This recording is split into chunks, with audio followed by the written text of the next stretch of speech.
Come on.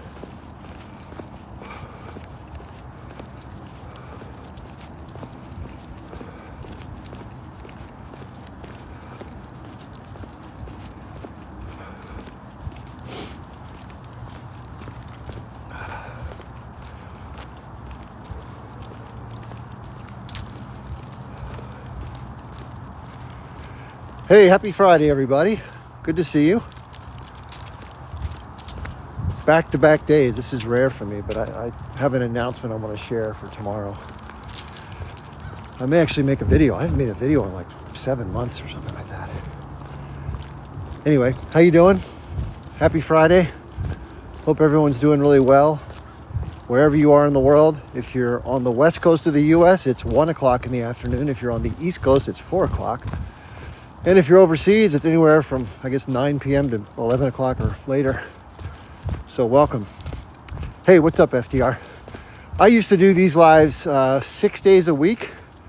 And I would do, I think, 3 of them at 8 p.m. at night. And then the other 3 I would do at lunchtime. That way people from different parts of the world didn't have to stay up super late or get up super early. Anyway, welcome, everybody. Hi, nice to see everybody. Got some interesting things to talk about today.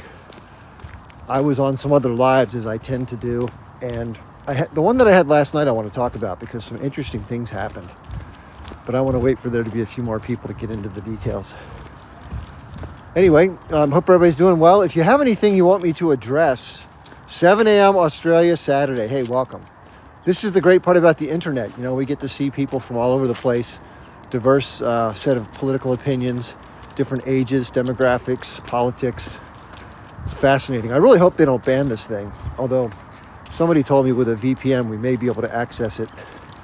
But this is a fun place to come and gather these lives. I mean, there are other places to do it. You have X, but it's not quite the same, obviously. And you can do it on Telegram or Zoom, but this just makes it so easy. You know, it's a great app for simplicity. Plus, I don't know about you, but it's very, very easy to get in the addictive scrolling, going down the rabbit hole, and before you know it, you're watching a video about cats in Siberia or something. So, fascinating app. Let me see, there's somebody already in the guest queue. Let me see who it is. I'm trying to, like always, I usually get started with a little bit of an entry monologue. So I see you, FDR. Happy to bring you up. Let me just, let me get my feet under me for a second here. Let's get a few people in. It's another very chilly day where I live. We're obviously in the heart of winter. And it's probably, 35 degrees here. I don't know what that is Celsius, but it's cold. It's cold. Not quite needing a hat, but it's not far from it. My hand usually starts to stick to the phone after 10 minutes to switch hands. Anyway, so we had a live last night. We had anywhere between 100 and 200 people during the live. It was pretty cool. And had a very lively conversation. For those of you who've never seen me before, my name's Chip. I'm an Army veteran, just under 60 years old, living in the United States, have a presence on TikTok and other social media, talk a lot about politics, mostly, and different subjects, but a lot of the time we focus on the Israel-Palestine debate. So, I have a lot of knowledge in that subject because I learned about it a long time ago and I spent some time looking into it because I found it fascinating.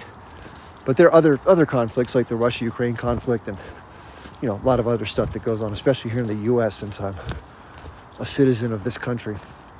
Anyway, so last night, interestingly enough, as I like to do, we had a variety of guests, some of whom were very supportive of Israel and some of whom were sort of pro-Palestinian or et cetera. But the interesting thing about last night, which I found fascinating, was we had members who were Jewish on both sides of the issue, which is not something that happens every time.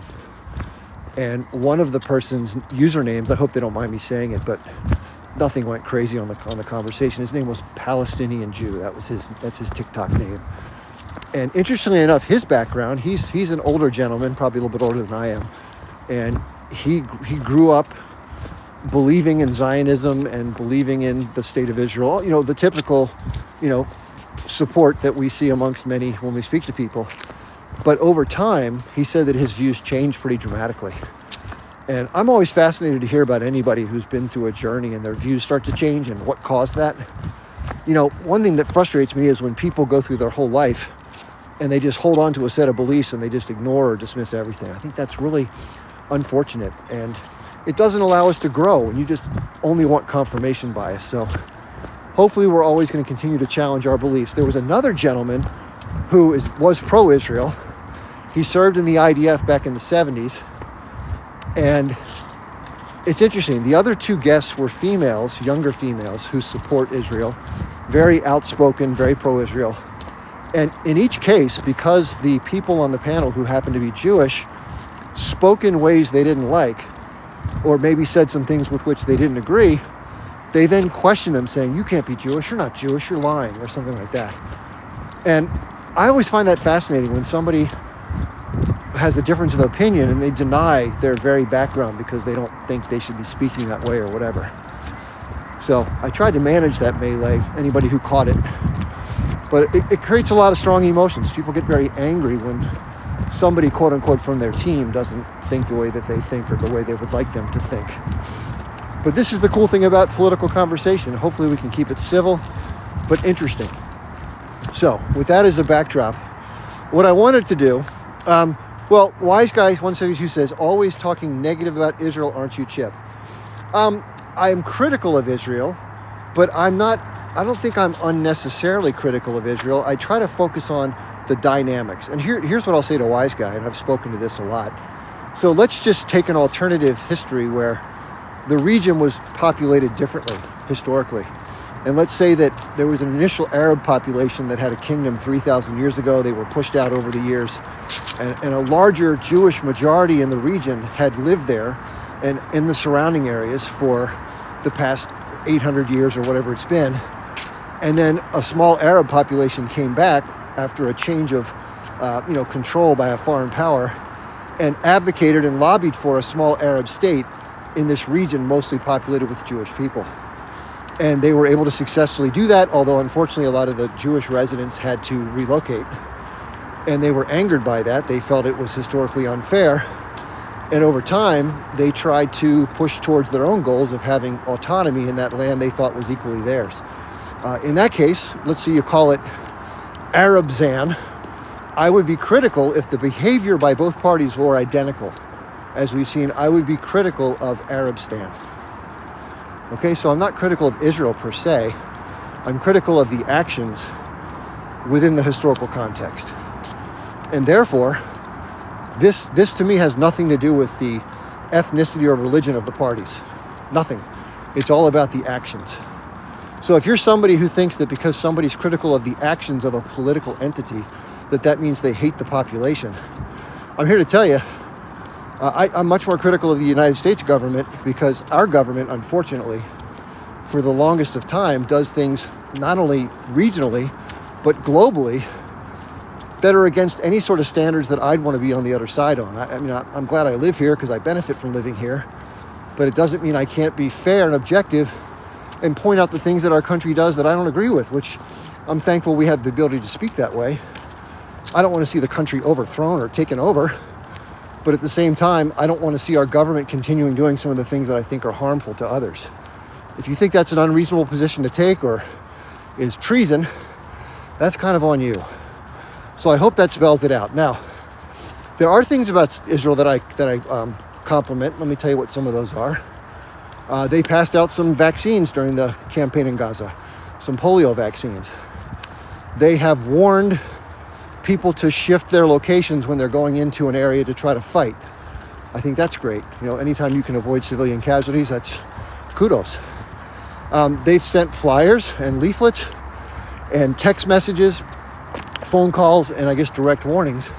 And whenever any military does that, and by the way, just in fairness, as far as I know, Israel is one of the few, if not the only, military that I'm aware of that does that. So good for them. So here's the and part. Those things can be true, and there can be other incidences where those things don't happen, and or there are other things that the military does that are contravening to standards that are agreed upon internationally that unfortunately end up harming a lot of people that are innocent. So I don't know how one can be much more objective than that. So a lot of times the reason that I speak to it the way that I do is because we just have a panel of diverse opinion and we just have the back and forth going on. So that's where I fall.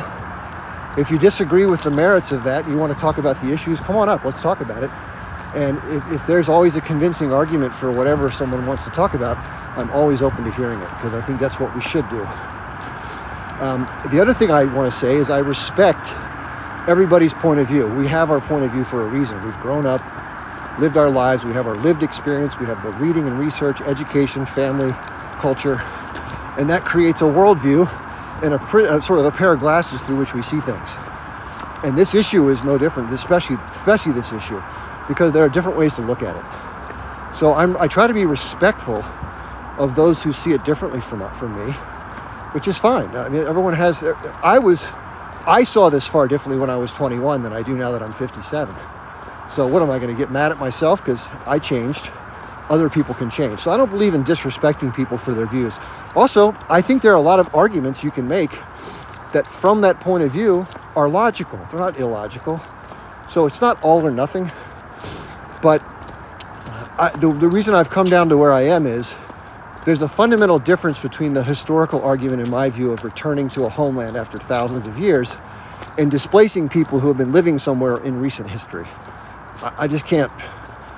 I think the starting point of the problems of this region emanate from the latter and not the former. So I think if that didn't happen, we wouldn't have the conflict we're having in the region. The other thing I want to point out, which I say frequently, is that, and this is indisputable, whether you support Party A or Party B, the changes that occurred in 1948 have led to incredible chaos and disruption, regardless of who you want to ascribe blame. And that's unfortunate. I think one of the reasons that drove the decision to oppose this entity coming into existence where and how it did were smart people looking at this going, wait a second, based on what's on the ground here versus what's being proposed, it ain't going to work well. There's going to be a lot of friction at best. Okay, so I think that's irrefutable.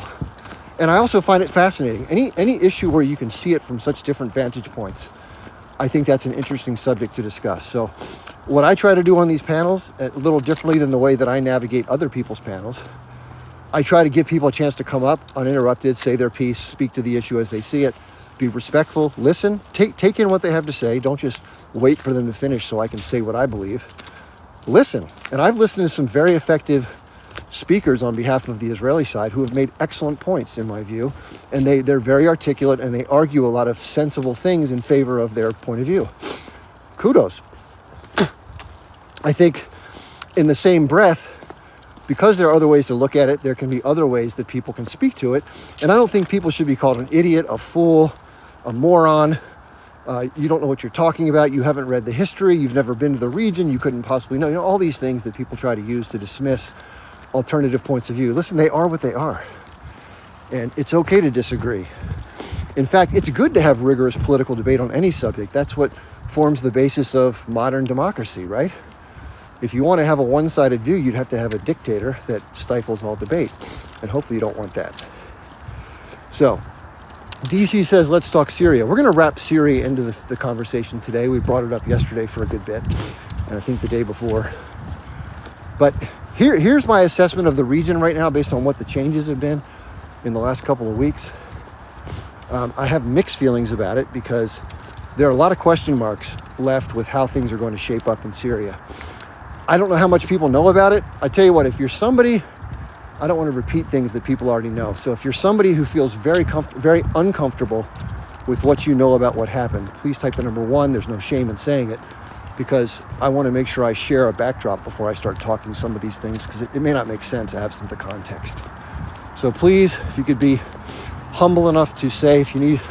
Okay, there we go. Hebrew to Negros, thank you. Georgia, thank you so much for being honest. By the way, there's so many things I know far less than I would like to know about it. So my number 1 goes up for most subjects, unfortunately. But I'd love to hear from people who have had a little more time to look into it. Okay, Stormy, great. Okay, so historically, there are different tugs and pulls of the relationships in the region. In 1948, when Israel was formed, several quote-unquote Arab nations attacked to try to stop the formation. That was Egypt, Jordan, and Syria, and others. but they were the primary players. So obviously Syria has technically been at war with Israel since 1948. That's never fully stopped. However, they've had an armistice in place since 1974. So Syria has had two major leaders in the last 53 years up until this past week. The al-Assad family, both the father and of course the son, Bashar al-Assad, have ruled over the country. It's been an autocratic rule, and anytime it's been very strictly ruled by the family. So anytime there's been any push for potential reform or changes, they've been very strict in putting it down. So that's been the pattern of behavior. Now, Syria is a fascinating country because there are all sorts of competing interests. It's too lengthy to get into all of it, but let me just give you the basic idea. So Iran is an enemy of Israel, and so it aligns with Syria. There's a rebel group in Lebanon called Hezbollah, which we've heard about, and they're an adversary of Israel. They were helping the Syrians defend the capital Damascus from the different factions that wanted to overthrow the government. Iran has been using Hezbollah as a proxy to fight Israel, and they've been arming them via Syria. So from Iran's interest, it's really important for them to maintain this corridor, which they no longer have, by the way, of course. So that's a big blow to Iran's interest, using them as a proxy. Also, we know that Israel attacked southern Lebanon in the past 8 weeks, and they thinned out some of the weaponry and the fighters, and a lot of the fighters that had been in Syria had to shift over to southern Lebanon, and that's what created this opening for these rebel groups to come in, because there was less defense for the Assad regime. So in the north, the Turkey is north of Syria. In the north, the Turks have always had a conflict with this group called the Kurds. The Kurds are a stateless group that have aspirations for nationality, and they are very much opposed to the Turkish government controlling them, which the Turks have been doing, and they have a sort of a fighter faction called the YPG. That's like a resistance group. It's like the H group for the Kurds. And the Kurds are spread out throughout the north and east of Syria and are backed up by the United States government. The United States government, though, has an alliance with Turkey through NATO.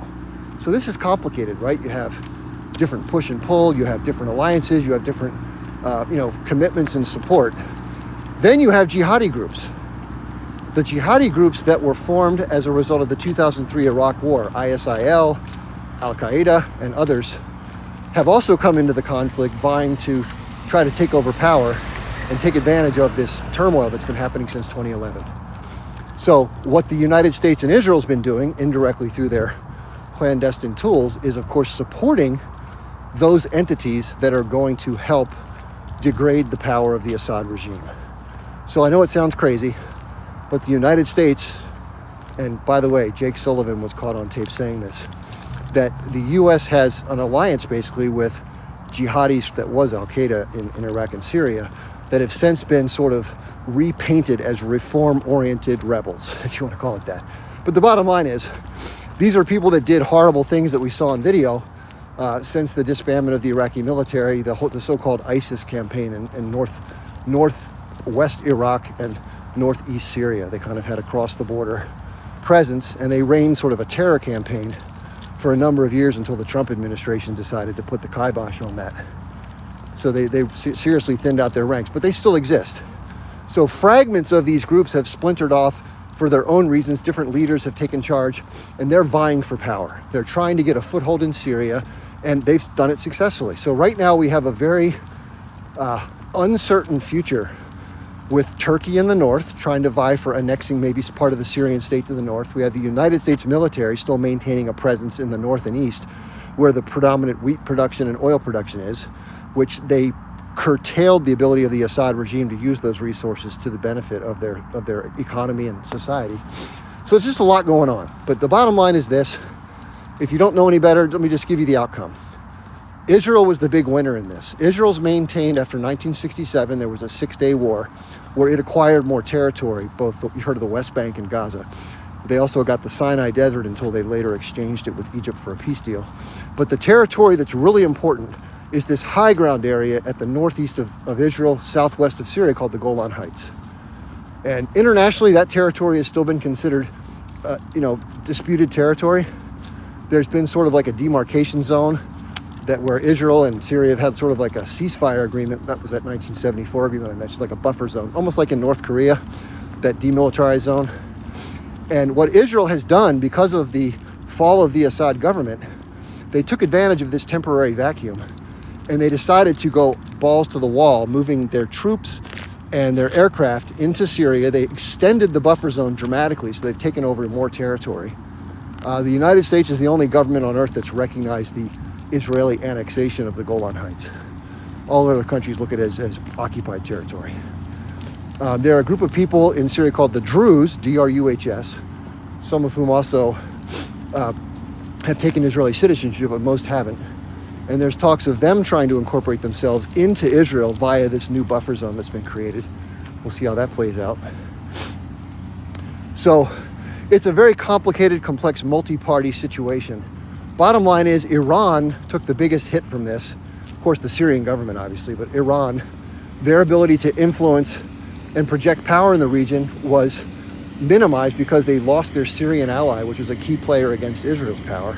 Although they've been so bogged down for the last 12 years, they weren't able to effectively do too much. But in terms of the power in the region, Russia, which was maintaining a Mediterranean port and still has troops there, and also had an air base, obviously that alliance is shattered. So they're probably working with the new powers to try to dismantle or work out a deal for that. But chances are Russia will withdraw. Russia had come into the conflict at the request of the Assad regime, and they were using their air power, not their troops, to support going after these various rebel groups when they were attacking and trying to gain power. So again, it's a melee. So who came out on top?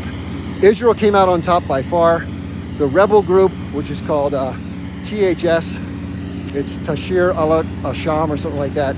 But basically it's a jihadi group led by a guy who used to be a part of Syria, Al-Qaeda.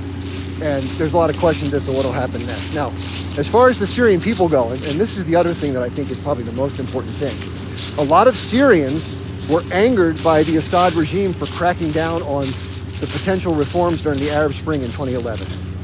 So they're upset by what the dictator has done to their people.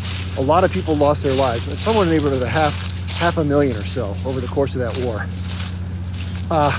They were very happy for the government to be overthrown. A lot of political prisoners. Of course, a lot of people lost their lives. And to see somebody go who's been controlling you for that long, it's kind of the same thing that was in Egypt when Hosni Mubarak was overthrown. However, anytime you overthrow a dictator who's been controlling all these varying factions in society, because Syria is a multifaceted country with Christians, Alawites, Sunni Muslims, and Shia Muslims. And basically, these dictators tend to keep a lid on the jar of a barrel of monkey nuts, for lack of a better term. We know that what happened with Iraq and Saddam when he went down, total chaos. We know in Libya, when Muammar Gaddafi went down, total chaos. Syria, well, now we have this sort of vacuum where things are very chaotic and uncertain moving forward. A lot of the Syrian citizens who have had to flee the country that have been refugees in places like Turkey and elsewhere, millions of them, like 10 million total, they're intending to go back now that the dictator's gone. However, if you're a Christian going back to Syria right now, given that you have a very seriously radical Sunni Islam, basically T group, that's taken power, even though they're branded as a kinder, gentler version that's supported by the West, who knows what's going to happen to people in terms of how this will play out. During the first 48 hours of the T group taking power, this ATS group, they were openly purging, put it that way nicely, their perceived enemies in the street. And it was done by a variety of parties. But literally, it was like The Purge, the movie The Purge, if you haven't seen it.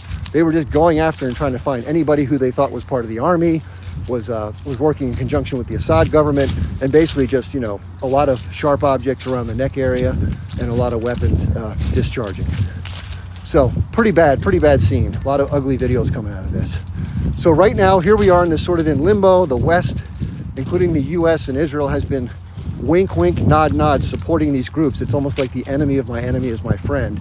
But now, just like in Afghanistan, when the US supported the Mujahideen, now that the Russians are out of Afghanistan, now that the Assad government's out of Syria, then the interesting part begins. And sometimes what happens in these circumstances is that these groups, they welcome the support and they tell the powers that are supporting them everything they want to hear as they're going to depose the dictator or the regime. But then afterwards, what do they do when they get power? That's a different story. So that's what remains to be seen. So if that's something that, now by the way, if somebody says that's not true, I don't know exactly what the that's part is. If it's the allegations that Israel's been helping these different groups, look this up. The group that's been rebranded as ATS was at one point called Al-Nusra. If you look up Al-Nusra fighters, Israeli medics, just look that up.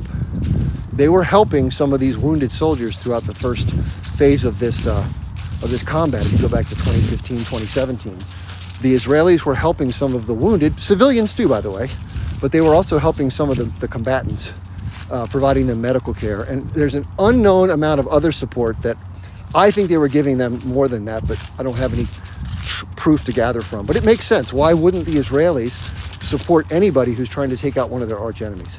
And if you don't know who the Mossad is the intelligence agency inside of Israel, just like the US has the CIA. The Mossad is one of the smartest, most effectively run intelligence agencies on the planet, probably the most.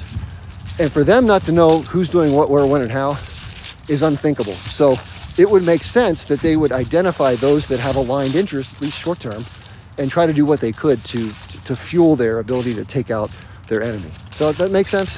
The US does this all the time. And this is just an example in that region. So now we have Iran, we have the Abraham Accords, where these other Gulf nations struck a peace accord with Israel.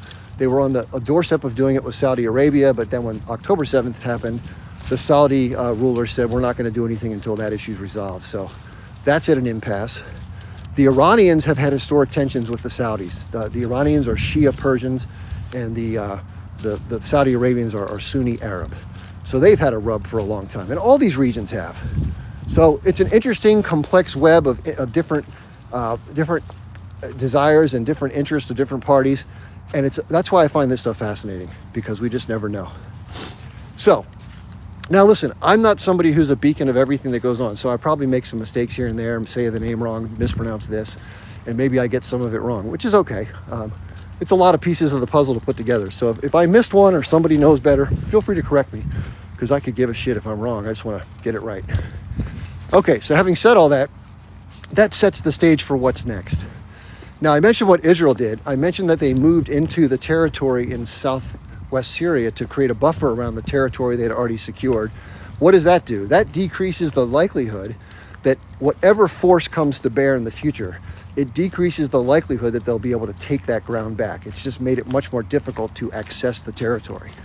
In addition, and this is really smart, it's sad, but it's smart from the Israeli point of view, they had identified a lot of weapons depots, obviously the aircraft, airfields, naval activity, naval ships, and all sorts of other military strategic resources. And what Israel did, as soon as the regime fell, and they've done this before, but they did it in a massive sense. They initiated a bombing campaign that was the biggest bombing raid in the history of the country over a 4-day period. And they destroyed anything and everything that would give these new groups a chance to use conventional military. There's even rumors that they destroyed what may have allegedly been, chemical weapons, if they do still exist. So they basically obliterated the chance of any entity in Syria rearming and threatening Israel. I mean, it's smart from their point of view. So that's why they stand in such a position of advantage now. One of their key fronts where they're threatened by, at least for now, has been brought to bear. So I think it's fascinating. I don't know what you all think. So it's anybody's guess what's going to happen next. I think what's going to probably happen is that the US and its allies are going to try to work an agreement out between the Turks in the north, the Kurds, the Druze in the southwest, and these rebel forces that are in Damascus and Aleppo and Idlib, and try to figure out how they're going to construct a government that'll be favorable to the Western interest. In my opinion, and again, this is just my view, this wasn't a rebel takeover. This was a US-backed, Western-backed change of government, a regime change operation. It wasn't just a bunch of people lucking out and fighting their way to freedom and taking over the country. This was a Western-backed sponsored government, like we do all over the place. Ukraine had this. Lots of other countries have this. Oh my God, here comes some deer. Hope my dog doesn't start barking. This park has so many deer, and I'm walking my beautiful dog, Ruby. And they're the deer right there. I don't know if you can see them. Anyway, so it's going to be interesting to see how it plays out. But this is the game plan by the West. It's to degrade regimes, back the Contras, those who are fighting against the regime. Hold on, Ruby. Come here. Come here. Come here. Come here, baby. And then try to degrade it, either economically, militarily, politically, or whatever it takes. If you can do it with soft power initially, great. If you can just change the political dynamic on the ground and get elections to work, do that. But usually when you have entrenched dictators, the U.S. doesn't care about dictatorship, by the way, or the Western powers. What they care about are people who work in a friendly manner with the U.S. and its economic and military interests. So if you're letting the United States put a military base in or around your territory, you're letting the Western corporations come in and do business, it doesn't matter what you do to your people. The U.S. tends to support that framework. But as soon as that framework shifts, if a country elects a leader that is not aligned with U.S. interests, that's when they put them on the negative list. And obviously Bashar al-Assad, being aligned with one of the U.S.'s adversaries, the Iranian regime, was targeted for removal. And it started under the Obama administration. But this has been planned out well before. If you go back to 9/11, there had been a group called the Project for the New American Century, a bunch of quote-unquote neocons, that have targeted a lot of these Middle Eastern nations for regime change. And again, this is all about pursuing one's interest. I'm not making a moral claim one way or the other. So it just is what it is. And the playbook has been very effective. If you look at how the United States projects power around the world, it has been doing this, especially since 1945 after the war. They've had control over the reserve currency, which has been the US dollar. They've had relationships with oil-producing nations to only use US dollars to buy oil and other commodities, which is a big boost to the dollar. And they've been able to control the world through 800 military bases and other alliances. Economic infiltration, subjugation of nation states into clients, like a lot of the European countries.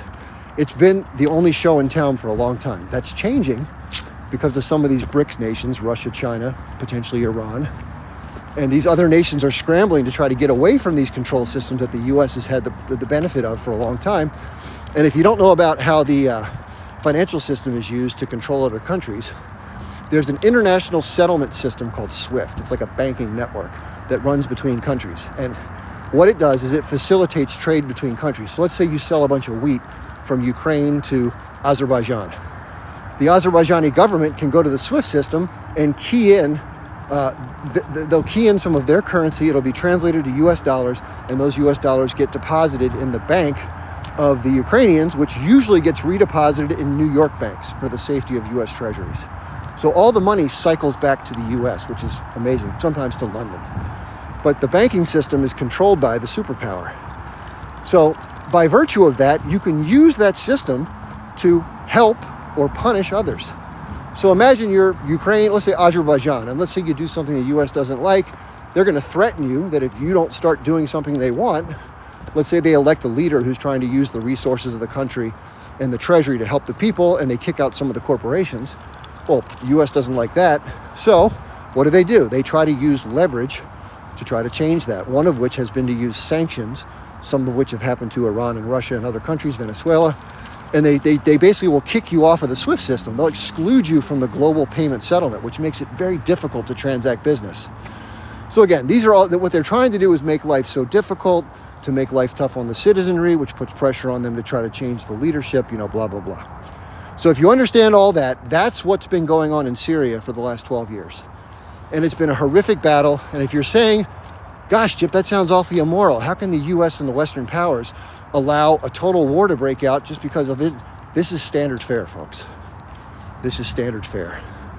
So there's zero morality considered, which is why, again, and this is a term that I think I've coined, I've never heard anybody else say it, I refer to this general approach of finance capital and trying to seek return on investment regardless of consequence.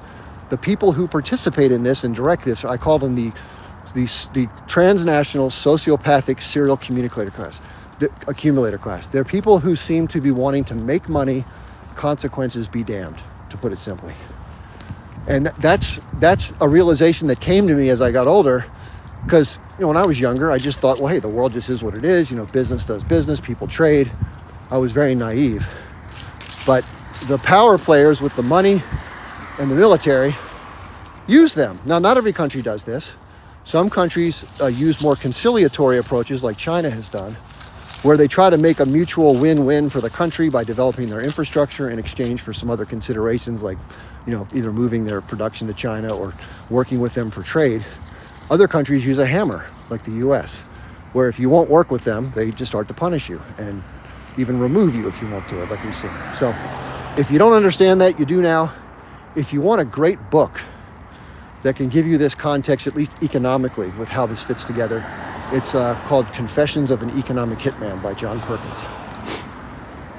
And for those of you who think I only talk about Israel, here you go. This is my bread and butter, the international finance system and global geopolitics. Now, Israel does fit in, getting back to the subject, both in Syria. Obviously, we talked about their interests. But in a broader sense, Israel, like any country, wants to flourish economically and wants to project its power and control its citizenry from harm and vanquish its adversaries. That's normal. So I don't fault Israel for doing what it does, especially in Gaza, but I do fault the way they go about doing it, if that makes sense. Because it's okay to pursue your interests, but when your decision to use tactics and tools that cause massive destruction, and by the way, we hear a lot of whataboutism. Yes, I agree. The things that have been sown in places like Syria and elsewhere have far more death and destruction than what's happened in the Palestinian conflict. So you could say, relatively speaking, this one pales in comparison. I think that's factually accurate. But none of these are moral. All these things are horrible things to do. Most notably, what happened in Europe in 1940s, late 30s, to Jewish people, but especially so in my country, 10 to 12 million indigenous people wiped off the map or ethnically cleansed to allow for this emerging country, the USA, to form. Again, egregious behavior. I think it's fair for us who try to be consistent to point out when behavior is egregious, it is what it is. It does just because someone else did it on a greater scale. I mean, imagine this right now. Let's say in a fit of rage, somebody pissed you off at a bar, you pulled out a sharp object and 6 people lose their lives. So you go to court and you go to the judge and you're doing your own legal representation. And the judge says, how do you plead? You say, not guilty. And they say, well, what's your explanation?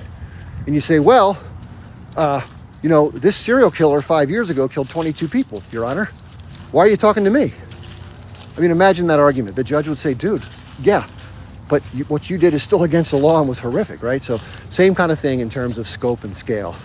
These are really arguments that don't really hold water. When they happen, they're bad, and they're bad, period. Okay, I've been talking a lot. I hope that backdrop helps a few folks as far as the chessboard, as well as what happened in Syria. Got a guest coming in. We have 2. One is AJ's and one is FDR. I'll bring up FDR first. Then we have AJ's and ME. ME's got a picture of, oh no, it's not the guy from New York. Okay, I do have a couple of ground rules though for the panel. This is consistent regardless of the issue. So I first ask you to be polite to others. When you do speak, try to be cognizant of the fact that others want a chance to chime in. So try not to go on for like 3, 4, 5 minutes at a time. Try to keep your points succinct so that we can address them in a couple at a time rather than 16 or whatever. In terms of interacting with the other guests, please don't use any ad hominem attacks, no name calling, no you're stupid, you don't get it. Speak to the arguments. I like to speak to people's arguments. And then as far as the comments go, same thing too, no horrible things. Somebody said something one time like, win ovens. That has no place in these kind of conversations, folks. That's disgusting. Okay, so none of that crap. No foul language, because that can get the live taken down. And if you're going to open your camera for any reason, please don't show any video with anything that's graphic, because that'll also get the live taken down. Speaking of the live, if you could please tap on my face to like it a little bit. We are at about 7.4K. See if we can get up to 10K over the next 5 or 10 minutes, please, if you could be so kind. I love doing these, but I don't like getting taken down. That kind of sucks. So the other thing you can do, if you like the conversation, if you're enjoying sort of the discussion or the portrayal that I like to put out, please invite others. And the way that you can do that, it's really simple. You simply hold the screen down for like a half a second and a list of all your mutuals pop up, and then you can send them invitations. A lot of people don't know me. So again, I'm a former Army officer, served in the first Gulf War, been a geopolitical buff most of my life, just kind of find it like a hobby. A lot of reading, a lot of history. And I also learned about this Israel-Palestine issue when I was 21 years old. I wasn't a Johnny-come-lately on October 7th. as a lot of people allege. What motivates me of this is the nature of the conflict, not the players. I'm not for the H group. I'm not for Arab people. I'm not against them, nor am I against Jewish people, nor am I for Jewish people. I'm simply just looking at the variables and trying to have a fair and objective discussion. Just because I come down on one side doesn't mean I'm not open to listening and trying to be fair-minded. Okay, so with that in mind, let's bring up our guest or guests. We actually have 4 guests now. So FDR, just a second. Hold on, dog. And AJ's. And, oh, we have Nas is here too. Okay, Nas was on last night. We have, oh wow, a lot of people are popping in. Holy shit. All right, well, I'll try to bring you up. Now, by the way, what I will do eventually once we get going, maybe after 15, 20, 30 minutes, is we'll have to rotate some people through. I'll ask for volunteers. But for now, we'll get started with the panel. Anybody who wants to jump in, and if you have some critique for what I just said, I would especially like to hear dissenting voices because that makes it far more interesting. Donald Trump has made a statement, sir. Oh, please. He has stated that he wants to end all the wars, Ukraine. He wants to shut down Gaza.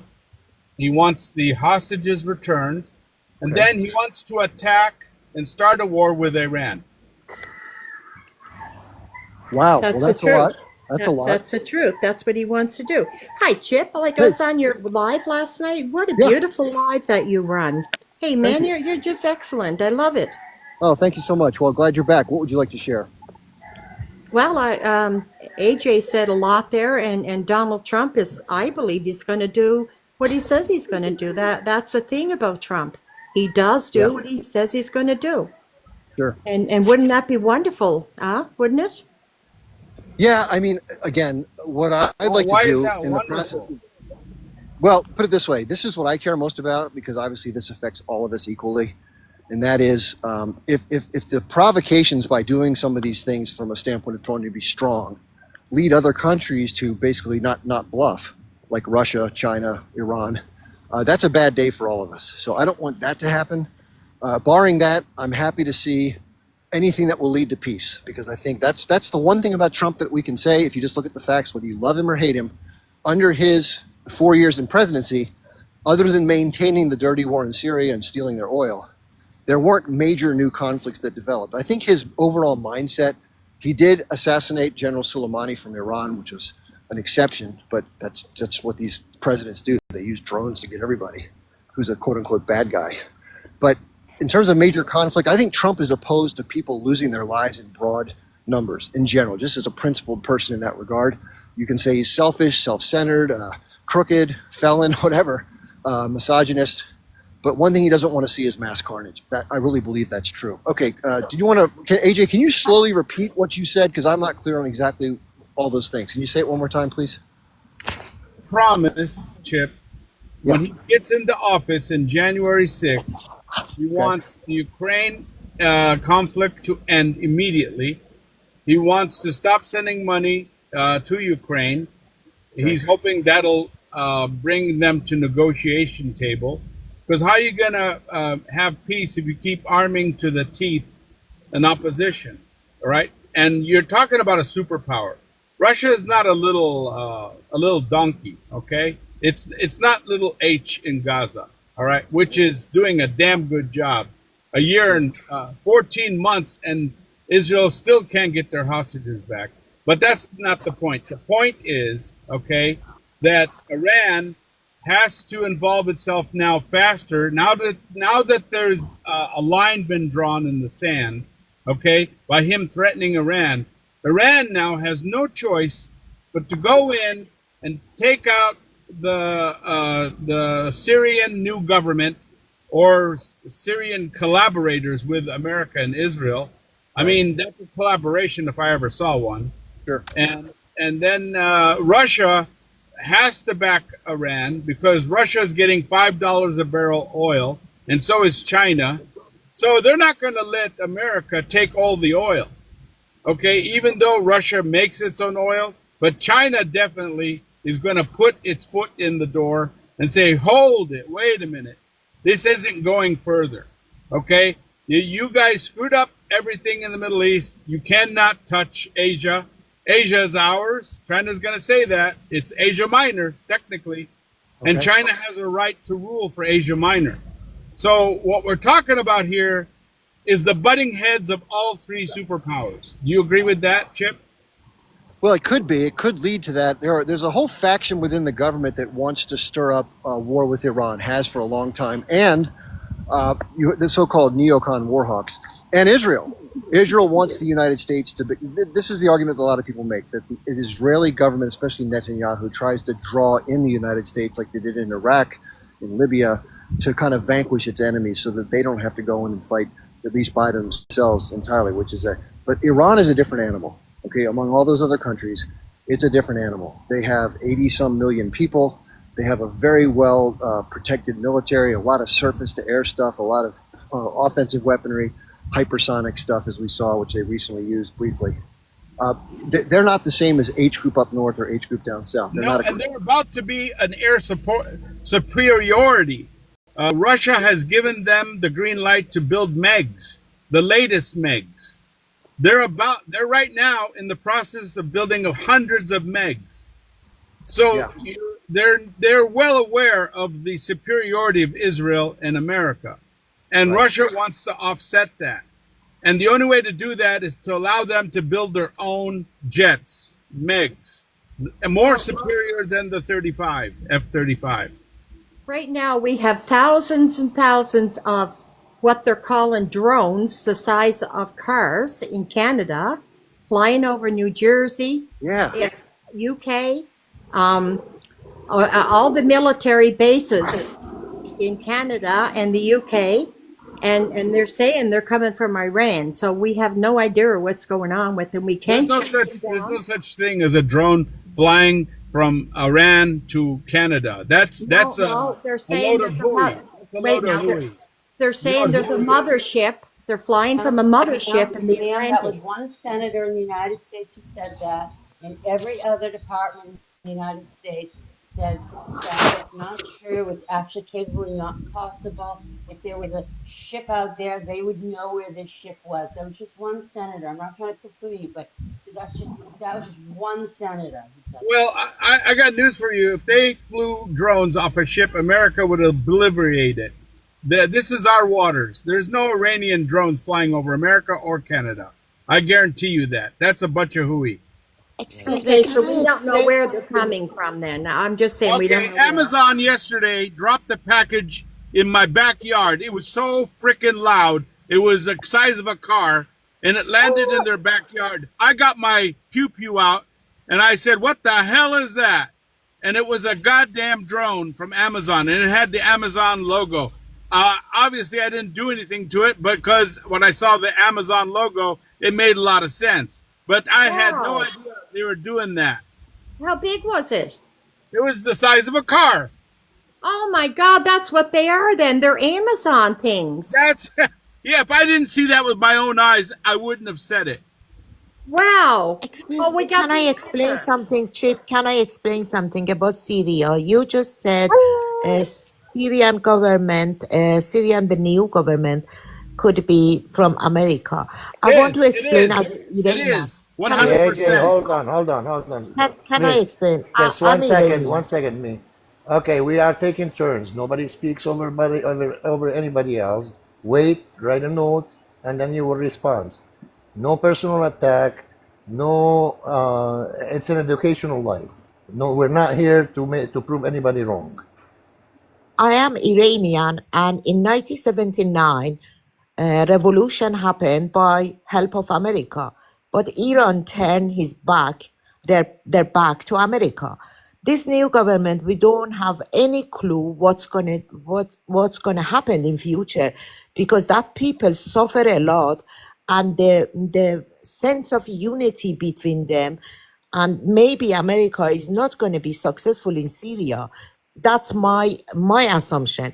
And also this lady done to me, she's happy to attack to Iran. Darling, you don't know when they attack what's going to happen. Don't People, assume she's no, happy. it's not, Hold it's on. not. Don't She just assume. said that's a good thing Trump gonna attack. Darling, they kill people. They kill innocent people. Be No, ashamed I don't to think it's a think good like that. thing. I'm just saying what I heard, like from different sources, and I can't even tell you the sources. It was a bad remark, and I apologize. I'm only saying, Because my family is there, and I think people talking about the Iran, we are not monsters. America is monsters. We didn't do anything. We didn't do anything. We just accuse after. Look at the Amazon drone around you. Iran sent it. Iran did that. Iran planned to kill Trump. It's all lies. It's all lies because that's why they make a fear in your society.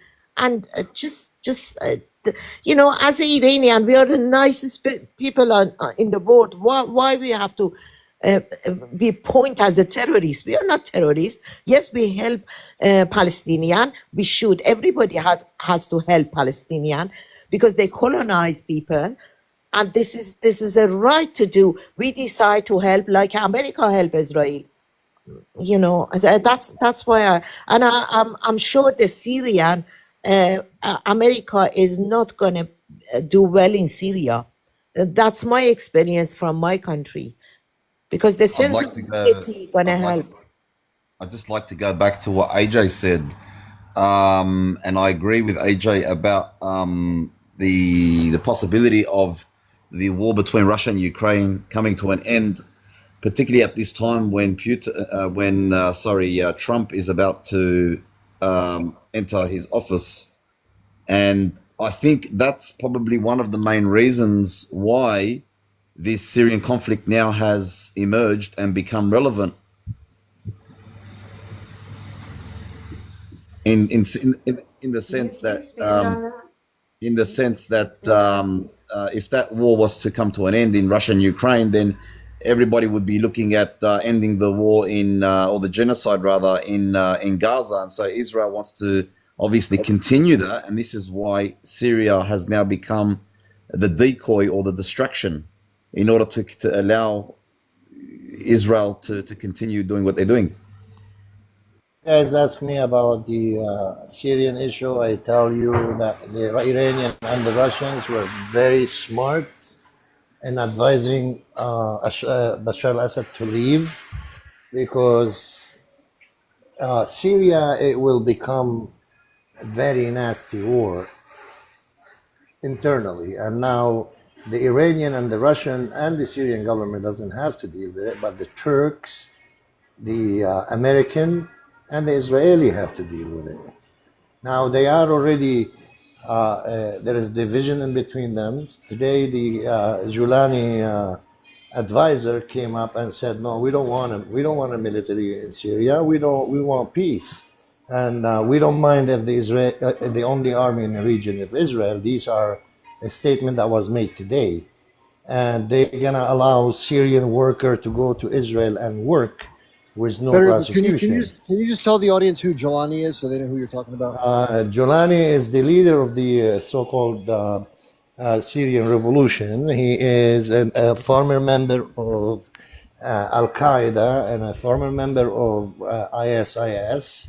Yes. And he was actually arrested in Guantanamo Bay and then was released for some reason. The crazy thing is that Assad has now become a refugee himself. Well, I mean, I think it's like I don't think nobody should decide for the Syrian people what they should do, but I think it wasn't because he was capable of fighting this revolution and going through another 11, 12 years of civil war. So I think it was a smart move to leave. So no blood will be spilled in Syria. And the Syrian people now have to build a country. So how long it's going to last, how capable they are. Remember the Kurds and the Turkish. The Turks don't like the Kurds, but the Kurds are supported by the United States and Israel. The so-called Syrian army is about 13 different groups that came together, and now they have to split the government. So it's very confusing. I think it's a nightmare coming to the region, And instead of Iran and Russia have to deal with it, the United States and Israel have to deal with it. I Look what think Assad get very cozy with the Gulf state, and the Arab country assure him he's going to be all right. And but Iran warned him 2 months before that HDS group going to be take over, but he didn't listen because the Saudi and UAE, they said to him that's fine. And I think it was a right move. Iran and Russia came out, but I see sense of unity against your comment. I think people in Syria cannot fight with Israel. They should first establish the government, and they will be successful. Believe me, that's the things I saw there. They're gonna be very, very successful, and they shouldn't fight with Israel at the moment, but they will fight with Israel in future, but not now. I think they have right to be not start new war. Okay, I want to bring in. That nation need to heal rather than fight. No, that's a good point. I want to bring in FDR. If FDR, are you ready? Yes, Chip. Hello. So what? Yeah. What's up? Hello. Would you like to share anything? Yeah, I think. Yeah, this is what I think, right? The land grab in Syria. They're now preparing for Greater Israel. Can you explain what you mean by that? Like they've been making it clear all along, right? They want to make Greater Israel. So who is the they? You think that all Israelis, the Israeli leadership, the hard right? Who are you talking about? I'm talking about all Israelis. Sorry, we'll just have to say all Israelis, man, because. So just out of curiosity, I've seen patches on uniforms. I've seen drawings. I've seen Netanyahu have certain signs at the UN and others. But what is your evidence to support the claim? That's a pretty sweeping claim. I'm not challenging it. I'm just saying, what is the evidence that you draw that from? Seem like Israeli politicians say it out loud, I tell you what, it's not going to happen because Europe wants to send the Syrian refugee back to Syria, and Europe has a problem with migrant. That's very clear. Germany, France stood by Syrian and asked Israel to not to attack that country. And I think if Israel wants to do that, we're going to lose Europe forever, because 1 million Syrian in Germany and 500,000 in France, 500,000 in UK, they want to send them back. That's my assumption. He can't. And also, Israel is terrified of the things happen there. I think you have to look at it, what they react. They react badly because they're terrified. If it was an American and Israel coup, I don't think Israel would attack That was Syria. part of the plan, and I don't think. that was I part think. that I was part of think. the plan. I think Erdogan was planned with Erdogan. I don't think America and Israel. Iranians all said American and Israel, but I think it's not. I think the things Israel is scared. You look at the reaction of Israel. I think they're scared, and I don't think they can attack because Europe is not going to support it. Can I let me know when I speak? I want to bring in Coach is the only pro-Israeli, and someone just said that Israel wants to expand. So, Coach, do you want to respond to that? I do. How did you know? Yeah, so again, I'm just going to use logic. Israel needs to remain a majority Jewish country. It can't afford to annex right now the West Bank, let alone try and take over Syria, because it would have to incorporate a population of Muslims that it just cannot afford to in order to maintain its Jewish integrity. So this idea that you think Israel wants to expand is absolutely insane. That's first and foremost. Secondly, Israel is a homeland for the Jewish people. You understand that. There are only 16 million Jews in the entire world. So again, we're just going to use logic. Even if all 16 million of us moved back to Israel and we all return, we need to be able to defend our borders. We cannot maintain a presence in this greater Israel, quote unquote, and still have secure borders because there's just not enough of us to do it, even if we wanted to. So, this idea that you think Israel is some colonial expansionist project is absolutely idiotic. Like, guys, think just with a little bit of logic. Put whatever bullshit to the side that you've been fed and just use a touch, a smidge of logic. Because it's just, even if they had those like wants, even if that was their goal, you would have to have the religion change so that we could mass like convert people to Judaism, and that's never going to happen. It takes 5 years to convert to Judaism.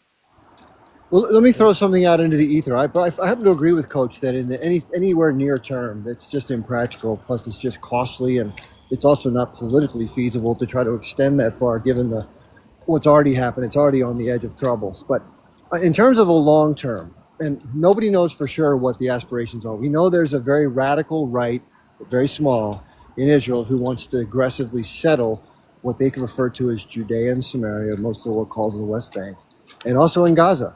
They're pushing the Netanyahu government to allow them to settle in the north of Gaza and incorporate it back into Israel. Coach is right. The number one reason why there's not a chance for a one-state solution is because of the demographics. And with the birth rates of Palestinians and other Arabs, the chance of maintaining a Jewish majority is thin to none. But in terms of the future, because imagine if they go into Gaza, they're no longer going to be Palestinian Arabs in Gaza. So if that territory gets annexed, it'll be absent most, if not all, of the people who have been living there. Over the long haul, not in the short term, it may be the objective, and I don't know for sure, I'm not in anybody's heads, but it could be the objective to have some territorial expansion. In other words, instead of taking it overnight, it could be a creep here, creep there. We've seen how the settlements have played out in Area C of Oslo, and this could be the long-range plan to slowly but steadily dispossess others or incorporate smaller numbers that don't change that key issue inside of the Israeli state.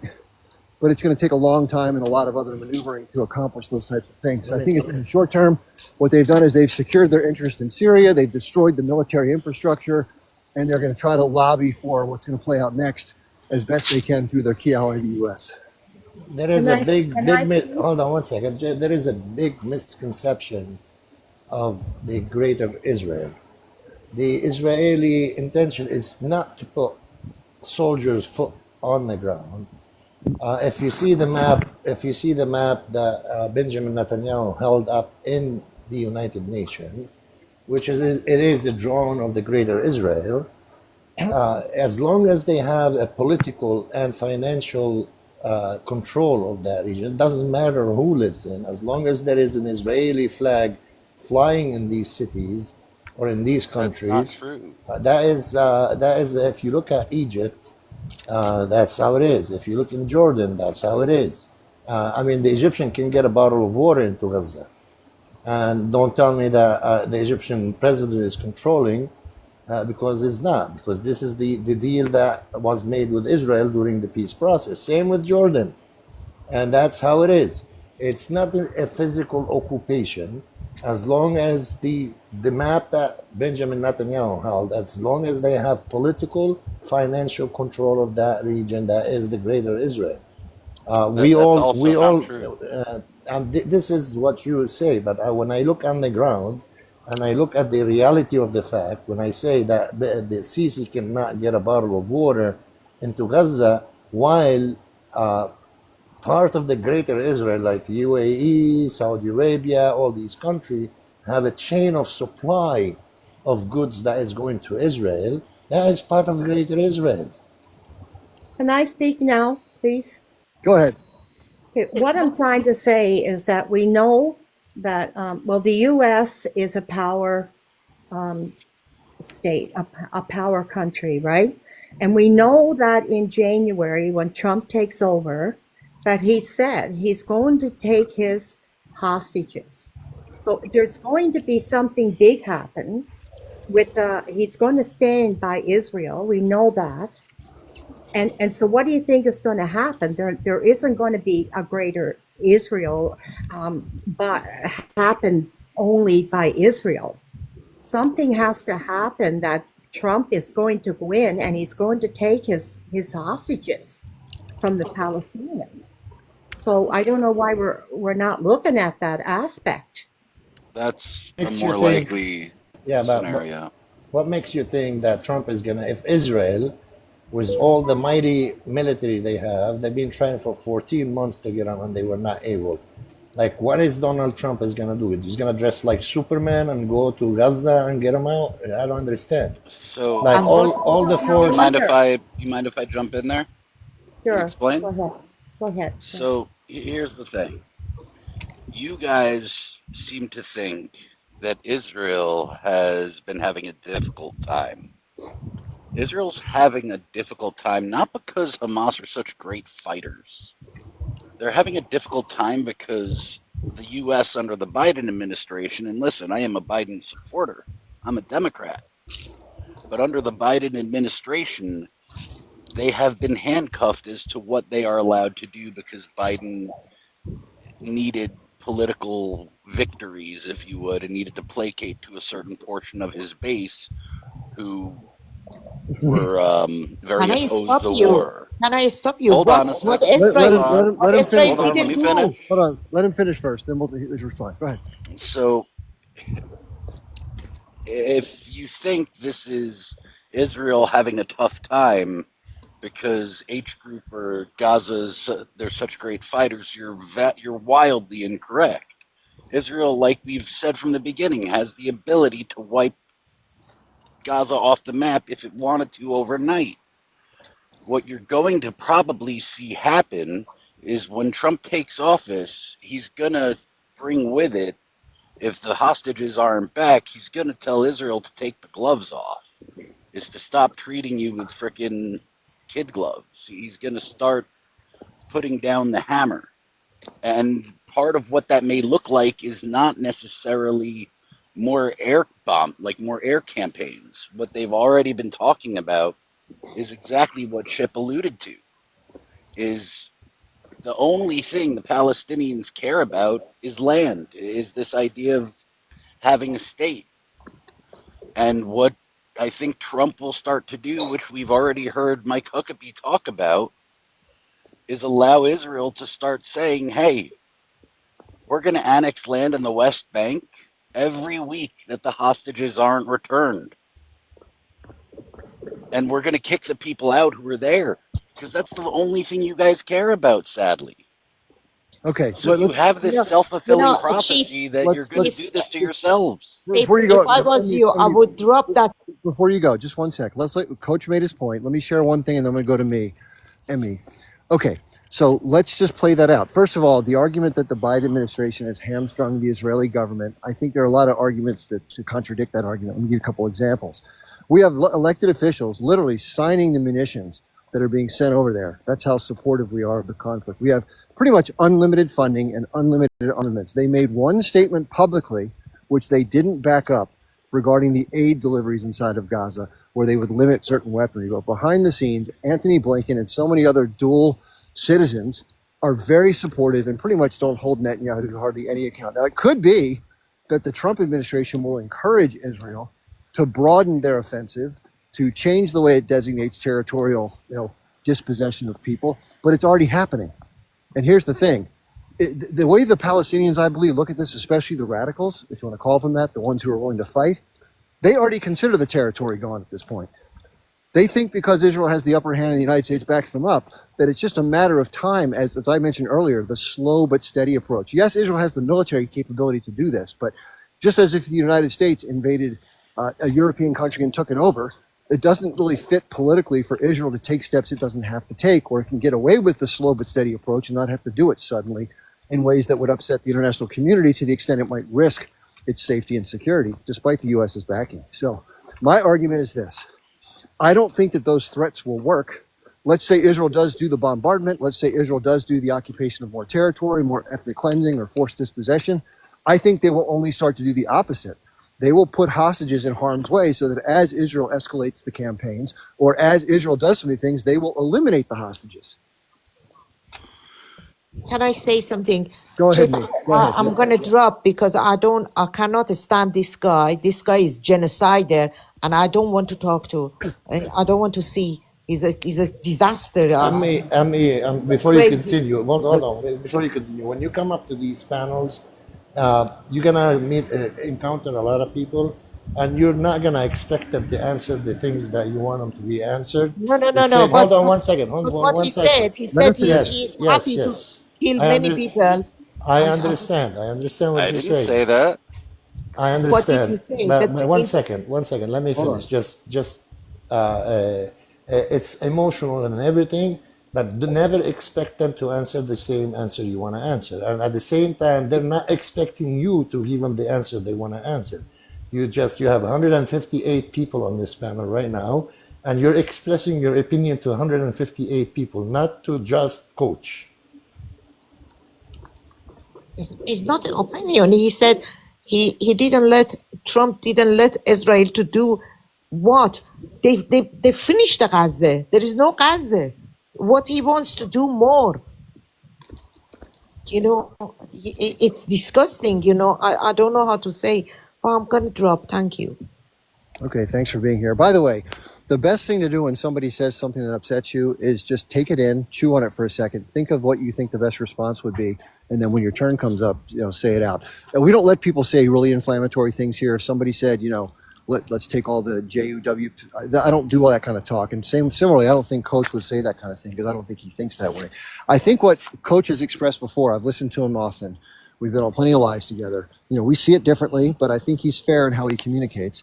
He says that what they want is they want their hostages back. This is their point of view, not mine. They want their hostages back, and they want H Group to surrender or be eliminated so that there can be some return to a security framework that's not threatening to their people. That's not an irrational point of view to take, in my opinion. Now, saying the level at which you're going to escalate in order to achieve those goals that would include, let's say dispossession of land, taking of land, or mass, increasing of the unalivement of people is another conversation. You can make the argument against that. I don't think, by the way, that it's going to benefit Trump and his goals of allowing another government to open up the throttle of unaliving people, which is against his other goals of trying to bring these things. So he's a deal maker. He's going to try to broker a deal where the Israelis can get what they want as much as they can. The H Group can have some sort of face-saving portion to this and try not to escalate it to that level. That's my guess. That's what Trump always tries to do. That may fail, but that's the first step in my view. Hello, Chip. I, Can I just say something I real quick think and I'm going to why drop? you're wrong, Chip. Oh, sorry. Go ahead. Yeah, I real was going quick. to say just a quick statement real quick. I'm going to drop. You guys were talking about Iran earlier. I mean, I don't know what's wrong with my pro-pallies. I feel like pro-pallies are losing confidence in the military power in the Middle East. I don't know what's going on. You guys keep thinking that Israel's invincible. I just want to make something clear. Just because you see them dropping these big boom booms on these children and kids, that's all just an image. Don't think Israel's the biggest, only military might in the Middle East. And I want to make, I feel like my pro-pallies are losing hope. No, believe me. And why am I saying this? Because you guys were talking about Trump wants to go to war with Iran. Believe me, Iran is smarter than all of us put together on this panel. You think Iran doesn't know what they're doing? These guys are geniuses, okay? Their scientists are geniuses. Iran, let's just make one thing very, very clear. This isn't Iraq. This isn't Syria. This is Iran. They are, and when probably pro-Israelis are going to say no. They're going to say no because they don't want to believe it. Iran is a nuclear power. They have deterrence. Nobody's going to go to war with Iran unless they're really ready to risk a nuclear conflict. And once the first person pulls that trigger, all bets are off all over the world. Can So I jump in? we keep forgetting about Iran's nuclear capability. That's all I wanted to say. Okay, I'd just like Jufat. to jump in if I can here and go back to what No, FDR was sir. saying about. We'll go to you next, Coach. Go ahead, Nas. Sorry, if Coach can go if he wants. Okay. Wow, Chip Barnes, it's really wonderful to have guys like you around. Say first and foremost, Iran is not there. Hello? Go ahead, Coach. Okay, so Iran is not there yet. They're on their way, sure. There's nothing to point to the fact that they're a nuclear power yet.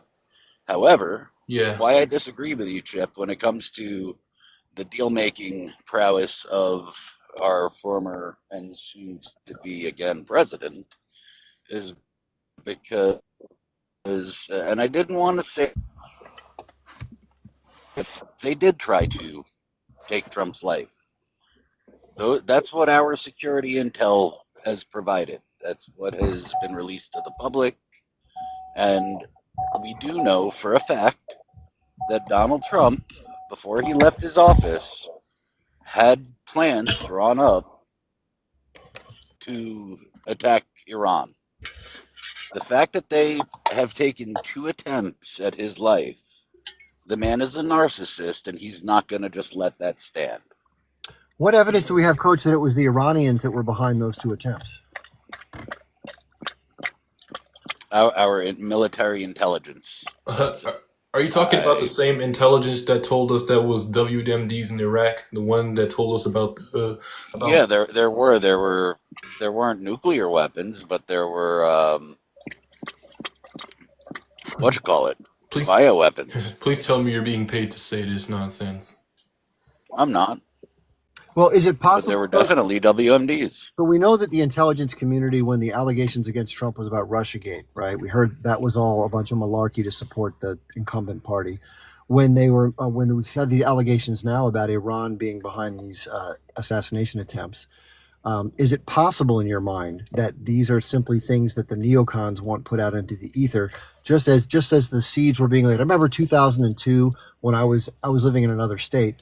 And I remember on the news getting so angry as a veteran, knowing how horrible war is for soldiers, and I didn't want my fellow soldiers to get unalived.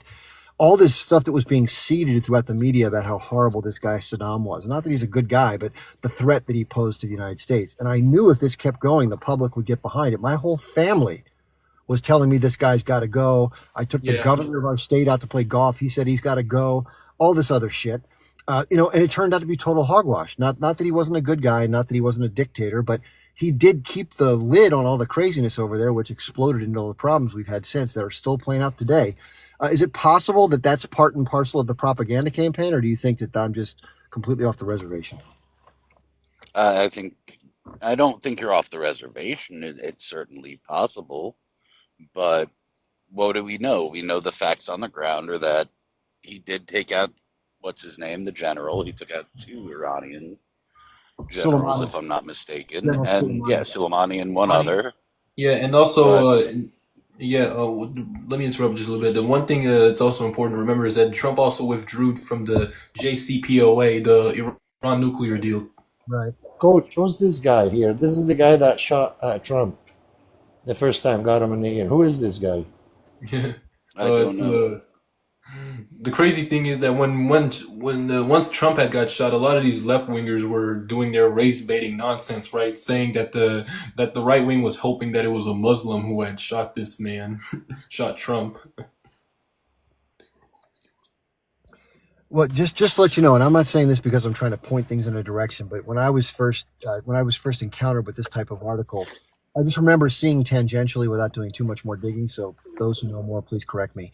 They showed a previous photograph of this young man, the one who had, I guess, looked much different because he's older now, when he was younger in a classroom where he had, and this is the traditional clothing that people who observe the Jewish faith have. I think it's referred to as a yarmulke. If I'm not getting it wrong, Coach, am I wrong about saying it that way? No, it's called a kippah. A kippah or kifa? Kippah. Kippah. Okay. I'm not trying to be disrespectful. I just want to make sure I get it right. So there was a photograph with this young man who had a kippah on his head, and I'm not sure what Yeah, I've seen that. But does anybody know any more than that than I know? Because I wish I knew more. I don't know that. When it comes to what are you referring to? I'm sorry, I was This was distracted for a the second. perpetrator of the first attempt where he got grazed by the ear, and that person in the crowd Oh got. yeah, that guy wasn't Jewish. Okay, that's just what I saw, so I'm not sure what I else. don't know. So the media is gonna try to do whatever it can to put some propaganda out so it can brainwash the people. So I don't know. Like I said, I doubt they're gonna go into a full blown conflict with Iran. It's too much for them. But they might do some strikes here and there. Like they might strike a little here and strike a little there, and maybe up the ante on them. But I feel like Iran now, after Iran is like, I think Iran is like fed up. Iran's like, screw this, You've been you've been unaliving our scientists way before October 7th. That's it. You strike us, we're striking you back. Done. And you know what else is scary? The alliance between Russia and Iran. North Korean troops are fighting for Russians on the front line. Yeah, we've So I'm seen pretty that. sure I'm pretty sure they're gonna have something going on with Iran, right? They got North Koreans on the front line, guys. Anybody Yeah, forget but about that? that alliance that you're talking about between Russia and Iran didn't do much when the Assad regime went down within a matter of a week. Not sure what they got going on. I'm not sure what's happening, man. But I feel bad out of all these conflicts. I honestly feel bad for the Palestinian people because all they want is their own state. They don't want conflict. They don't want war. But the Israelis, I guess, they're so hell bent on just oppressing them and not, Yeah, it's they're a just bunch of bloodthirsty maniacs. That's what you yeah, can that's say. it. That's it. The Palestinians don't want nothing to do with these conflicts. All they want is their own self-determination, their sovereignty. But look who they're dealing with, man. So it is what it is. Real quick, can I just make a commercial? This is a commercial announcement. First of all, for those who are here, thanks for being here. Great conversation for everybody. Thank you for being respectful and taking turns and all that good stuff. If you don't mind, if you don't mind tapping, if you're enjoying it, please tap to say you're enjoying it, which is my face right here at my little host box. Let me make myself big real quick. And then I want to make an announcement for tomorrow. This was put together by another host. His name is Hack, H-A-Q. I was on his live last Saturday morning, and there was another gentleman who's pro-Israeli, and he asked if we would do a debate the following Saturday, tomorrow morning. So tomorrow morning, we both agreed. Tomorrow morning at 9 a.m. Eastern time, here on TikTok, on HAQ is the person's name if you look them up in the search box. He said he was going to come here at some point just to pop his head in the window, and then we could repeat that. But if those of you would like to debate, my style of conversation, as you can tell, is not really to yell and scream and to make name call. I try to stick to the issues, and hopefully we can have that happen. It should be an interesting exchange, and then what's going to happen after he and I have because our you're a little. very chill guy, Chip. You're a What's very that? chill guy. I'm saying No, you're a very chill guy. I wouldn't say that, but I say when it comes to the interaction style, I try to keep it in that manner because I think that's what fosters the best conversation for the public to listen in on. I don't know if you ever watched like Piers Morgan, and when everybody gets angry and they start talking over each other, it's like you can't hear a damn thing. Piers Morgan, he used to work for CNN, so I'm not surprised he still acts like that anyway. Well, what I'm getting at is when they have 3 or 4 panelists and they all get angry and start talking, it doesn't really do much for the audience. So he has to rein that in. So anyway, and then what the format is going to be this. I think we're going to go through whatever we do initially, and then they're going to bring up, I think, 1 or 2 people from either side to join the conversation and kind of take it from there. So should be fun.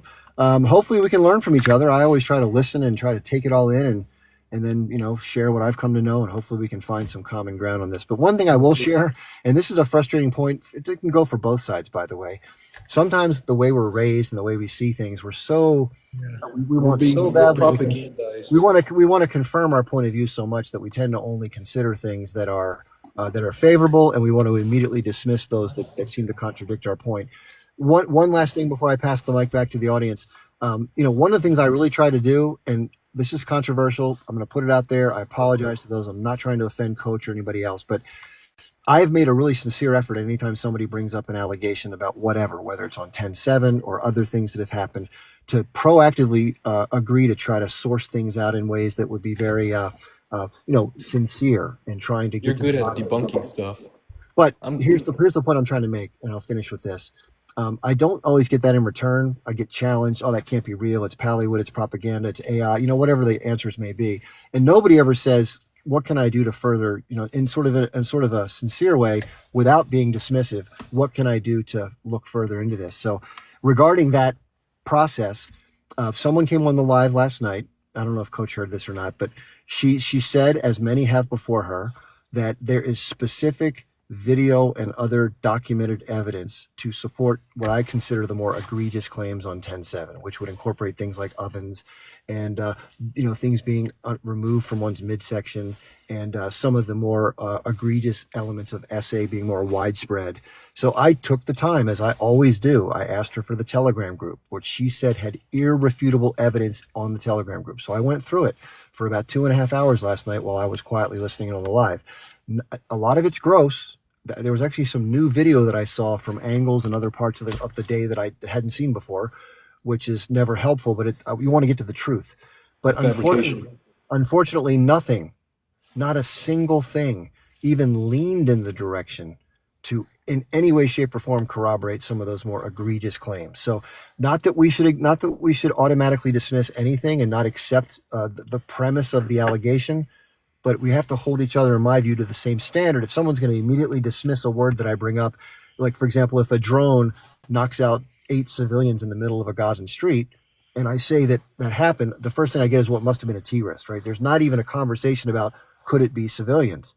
Which, again, is difficult for me, because then when I provide the video, it's questioned to the T.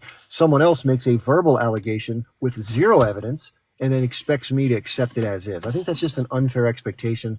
But I'm not saying that to be mean or try to be dismissive of other people's claims, because sometimes I just don't know. And that's where I have to stay. Chip, I heard you say this last night. Yeah. That was never her claim, just so we're clear.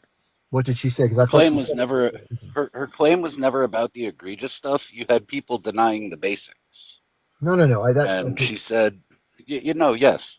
No, the thing is, the reason I even asked her, she brought up pictures about the basics from a website. No, that's not it. Because people were denying the basics. Here's what really happened. And she said, you can see. He said beheaded. This is there were 2 people that witnessed this. We'll talk about it. So here's what happened, Coach.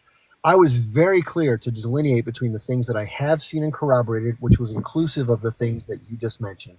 It was the additional claims that I was seeking confirmation to be able to say, put it to bed, which I think is fair.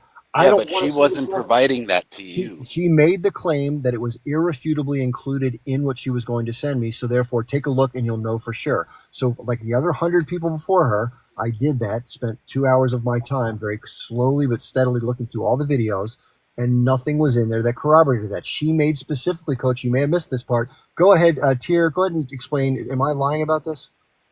No, she said there was people cut in half, that some were beheaded. One lady told me to go look through these videos that a baby was cut out of the stomach. Right. It was terrible, the stuff they were saying, and I went through these videos like with a It was a fine pure tooth comb, fabrication. and there was nothing like that in the videos at all. It's terrible what they're spreading. I can't find anything in the videos. I can find lots of people unalived, but I can't find any of these sickening things that she was talking about last night. And she said she saw with her own 2 eyes. There's nothing in those videos. This is really important to know. So one of the allegations was that obviously this poor woman had her fetus taken from her, with force, and then both. Nobody specifically talked about like that video. You talked about Hold on, just a second. You said that you've heard that. Yes, she did. Yes, she did. She did not make that claim. Let me finish. She did say that, and so I looked for it. I did find a video, by the way, and I happen to be somebody that's looked at a lot of sick stuff before. Call me a sicko, but I followed a lot of the Mexican cartel stuff. And there's a video in a frame that's very small, so it's hard to even see, but you get the idea what's going on, but you can't see much. It's grainy. And around it was a box saying, look what they did to this woman. They did X, Y, and Z. That very video is a cartel video that I've seen before. It has somebody being flayed, if you know what that is, which is a disgusting thing to do. Yes. But it didn't entail a female, newborn being removed. That wasn't part of it, nor was it done in that theater, because I've seen it before. Yeah, some of these videos that they have are planted. They're not even happening in that actual setting. My point of view no is, doubt a lot of That's a very good Propaganda point. that's flooded both sides. Well, real Very quick, my good point. point I'd is, like real to quick, AJ, real bring quick, attention. one last thing. I'll let you go next. There's enough horrible things that happen on 10/7 that on their own they're atrocious enough, in my view, to merit public outrage. I think what happened was, and I don't know who cooked this up, if there was a cooking up, but it seems like it would make sense to cook this up in order to completely turn the public against this group of people, to make the most horrific allegations possible, unthinkably cruel things, barbaric, to the extent that whatever Israel chose to do, it could lean back on this stuff, saying, and we hear it all the time by the spokespeople who continue to repeat these things. They say beheaded babies, women being raped, people being burned alive in oven. It goes on and on. All that It never fabricated stops. stories. Yeah. So it's called atrocity propaganda. And again, it may have happened, but so Goes all the far way back to World War One. zero evidence to corroborate it, other than a UN report, by the way, which said specifically that there were 3 instances, maybe a 4th, that their investigation led them to believe that those did happen. These are attacks on women. And there was also the allegation of GANG rape, but it was based on witness testimony, not investigatory conclusions. There was also a warrant issued for Mohammed Daf for rape as a weapon of war. They're both sides are up on war crimes if you read about it. Right. And the other thing is, a lady come on here and showed the same child in 3 different pictures with 3 different different men holding the same child. So I'm telling you, I know I never watched Gazawood because I was told to watch these other videos. And when I did, I realized, and I looked hard at them, a lot of them were planted victims. Okay, So I'd like to make a point one thing. of a very. I know you want to talk. I'm so sorry. Somebody in the comments said something that I have to address. Then you got the mic. I'm going on mute. Robert Josephs says, I saw the video chip. I'm not sure which video he's referring, because we've mentioned several different things. Robert, as I've done many, many scores of time before, if you have some things that will corroborate some of these more crazy things that were said, please get it to me. Not that I want to see it. I'm not some sicko who enjoys looking at this stuff, but I want to be able to say to my audience in good faith, yes, Robert was kind enough to provide something. This is what I saw with my own 2 eyes, as I have done for the other allegations, which a lot of people still deny, which I've come out and said I've seen the video and just to be sincere and in good faith, because that's what one has to do if you're honest. So Robert, if you have it, Robert, send me a DM, Robert. I'll give you my personal information so you can either email it to me or telegram it to me. I'm not trying to be a douchebag, but people can't keep making claims, say they have the goods, and never deliver them and expect somebody like me to say, yeah, it happened. That's just not fair. Okay? Yeah, but I Exactly. saw videos from Exactly. when So, Israel. Chip, I'd like Okay, to listen, say AJ, I'm go ahead. very offended. Chip, I'm very offended at the people who, after October 7th, put a 1982 video of the Phalange with the assistance of the ITF surrounding Sabra and Shatila, and they actually filmed them splitting a lady and bringing out the baby, okay? And then they put it on October 7th and regenerated it or doctored it, just like you stated, sir. Oh, yeah, Some we seen that. Ben Shapiro posted that crap on Twitter. Yes, and I saw videos from the attack of They October came, 7th. excuse me, I'm still talking. They tried to put it on everybody. They spread it between all of Israel, and they tried to indoctrinate it and make it came from October 7th, when it indeed was a Palestinian lady who was a refugee in the Lebanon, in Sabra and Shatila, and they reconstituted whatever they did to it. They are masters of Bollywood or Israeli wood, and turned it into their atrocity. This upsets me to no end, because they kept using it over and over like it was a broken record, sir. Yes, you're right. And I saw other videos where on the 21st, when Israel attacked the Palestinians, I saw other videos of cruel stuff too. So I don't think we can believe any of these videos, and I don't watch them no more. Can I jump in here and just say something very quickly? I mean, this is not the way people do investigations. We don't just leave it open to the public to decide The government has to have a proper investigation. The fact that the Israeli government haven't done that raises significant questions. You can look at as many videos as you want, with all due respect, and everyone's going to have a different opinion. There has to be an official investigation. And again, the fact that the Israeli government hasn't allowed for an independent investigation, in my opinion, raises very, very, very significant question marks. Coach, is that unfair? Do you think we're being, being obstinate, or how do you feel about what you're hearing? No, not at all. I mean, you guys are welcome to believe what you want and ask for whichever evidence that you want to ask for. What do you believe? Do you believe the things that have been alleged actually did occur, and have you seen the things that would back them up that we're discussing? What things? Okay, well, let's go down what Yossi Landau said. He said that there was a woman in the kibbutzim who had her, baby removed. I did not see anything of Yes, this, so I cannot all that corroborate that wild Hold one. on, shit, let me right? finish. Let's give Coach a chance to say this is fair because I want to hear his point of view. I The other cannot alleg- corroborate that. I okay, haven't seen it. okay, fair enough. And then as far as young children being put into ovens, did you see anything about that? I did not see that. Okay. How about women on a wide scale basis? I guess I don't know if you consider wide scale the 3 or 4 that were alluded to. I have personally seen that, yes. Okay, so you saw. Would you see the aftermath, or did you see the during on the GoPro footage? Aftermath. Okay, so can you describe, without being too graphic, what that entailed? Like, what was the situation, circumstances? Was it at the kibbutzim, the rave? Like, where? What? So at the concert, Okay. or rave, whatever you want to call it, Yeah. one of my buddies, he actually moved to the U.S. a couple years ago. His brother was the food distributor at the rave. He lives around the corner from me. He was attending with his brother. He was back home visiting. He's a Druzy man. He's actually on this app, but he was there. And as he was looking for his brother, because they got separated, he was taking videos.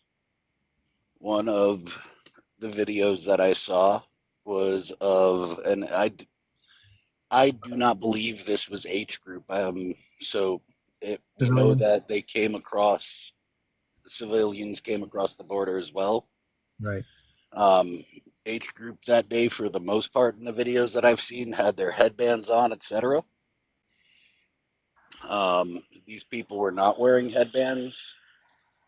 They had a person tied with his hands with a rope over a tree branch, his hands tied to the like up above his head, and they were holding it on the other side, like they were going to try to not lynch per se, but like with his hands over his head, if that makes sense. Right. And then you see them take a knife and slit through his stomach, and his innards came out. Okay. That's You on can video. also, That's on video. yes, Oh, geez. that's on his that's actually on his personal device. Is there any way for that to be somehow documented so the rest of us can at least say just to be honest about what we saw? I can ask him. He's You can not shared it with anyone, blur but out the faces or whatever data needs to be blurred. I mean, I'm not looking at. I mean, I will have to ask him if he's willing to share that, Okay. because I know he has in fact shared that with the state of Israel.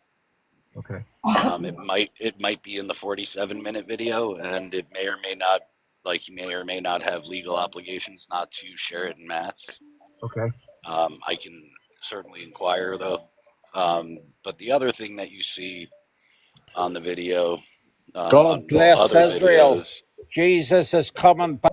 oh, Jesus Christ. Apple, if you can wait your turn, we'll happily listen to your views, but give us a second. The other thing that you see in the videos is as he's leaving, or trying to find his brother, and he's taking video of what he saw, and he's walking through the woods, you see women tied to trees and some men tied to trees, not undressed from the waist up, but absolutely undressed from the waist down, with clearly things having, like, you can see that things happen to them. They were assaulted in some way that way. You can see. And the fact that they would be clothed from the waist up, but not from the bottom down. Right. I mean, could Were you these? be cynical and say that nothing happened to them like that? Sure, you can be a cynic, but I'm not. Were these included in the 47-minute, or you said you weren't sure if they I were? am not sure. I know he shared them obviously with the Israeli authorities. Because I guess one of the things that is a fair question for us to ask, I was just wondering this in my head while you were speaking, is if for whatever extent independent groups have tried to, that are more formal than a guy like me, I'm just a guy from America, who the hell am I, as Michael Haas reminded me last night. But some of the groups that do have a little more legitimacy in this space that have asked for this type of evidence, they haven't reported, at least not that I'm aware, the ones that I've learned about that are doing the work, that these types of images or video have been something they've come across. So you know why that might be? I don't know if they're under, that's why I'm thinking like maybe Israel asked them or made them sign like NDAs or something, but I don't know. I've never like dived that far. Quite frankly, after seeing the imagery that he showed me on his phone, Yeah. I didn't really want to look at it again. Signing what, Coach? You said An NDA, you non-disclosure just made it agreement. up. You just made it up, right? What are you talking about? You just made it up that you said they could have signed, but you don't know that, so you just made it up. Right. I'm saying I don't know why they You would. don't know, but you just made it up. You just made a statement that is not true. Well, wait a second. No, what do you wait, say? no, oh, hold on. No, How is that not true? I'm to be saying fair, I You don't just know made its it up. potential. You just hold made on, it up. hold on. Coach said it may have happened where they had to do this. He didn't say it happened for certainty, so that's a fair thing for him to put out there as conjecture. Okay, to be fair. Hey Chip, the way this guy is talking is that like October the 7th never happened, and coach is lying. I Well, mean, wait a second. What the coach is sharing, I think he sounds pretty earnest in the way he's trying to present what he does know. He answered some very specific questions in ways that wouldn't indicate he's trying to lie to me. I don't get the sense he's making shit up, and I think that he's trying to be as genuine as he can based on what he's experienced. If I'm wrong about that, if people are seeing it differently, please let me know. to where I'm seeing the Palestinian guy. I am Palestinian seeing things differently because coach is telling these videos do exist, but these videos is only confidential for a certain reason, but they do exist. Hold it. Well, again, Quick. here's part of the challenge in all this process, and I'll let I Am Palestinian jump in. There may be cultural norms that require the information to be held a certain way, which I've heard there's some practices within the faith. Yes, sir. Yes, sir. That's Absolutely. that may be part of it. In addition, there may be privacy issues with family members that may play a role, or it may just be the decision of the government not wanting to release certain information because of how objectionable it is. Those things, though, unfortunately, do muddy the waters a little bit, even if everything that was done was fully documented and accurate per what's being alleged. So that's the only thing I try to point out is I'm just trying to be truthful and get to the bottom of something and put it to bed for people so I can say, hey, I know this happened. Someone was kind enough to pass on corroborating information, and therefore this is what I saw, which I've done with everything else that I've seen about that day, which was horrible. By the way, a lot of it was disgusting to watch. It was, it's like watching a horror movie, but in real life. So anyway. Exactly. So I think these Palestinians they want the video to circulate so they could embarrass the Jewish people. Say, look what we did to the Jewish people. That's why these videos have to be held confidential for now, Chip. I did see videos of survivors that did say exactly what Coach was saying. So Okay. how come this wouldn't be true? Like, I mean, I just listened to Coach, and I heard the exact same things on videos that were being the survivors were being interviewed, and they were word for word what Coach just said. And I don't even know this man. Yeah, this is the thing. They could very well be 100% accurate. That's why it's unfair to deny anything outright just They, out of default. Chip, they could, but you don't know if they are. This is true also. Yeah, they could. So the same thing could be said that if something is made up and being showed to multiple people, and now multiple people are talking about it, they all sound like, oh, they saw the same thing. Ergo, it must be true. I mean, that's the case. Coach, I know you said a lot of things, but I mean, I'm sorry to say, most of them are just made up. Those are just like the same thing you say that there was some sort of NDA or whatever but there's no such a thing. You just made it up, right? No. The thing is, one second. Do you have evidence saying One it's second. No, I need So to. I you need to. guys, you guys expect us to take the unaliving of 50,000 people in Gaza on a trust me, bro word? Like, why don't you submit that to a court, to something that they can rule on it? But you guys want us to accept the idea that Israel can go to I Gaza. don't This need is, you to hold on one accept second. anything. 72 hours. I was Hold on. trying to finish Hold on. my 72 hours. I was trying to finish what I'm trying to say. Now, Coach and everybody else and Chip, hey, how you doing? I haven't on for some time. So, anyways, if we have such evidence, and Tia was saying that she saw that too. Now, why can't we present that to international community, international channels, so they all can look at it, so we can finally look what happened, so some justification. Okay, so to answer your Can I question, finish? I'm not done, I'm Just. You sure had your all of monologue. that has been shared with You the had your ICC. monologue. Listen, you had your monologue for 10 minutes. It wasn't a And- monologue. And I we was didn't answering Chip's interrupt you. question. We didn't interrupt you, Coach. Okay, just real quick, guys. This is a little bit combative. I'm happy to have you share whatever you want to share. Your opinion's valuable. Coach, you're kind of coming at him in a hard way, and it's not necessary. Just let's ask him questions rather than condemning him for things. I'm answering his question. See, Right. the reason but, why he's never So going just- to He said see something that that is I because felt it's he been didn't shared like. with the ICC. When a Yeah, court let's- case happens, Yeah. you do not get to see the evidence as the general public, other than what is allowed to be shared with the general public. The Understood. idea that he or anyone in the general public is going to be privy to the videos and imagery outside of what Hamas shared themselves Right. is absolutely asinine. It's not Well, going to happen. Like I said earlier, Coach, and I'll bring back Palestinian in a second. Sorry about the wait. I know you're passionate and you want to speak. I'm not trying to stop you from talking. I just want us to be fair with each other and try to maintain civility. But in terms of that, Coach, that's fine. Some of the independent groups who do carry more weight that may not be the court itself, who are doing independent investigatory efforts, who are trying to get some level of cooperation along the way, who fall short of their desire to gain the corroborating evidence, those are the people to whom I'm pointing, not me or I am Palestinian. Go ahead, I am. That mass rape story.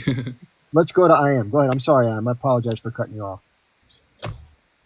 What I was trying to say, Chip, is that we have the whole world looking at this case, and I know there's a battle going on inside the court in terms of who is right, who is wrong. But these evidence, they don't belong to some sort of criminal case.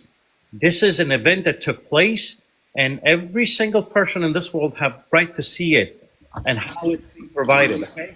Now, if the Zionists are providing some evidence, as much as we have to take it as a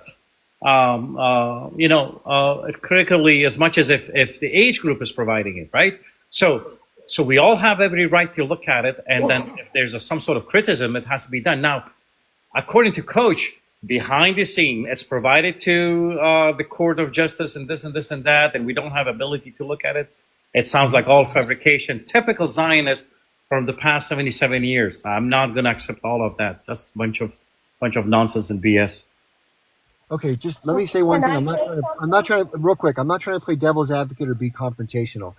To be fair, we know that in the criminal courts in just in America, for example, if there's allegations of a horrific crime, of including SA, the public in many cases does not get access, like Coach is saying, to some of the evidence that Exactly, Chip.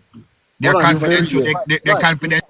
But hold on. But in this case, because of the conjecture and all the talk about the severity of this and the number of times it's been emphasized publicly that it might be a claim that would turn public opinion in a certain way, it would be really helpful if some form of corroboration could be done independently so it didn't lead to these question marks that were mentioned earlier. Is that a fair thing to say? Chip, a question for Chip. One second. Chip, if I am plaintiff and I go to court and I have a record of lying, would you expect me to present an evidence, yes or no? Well, yeah, therein lies the problem. Because Colonel Lawrence Wilkerson said this. This is I used to make videos a lot, and this is one of the videos I put out. He said this is the guy who was the chief of staff to the then Secretary of State Colin Powell back in the Bush administration. He worked for 6 years dealing directly with the Israelis. And here's what he said. You cannot believe a single word that comes out of the mouth of an Israeli. They lie. They're abject liars. They always lie. So again, I'm not saying that there were any lies told about the allegations on 10/7 because I don't know, but it's like someone said a second ago by Federico. If someone has a pattern of misrepresenting the truth to their benefit over time, when they finally do, it's like the boy who cried wolf. The sixth time you yell wolf, if there's really a wolf coming, everyone's staying indoors. Chip, as much Okay, as I so hold it. I've edited this photo so that it blots out anything that can get bananaed. Okay, let me make it big. The other thing we But have to this is understand is taken from a Hamas member's GoPro. Now, on Right. the very bottom, you can see this little black line. It is the tip of something that you can get bananaed for. Now, this was a people hiding in there, Right. and now I actually went to the memorial that they did Right. in New York City, and I see the exact same porta potty that they were firing into. What does I that have to don't do with the have. other atrocities, though? That's what I'm I'm asking. not talking about the other atrocities. I'm saying for this specific instance, Right. we have corroborating evidence taken by the Hamas members' GoPro, Right. videoing themselves doing this, documenting this for the world for us, Right. and then the actual thing with the pew pew holes, and I can even get a little bit closer for No, you. you don't have to, You Coach. can Let see me. the little No, holes in I the. agree. You can see I the don't. little holes in the porta john. Let me I don't They debunk disagree. fired. But that's They Chip. shifting. fired downward Chip. That's shifting the goalpost, though, towards the Coach. Chip. bottom That's shifting in the case goalpost. they wanted, in case the people were ducking inside. I get Chip. it. That Chip. was. They were purposeful. Let me finish. This is an important point, and then we'll bring in IM. I agree. The allegations of these crimes that happen at the Nova Festival, in the kibbutzim, and elsewhere in these communities like bus stops and other places, I've already corroborated those and said they happen. There's no disputing that. I'm talking about some of the other things that have been laying in these gray areas.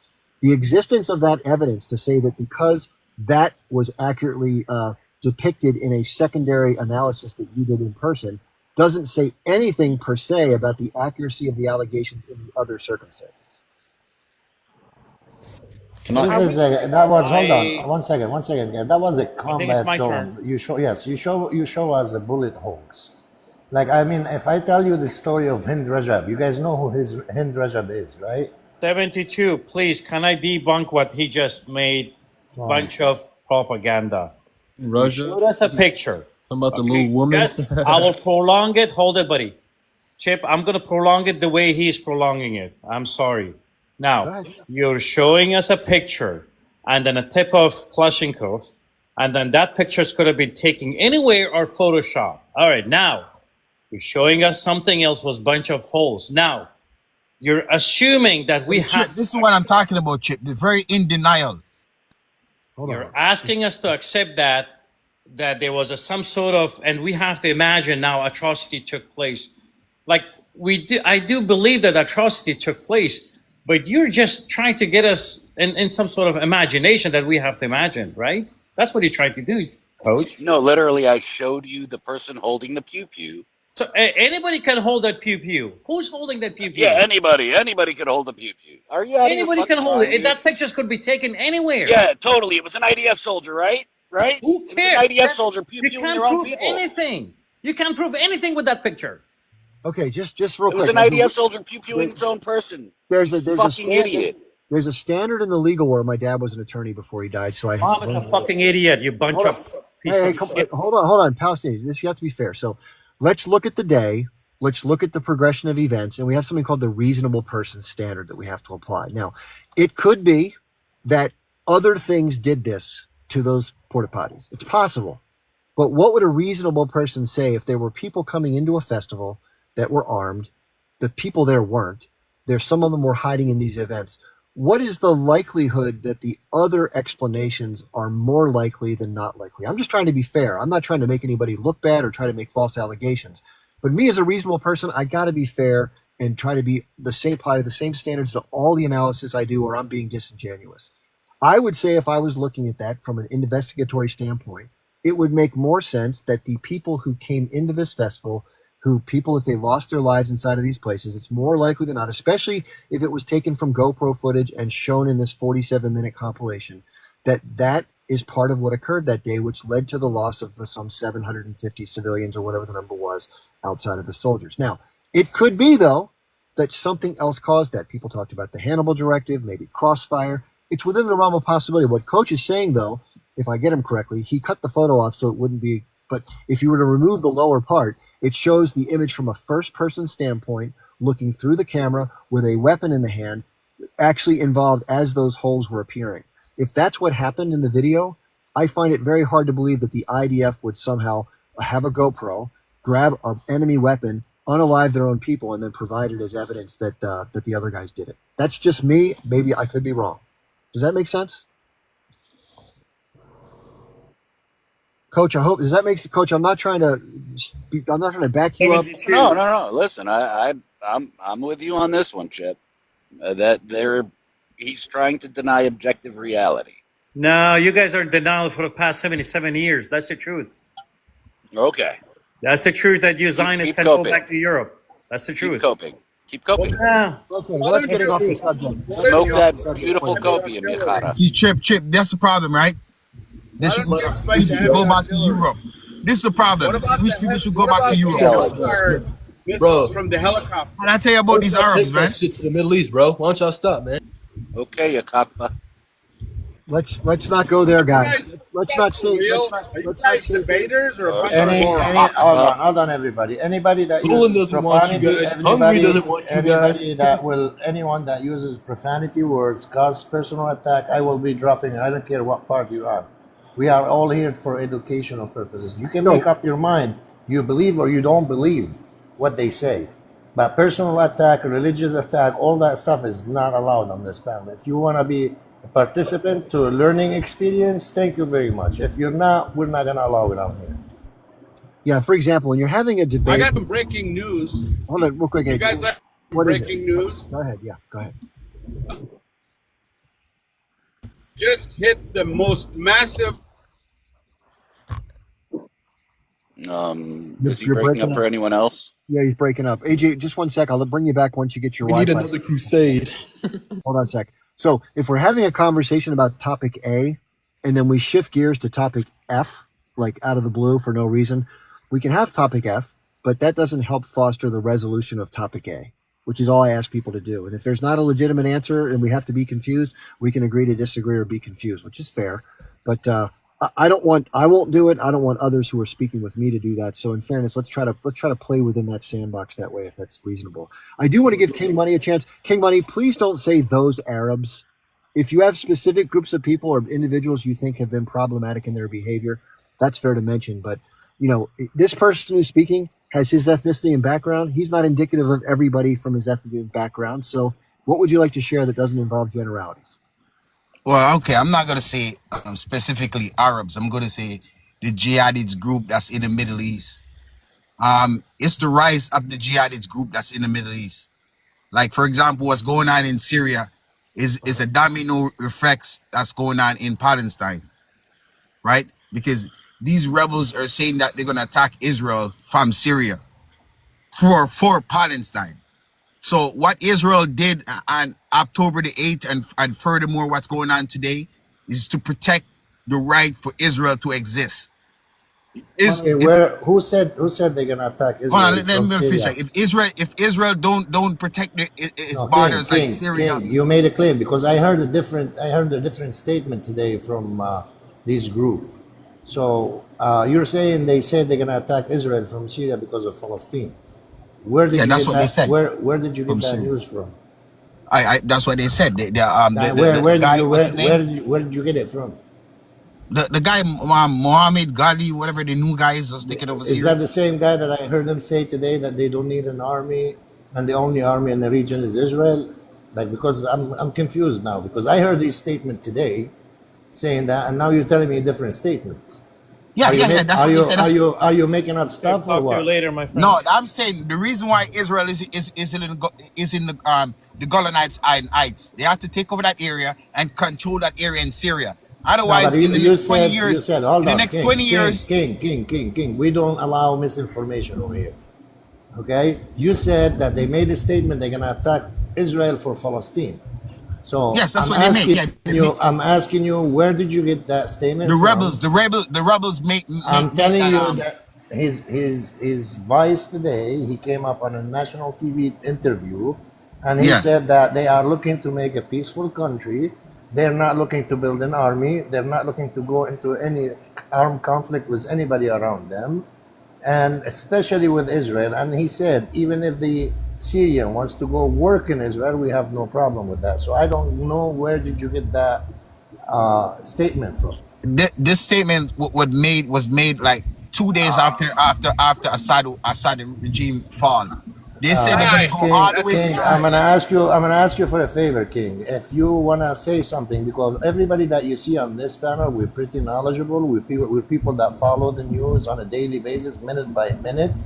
So if you're gonna come up here and you're gonna say misinformation just to speak, please don't. I'm not saying misinformation. I'm saying Israel must protect their border from Syria to Lebanon to Palestine, because this Islamic agenda, jihadists have agenda to rise up right now. They call it all the You are jihad war. racist, sir. You are a racist. Oh, am I racist? I'm speaking a fact.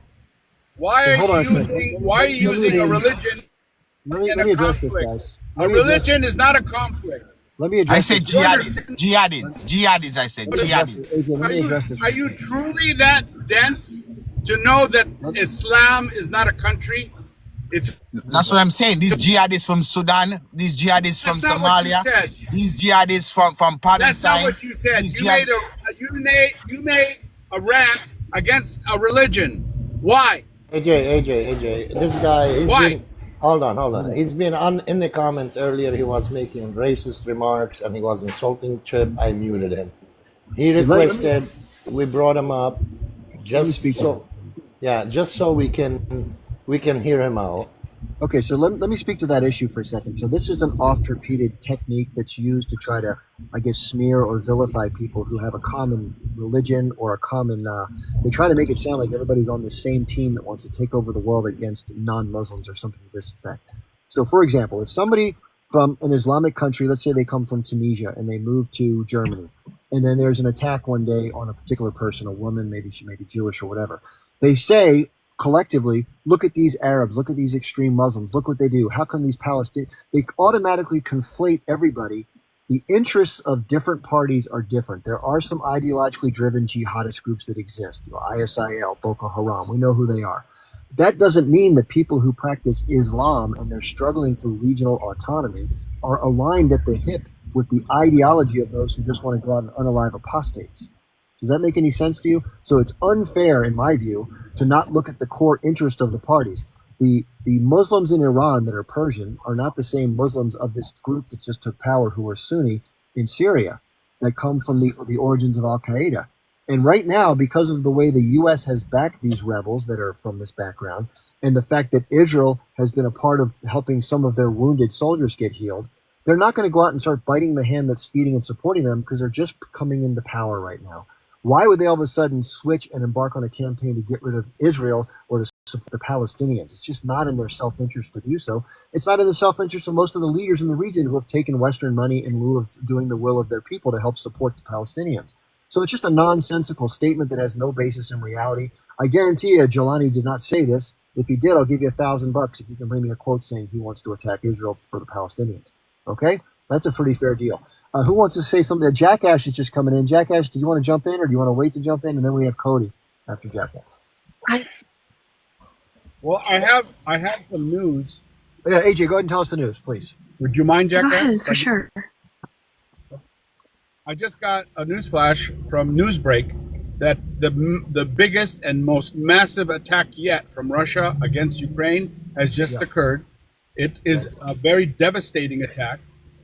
It looks like there's an urgency to destroy as much as they can before Trump comes into power. Right. Does that make any sense?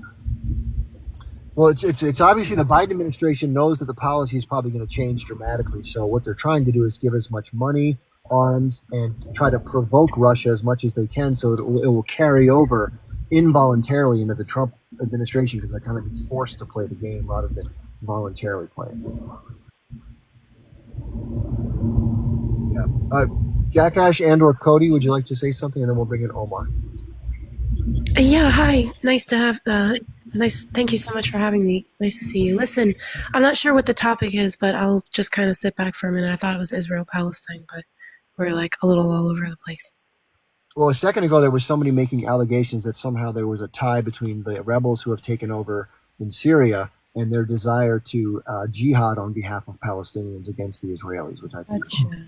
Okay, that's what it was. Very good. So let's go to Cody while Jackash gets her feet underneath her, and then we'll go to Omar. How you doing, Cody? Cody, are you there? Cody Culp in the middle? Okay, while Cody figures out, let's bring in Omar. Omar, nice to see you. How are you? Hey, what's going on, Chip? So, I just want to go ahead and just stress on October 7th, that horrible day that occurred. You know, in the back of my mind, something was somewhat off. The ability for a group of age group members to enter that territory, Israel proper, and commit those acts, those horrendous acts, it just the back of my mind said this must have to be, or possibility of some sort of false flag, where the powers to be want to instigate and move forward and change the demographics of what we see on the ground today. And ultimately, unfortunately, what's happening right now is the people that are on the ground, the poor, are the ones that are actually the ones that are suffering. So even with these rebels groups that are in Syria, when they were able to take over Syria in a day, in 2 days, it was all facilitated. It was all facilitated all on the back end, and it's just we're just all like pawns in this bigger game of the Western imperial power. I'm thinking at the end, trying to counter the BRICS movement, right? And I'm just saying it's ultimately just the poor and the disenfranchised are the ones that are that they're going to end up being suffering in this conflict. Yeah, it could be for a lot of reasons. I mean, just think for a second what happened after 9/11 in the U.S., what it's allowed the United States to do politically based on the horrific nature of the attack. And similarly, when it comes to the situation we're seeing in Israel, obviously it was a horrific attack. And of course, a lot of anger in society. A lot of people who were more left-leaning or liberal have moved completely to the other side, or now against any sort of peaceful resolution.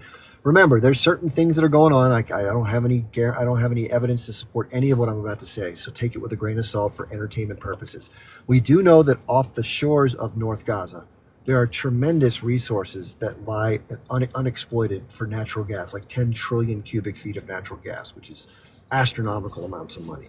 So it could be theoretically that one of the reasons why somebody may have wanted this to happen is international finance. We know that energy resources are a key consideration in general. So it's possible that that may have been part of someone's thinking. There have been IDF soldiers that served on the border. I've seen a couple videos, one was female, one was male. And they said based on their history of serving there, that there was no way possible that any breach on the border fence could have happened, much less in 13 separate places, and they'd have this much time to get inside of Israel. It just isn't possible. So just like in the United States on 9/11, if you don't know, many of our resources were coincidentally placed elsewhere. There were fighter jets from NORAD that were in the Arctic Circle on exercises, as one example. There are many, many others. Similarly, on Israel, it was a holiday, 2 different holidays, and a lot of the soldiers and typical border monitoring staff was not at its normal level of readiness. So call it what you will. It could be coincidence. It could be something else. Again, look what it's led to and who may benefit, cui bono, as I like to say. Let's bring in, who was the next person I didn't talk to? Is it Shadow or is it, and then we have Amjad, I think. Go ahead, Shadow, if you're ready. Shadow Band. Okay, while Shadow Band gets his bearings, let's go to Amjad. Hello, Mr. Chip. How are you doing? Good, thank you. Okay. First, about the rebels in Syria, I think the whole world know that without the support of America and the support of Israel, those rebels will not change the regime in Syria. So they will not fight against those rebels will not fight against Israel. Be nonsense what that man was talking earlier. Right. That said, about what happened after October 7, I think the whole world see and know that the Israelis themselves, after long investigation, did find out that their planes, helicopter planes, did fire at cars was running from that music festival, and they kill their own people. And even that investigation said that they fire at homes where was Palestinians fighters was inside those homes, and there is Israeli civilians was with them, and they fire at those homes and kill everybody. So majority of those killed civilians from Israel. Can you say unalived? Not use the K word. I am saying what is the Israeli investigation. Amjad, no, what I mean is for TikTok, there's certain words, if we say them in their normal sense, just say unalived instead of KIL. Okay. Thank you. So those who killed, the civilians killed. لا تحكيش kill. Unalive. You want to say unalive when it comes to loss of life, not KILL. Okay? One more time, I got to let you go. It's in Arabic if you like, Chip. I said it to him in Arabic. لا تحكي كلمة مع K. فاهم? Okay, well, right now his mic is sort of jammed up. I was trying to bring in, by the way, if there's an audience member named Z Justice, you were coming in, I didn't disconnect you, you timed out, you kept swirling. So what usually fixes that, if you leave TikTok, turn off your Wi-Fi or whatever it is, turn your internet back on and then re-enter. And then if you re-request, it usually fixes that, okay? So I'll try to bring you up again. Did anybody else want to jump in while... Amjad, do you Just understand? 1 minute, please. The last thing I want to say here. Okay, please no more saying. Please don't say that word again. People speak about the Israeli side lose 700 or whatever they lose, but they never mention the same people that there is over 200,000 Palestinians mostly lose their life and or injured, and they destroy. انت تحكي عربي مش لازم تقول الكلمة اللي حكى لك تشيب لا تحكي KILL فاهم؟ Yeah, okay. So majority of those was children and women, and they have the audacity to come speak about one side, and they don't have humanity to speak about the other side, which is way hundreds of times more being unalived. So I get it. It is very shame in anyone will come here and have the audacity to speak about one side and don't speak about the other side. Thank you. Yeah, the argument that I hear often is that, and again, I think humanity has definitely been lost. Gideon Levy from Haaretz, which is a journalist inside of Israel, speaks to this. Like, people have kind of lost their minds. They're somehow able to overlook the harm that's being done to innocent civilians, and they think that because of what happened on October 7th, it's the fault of their enemy, regardless of what happens. That's kind of the attitude in general. Not everybody, but many people in society. That's not good. Listen, if you look at what happened under World War II to the Jewish people, which was horrific and far greater scale, but never again, meaning a people who are innocent and losing their lives for no fault of their own on a large set of numbers. That should apply to everybody. There should be no group that experiences that. If you can't have empathy for other civilians, you're not going to get the same in return for yours from other people if and when it happens to you. A lot of people empathize, including myself, with what happened, the losses that the Israelis experienced on 10/7, including the soldiers, by the way. I don't want to see soldiers lose their life, much less civilians. However, in return, if you can somehow just chalk up the people that are losing their lives in Gaza to collateral damage, oh, well, it's the H group, blame them, they shouldn't have started this shit. You've got a disconnect somewhere in your sense of morality that you need to work on, because most of the people that have lost their lives weren't involved at all in what happened. In many cases, the Israeli prosecution of the war has been so cavalier, and the rules of engagement at the unit level have been so liberal that people have been able to go after civilians in ways that are worse than what happened on 10/7. So that's, I think, what the person was trying to make, that how dare you point to that, which was 100 times less in terms of its impact versus what we're seeing now, and yet you don't have the same sort of thought process, to be fair. Who wanted to go next? Can I just jump in now, Chip? So, yeah, I just want to just quickly go back over a couple of things and then move on to maybe Syria, if that's okay. So, yeah, real quick, before you start, I just want to let Federico, are you there? Federico has a restaurant, so sometimes he goes off and takes care of other stuff. That's right, I'm here. Okay, I have to go dark for about 10 minutes. Will you mind managing things in my absence until I come back? Sounds good. Okay, thank you so much. Please go ahead, Nas. So I just wanted to say, with the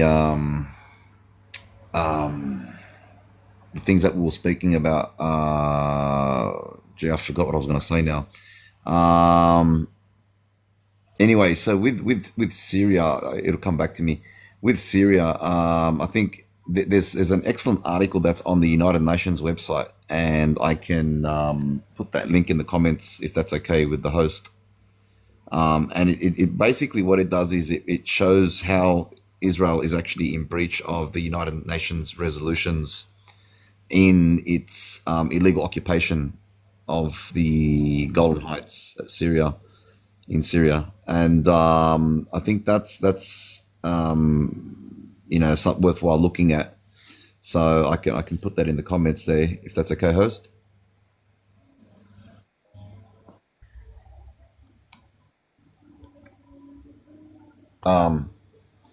Yeah, so just wanted to briefly mention about what we were speaking about when it comes to the evidence of these talking points that the Zionists usually raise, these talking points of October the 7th and other talking points.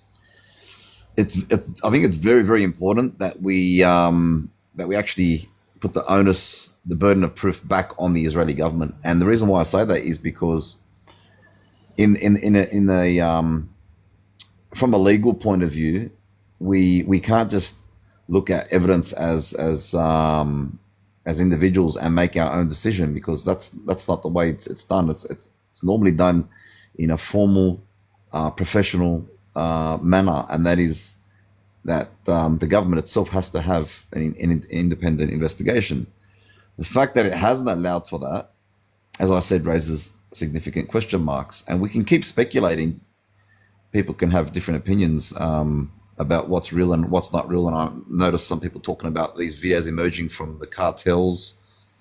None of us will actually ever know the truth unless there's a proper investigation. So I think it's important to be aware of that fact, because those talking points, as I said, are Israeli talking points, and the fact of the matter is that there's at least 50,000 people have been unalived in the Gaza Strip, and even if we are to accept the Zionist narrative of what happened on October the 7th, it still does not justify, nor does it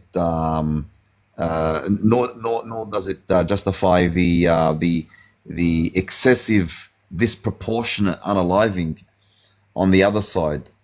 And as I said, there's been approximately 50,000, as we all know. So yeah, I just thought I'd clarify that, but I'll put the link for the United Nations website in the comments. All right. Next, I don't know if Z Justice spoke, and I ask you pro-Palestinian.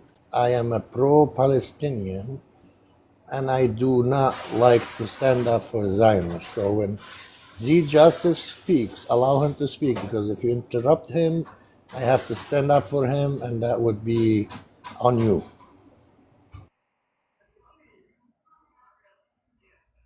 Z, you're there? Yeah, so again, in response to Naz Escobar, the conflicts are not measured in numbers. The numbers are measured in context. And then when you look at there's always an explanation to why things appear the way that they appear. If you fight in an urban war zone that is the most populated area in the world, where the 50% of the population are children, and the 30% of the population are women, and then you'll have to calculate your collateral damage, and then you have to calculate how much percentage of the population from 2 million actually were unalived, while you were trying to establish and achieve your military objectives from the beginning of the war, the picture might be a little different. Because when then you start to realize and understand that when you have to kick the door, for example, and people who serve the military can attest to that, and you kick the door in and there is a guy you want to get in the room, but on the right you have a woman, and on the left you have a child. Now the child has a weapon. Does that child now an active militant combatant? There's a fog of war. It's very difficult. It's hard. It's the most populated area. And so it's there is a reason why, for example, in conflict with the big age group, we don't see those numbers. There is because the concentration of the population is different. There's a reason why in the conflicts everywhere else you just don't see it. I think if you want to analyze something, you have to put attention to render them biased, but United States military stated, several generals did, that the Israel's behavior and Israel's achievements are actually admirable, to the point where the amount of casualties that they produced for the goals that they wanted to achieve was exceptional. So Let's give hold on. Let's give him a nice hand. He made a beautiful speech. But when you come out and claim to have the most advanced army in the Middle East, and you claim to be the strongest, and after you failed on October 7, you don't go revenging on people, dropping 2,000 booms on hospitals, on tents. If you are really army, competent army, what I would do if I was a leader of such an event, I would organize my special forces, and I will conquer that 12-mile by 5-mile area. By the way, this is how big Gaza is. It's a 12-mile by 5-mile, and has been being bombarded for the past 14 months. So if you were a capable army, you will send your special forces in precise operations, and you collect your hostages. You don't go unaliving people left and right for nothing.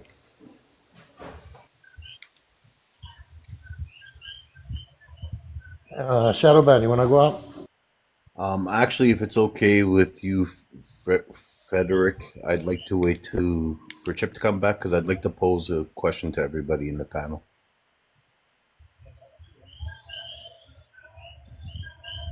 Isabella is new. Isabella, want to say something? Are you there? All right. Coffee shop. Yeah, Do you mind if I? Oh, go ahead. yeah, go ahead, go ahead. Yeah, I was just wondering who were the pro-Zionist, pro-Israelis on the panel, and Z Justice, I think, is one of them. Is that right?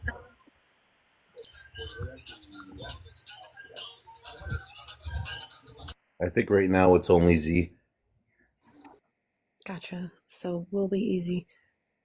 Um, If I may, I've never really had the opportunity to like fully. I go on pro-Israeli panels, and I have for like the last year, Yeah. and oftentimes it's the same talking points over and over. It's never addressed what is happening within Gaza.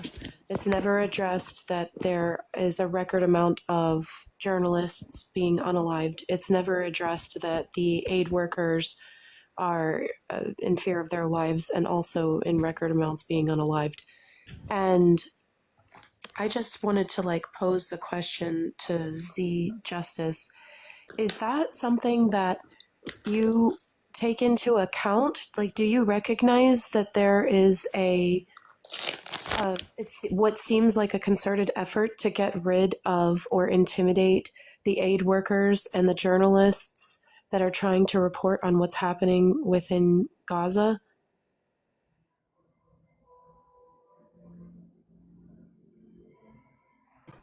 So, I mean, to your question, and as I said before, it's for us civilians who are never participated in combat may be a little challenging to perceive what a military personnel has to experience when he goes through an Z, acute just operation. Z, she was asking you Can about I? the hold on. I'm And I'm answering. redirecting the question. No. And I'm answering. Hold on. She was asking you about the journalist and the aid workers. Right. So if Israelis unalive their own Specifically, hostages by mistake, if I just make they quick, could real quick, unalive aid workers by mistake, right? So that could have sure, happened. and If I they understand, unalive and their that's own, your. Yeah, I understand that part. Okay. What I'm asking more specifically to you is right? that something that you are getting information on? Do you see like reports of that? Is that something that you see news like in the news in your news cycle or in your daily feed? Is that something that you feel like is an important topic when journalists across the world have all signed on to like letters saying that this is very concerning, this is very dangerous, that journalists are looking, it's looking as if they are being targeted. It is looking as if they are outwardly being taken out. Specifically so the news of what goes on in Gaza is not allowed to be released to the public. So that's my question really, is like, are you aware of this information, and how do you feel about it personally? Like you as an individual, I recognize that, what the military does is what the military is going to do, and maybe it's an accident, whatever. I'm speaking specifically to your experience. Do you have any understanding of the journalists and aid workers, and what do you think about that? Sure, absolutely. Like every person who exercises critical thinking, I personally believe that while some reports could be credible and attributed to probable mistakes, we're also in the middle of the media war. For example, there are credible reports that the journalists from Al Jazeera belong to the age group at the same time that they were reporters. There are credible reports with the names, with the addresses. There are credible reports where a prominent doctor who held Noah Argamani, as well as the journalist who was a journalist for Al Jazeera, held Noah Argamani in his home. So now, when you have these types of problems, you have to look at it through that lens now, because then it becomes a biased propaganda trying to make Israel look bad. Well, in fact, Israel has to dismantle every opposition that is a valid military target. You're basically seeing what's happening to the journalists as justified military targets, like that you just believe, like you believe that the military has chosen them as justified military targets. Am I getting that right? No. I think that underneath the disguise of journalists, you have a lot of team members, and that is creating the illusion that is the journalists are being targeted. For example, the age group used ambulances on several occasions documented, and it creates an illusion that the Israeli forces attack ambulances. So you can spin it from every direction. There is like a headquarters in the hospitals. It creates an illusion that the Israelis attack the hospitals. You see what I mean? I mean, it's in the end of the day, if you are pro-Pali, What you could about use this the information Israeli and create hostage? that. What about the Right. Israeli hostage who escaped from the age group, and he was put in white flag, and And he they was still kill him? unalive. Right, because and that's what happens in the fog of war. I No, try to explain that it's very they difficult. don't want You no know, hostage to come alive. do you really believe we don't want the hostages to come alive? Do you really believe that, That's for example, Netanyahu don't when want Noah, them come alive. Your country is there is okay, there is I United respect your Nations court opinion. I respect your says opinion. your country committed genocide in Palestine, and your prime minister is a war criminal, and your defense minister is a war criminal. So what is you coming here to approve? Brother, If I United respect your Nations opinion. say you are from a criminal country who unlife hundreds of thousands of people and displace them from their home, make them hungry, you commit a genocide, and you still have the audacity to come here and talk and defend criminals, war criminals. You have to be ashamed of yourself. Brother, I respect your opinion. If I can respond, I respect your opinion. But first of all, there are allegations. Okay, there was no trial. So until the trial is conducted, we would keep it as an allegation. There is no allegation that there is a genocide committed by the Israel, except Amnesty International published an opinion book in the International Criminal Court. There are no allegations so far that there was a genocide. There are a lot of war crimes, and if you take a look, They will what not the bring the charges unless they have evidence, and the evidence is there. The whole world. but so you guilty? So you guilty before you've been charged? I mean, this is not You a think justice. Would it be a a justice United to you? Nations court will say so and so is a criminal and war crime, committing a war crime like that? This Can I is United say Nations we're something? talking about. So We're really not quick. talking about. We're not talking about. I understand you're upset, brother. I understand you're upset. I understand and I feel for you. Listen, you're upset. It's emotional, but it's not logical. What you're saying is emotional, but it's not No, it's logical. not You're repeating emotional. yourself. It's Let facts. me just really interject Facts is really facts. quickly here.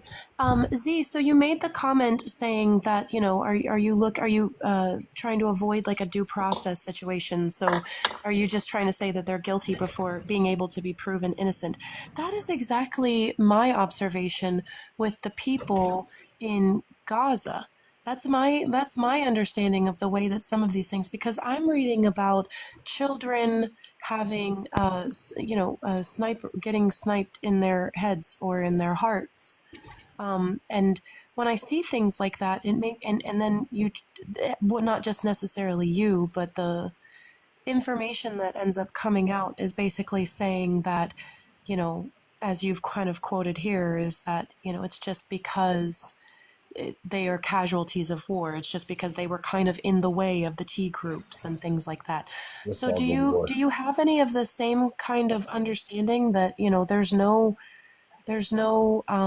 innocence in Gaza? Like, that seems to be the way that people kind of depict it, and it doesn't seem right. Can I answer one of your questions? I just want to say a couple of things. Okay, we know that Israel has. It's been said that they have genocided Palestine. So I'm not going to say anything bad about either side, but I'm going to ask some questions. We're not getting much news out of Palestine, so I'm asking some questions. So why is there charges on both sides about war crimes? That's one thing. Both sides have been charged with war crimes. I never understood what happened, why Palestine attacked on October 7th. And I wonder if there's any children and women being killed on the Israel side. Backwards, please. Oh, I mean, unalived. Yes, unalived.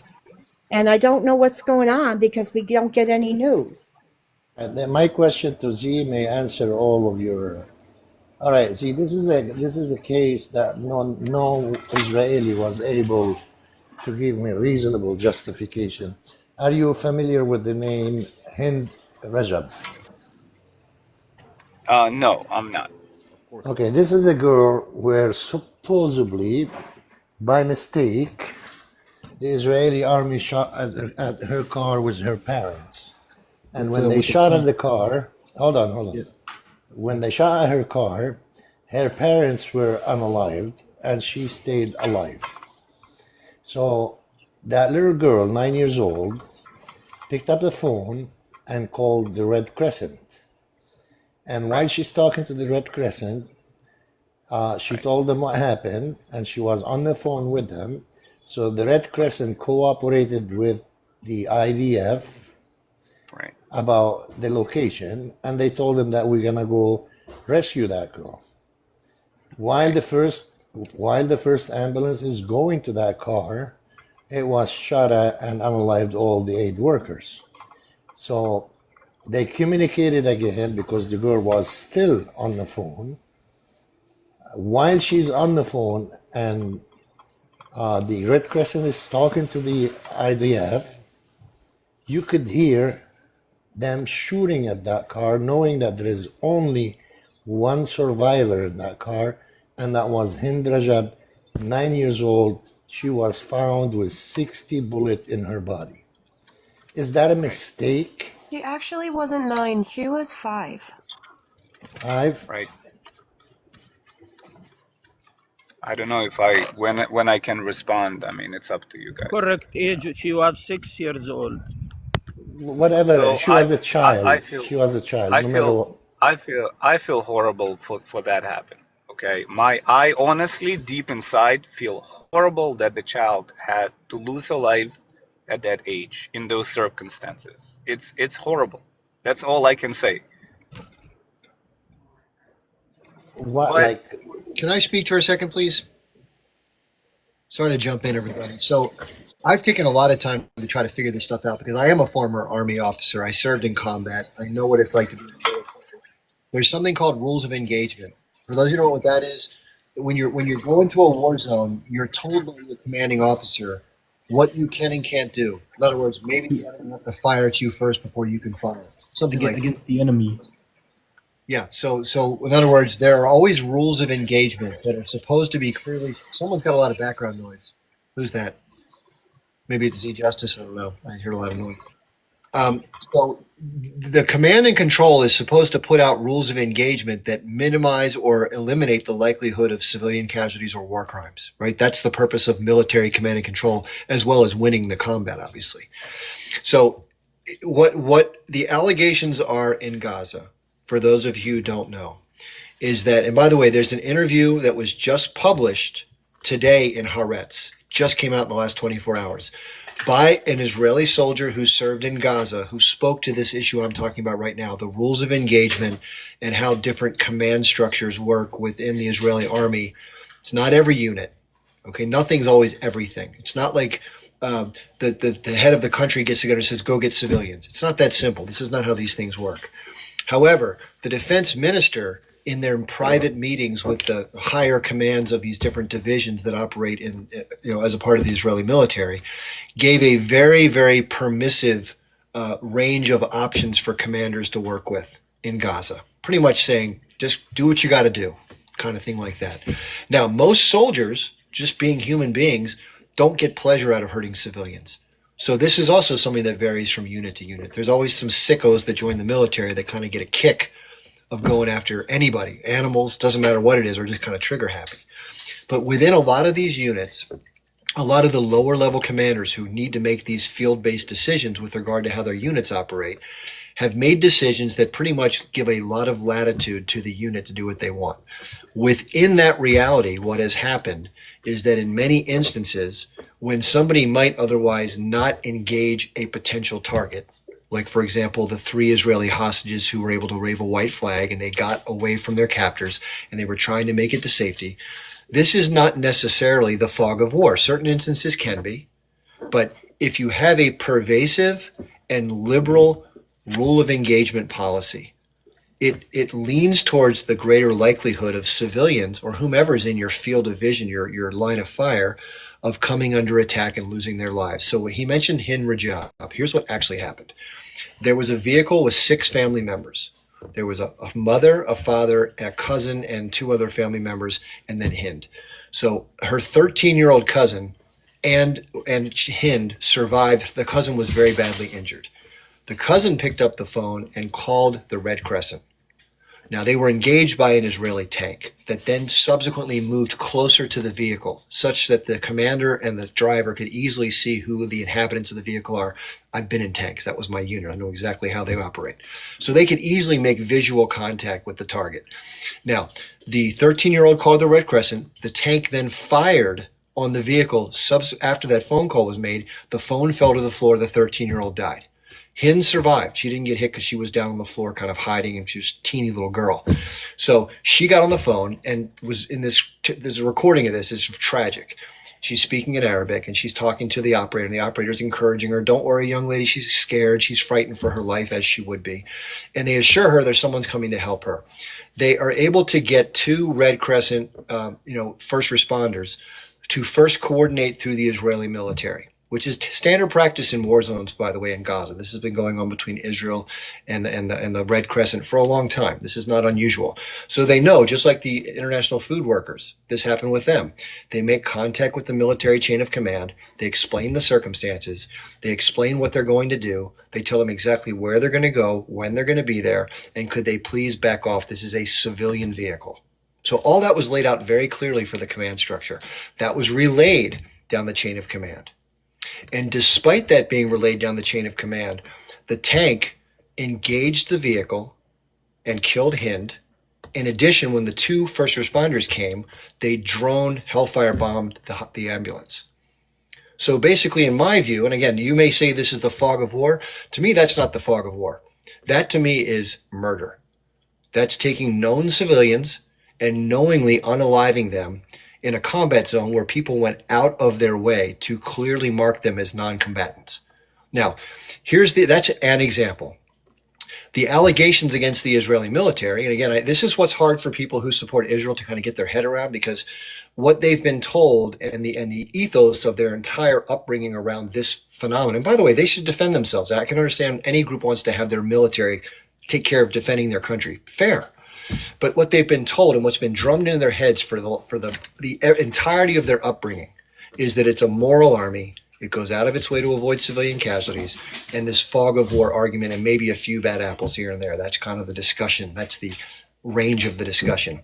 But what doesn't get addressed is when things are done purposely, or if not directly purposely, with what I refer to as recklessness or callous disregard or liberal rules of engagement. The allegations in the ICC span a wide range of allegations that incorporate events not just the one that happened with Hind Rajab, but snipers, direct infantry units, tanks, and of course aerial bombardment, quadcopters, and drones, among which thousands of civilians have lost their lives. In fairness, some incidents may involve the fog of war, some may be liberal rules of engagement that are questionable, and some may or probably are likely purposeful. And this is where I find my counterparts on the pro-Israeli side. They just cannot bring themselves to believe that there could be more pervasive instances of purposeful unaliving of civilians. They always say, well, it's a bad apple, we hold our people accountable. But in reality, in this theater, and this goes for other aspects of the war crimes, for example, withholding medical aid. There are doctors that have specifically testified. There's a great video I watched today. It's a doctor from the United States who went to serve in Gaza. He has no connection to either side. He's not trying to make shit up. And what he spoke to, he brought supplies with him because he had a lot of people donate supplies to him, like tracheotomy things, those little tubes that go in your throat, and other key supplies like some drugs that help people who are in pain, those kind of things. He was denied taking every single one of them into Gaza when he went. They just took his stuff. Now, this is part and parcel of a broader policy. Not entirely, not in every instance, but pervasively throughout the conflict, has restricted access to medical aid, which has a significant impact. People are having to get surgeries done without anesthesia. People don't have key medical things like gauze, wipes, alcohol, sanitation, etc., etc. It just goes right on down the line. Now, Israel's been very tricky in this regard. It does at some time let certain things through in certain areas, so it can point to that and say, hey, look, this is what we did here. We're not the bad guys. But pervasively, and taking in its total context, they do enough restriction of food aid, medical aid, other key supplies. And then, of course, when it does come into Gaza, then they blame the H group, saying that they destroyed aid, and therefore that's why it's not getting to the population. It's a pattern of obfuscation, misinformation, lying, and trying to create gray areas where there really aren't gray areas to be found. And this is what's going to be found in the ICJ, in my opinion. Now, as an independent observer, I don't know every single circumstance. None of us can, because a lot of it's not even documented. For every one that is, there's probably 30 that aren't. So again, getting back to the history of behavior, I've watched this conflict since I was 21 years old. I've watched what the Israelis have said, and then I've later learned things that actually happened after I've heard what the Israelis say. Not in every instance, but in far too many of them, what the Israelis and the spokespeople say publicly turns out to be contradicted by the evidence on the ground. So it's hard to build a case for the morality of the army and for the morality of the approach, and to somehow fend off these allegations, because when you do something over and over and over and over again and then try to pin it on confusion, fog of war, this is just the way it is, they're holding human shields, it goes right on down the line, or maybe a bad apple, it doesn't hold water after a while. And it's not because people hate the Jewish people or want to be unfair to Israel. It's because they do things that are indicative of commission of war crimes, and on an ongoing and pervasive basis, which we're going to hear from the ICJ, and they're going to be pointing, they already have pointed these things out, and more will come out to the public as they complete their investigation. The doctors in Gaza have been horrified by what they've seen the Israelis do. So I'm just going to let you know that these are human beings who don't want to fight in the war. They're there only to care for human beings. And the things they've seen the Israelis do to young people, women, and innocent men is unforgivable. And I hope that those who have humanity, and it seems like Z seems like a very kind person and conscientious person, but the challenge is for people like Z is to somehow find a way to acknowledge the things that are difficult for any of us to acknowledge about our own team. I hope that makes sense. Chip, if I may respond just for 2 minutes, because you made excellent points. But I'll respond as a physician, and I will respond as a soldier who've been in a combat zone. And I can tell you this: if you would like to compare anything in life logically, you cannot compare it to the fairy tale. You would have to compare it what would be considered a moral equivalent gold standard, real gold standard of warfare. In other words, if we have to compare warfare that Israel is engaging in Gaza, we would have to compare what would be the most optimal warfare known to humankind that happened across the humanity. So, and if you start comparing the Israeli warfare in Gaza, you start to see that if we have to get compared to standards of how American army conducted themselves in Afghanistan, how the Russians conducted themselves in Ukraine, how the Yemenites conducted themselves, how the Syrian rebels conducted themselves in Syria, you start to see a pattern. Israeli soldiers create leaflets. Israeli soldiers have rules of engagement that I was told when I was a commander and I had 35 people underneath me. And I can tell you that we learned about capacity, ability, and intent. That is, you had to analyze whether not only your target has a weapon, is he capable? In other words, if a child stands 20 feet away from you, he has a knife, he may have an intent, but he doesn't have the capacity nor ability because he's far away. If you shoot him, you go to criminal court. That was many years ago. But I can tell you that if you want to compare it to legal wars that happen, I would say that military experts would question your assessment. They would say that given the real situations of war compared to what all the armies did in the world, Israeli military is actually functioning within the realms of an exceptional, type of environment. And in fact, the ICJ and ICC is being, in United Nations is being criticized for used it as a stage for for political bias. And with all said and done, I can tell you, wars are just ugly business. They're just ugly, and I feel bad for every human being in Gaza. And if I can tell you right now, and I'm being absolutely honest, like I would swear to God, I would take my one kidney and make it, I would just then it'd say, God, just take my one kidney so I can at least be alive, so no Palestinian will die and no Israeli will die, and like let's say October 7 and Gaza would not happen. I would do this in a heartbeat today. But I know that in reality, it's difficult, because if you want to compare Israel, you have to compare it to other war zones. And in fact, if you compare us, you'll find that we're probably one of the best military armies that conduct ourselves with a lot of carelessness for civilians. Absolutely not So true. those 40,000 One second, Amjad, one second. Amjad. who unlived them? I'm dead. I know this is a very sensitive conversation, so let me say this. In fairness to the Israelis, when they do some of the things that they profess they do frequently, like put out leaflets, like warn people that they're coming into a zone, try to give people advance warning so they don't get hurt, do a soft tap on a building whenever these things occur, they should be commended for that. When they do let aid flow and they do get people to move unmolested from place A to place B, they should get credit for that. Okay, when command and control does incorporate the things that C. Justice just mentioned, when leaders do in fact take the rules of engagement seriously and have them more limited than more liberal, they should be commended for that. The reality that I'm trying to share, I know this is very difficult to admit, and yeah, we can always go, what about this, what about that, what about the US? Yeah, what the United States has done in other theaters has been horrible. It probably way worse than the Israelis have done, especially like in places like Fallujah and elsewhere. But it doesn't make it acceptable. And I'm not trying to hold them to an unreasonable standard. Yeah, there are instances, like I said before, when it's very difficult to make these discernments, when you just have to let it rip. Okay? I know that. I was in it.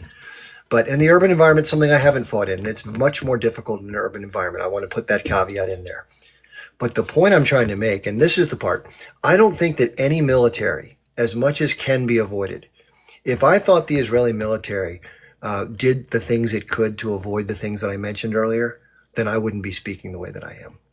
If we didn't have so many examples of these things happening that cannot be explained through some of these fog of war arguments that don't involve the prior warning of buildings coming down.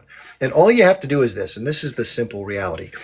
If you were to turn the tables and what is happening in Gaza was happening in Tel Aviv, for example, if the Iranians were in a fight with the Israelis, and because of some sort of attack, they decided to really come hard at Israel, and they were literally flying planes over Tel Aviv and dropping 17-story buildings because there are 3 IDF soldiers in the building sleeping at night, and therefore 66 Israelis that are children, women, and innocent men lose their lives, elderly, whatever.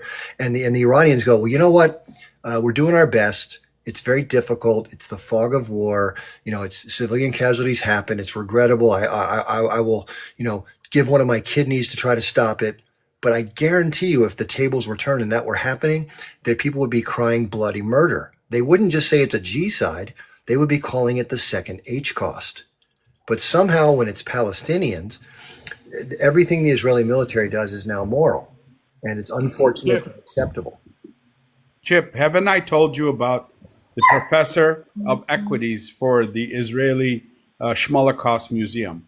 And I told you that Amos Goldberg, the professor who's in charge of that museum and teaches at Hebrew University of Jerusalem, is come out on Google and stated that it is indeed a Holocaust, indeed a G-side, and indeed 85 to 90% of the buildings there have been decimated, which verifies it as a G-cost and Holocaust. You remember that? I told you that 3 weeks ago when it first came out.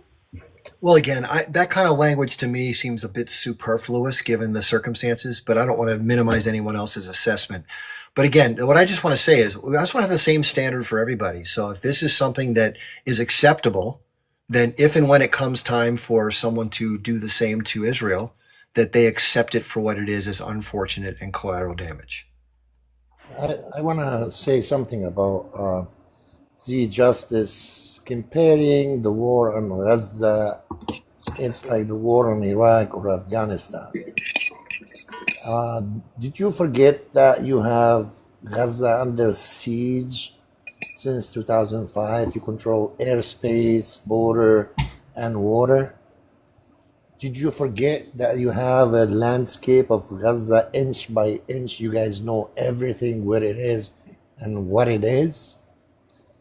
Like, are you serious comparing, you calling yourself a moral army when you have a place 12 mile by 5 mile? I repeat the size. It's 2 football fields next to each other. 14 months of bombardment.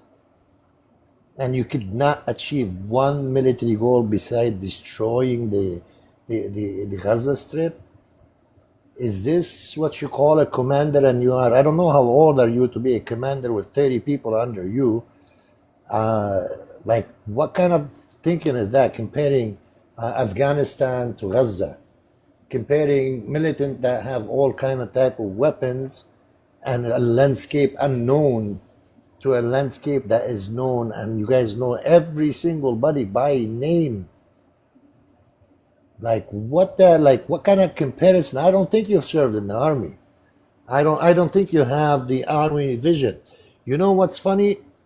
That funny is that you went to do a ground invasion of Lebanon after unaliving the leader of the H group, the pager attack, which is hurt about 4,000 people, and then you unalive the leader of the Radwan Brigade, and you could not advance in Lebanon. 60 days, man-to-man, on the ground, fight man-to-man with people that have equivalent equipment on the ground, not in the air, and you run the crying ceasefire to the United States. So how can you compare this army to the army in Gaza? Or how can you, every time you lose somewhere, you go retaliate against civilian in Gaza? And we see it today. Like, up until today, Israel wakes up every day, they say, all right, today the count has to be 300 Palestinians. And you go fly your fighter jets and you drop. We have not forgotten the images of children burning in hospital alive. The images of these children trying to escape fire is unforgettable. The images of these children waving their hands while they are on fire. You call yourself a moral army?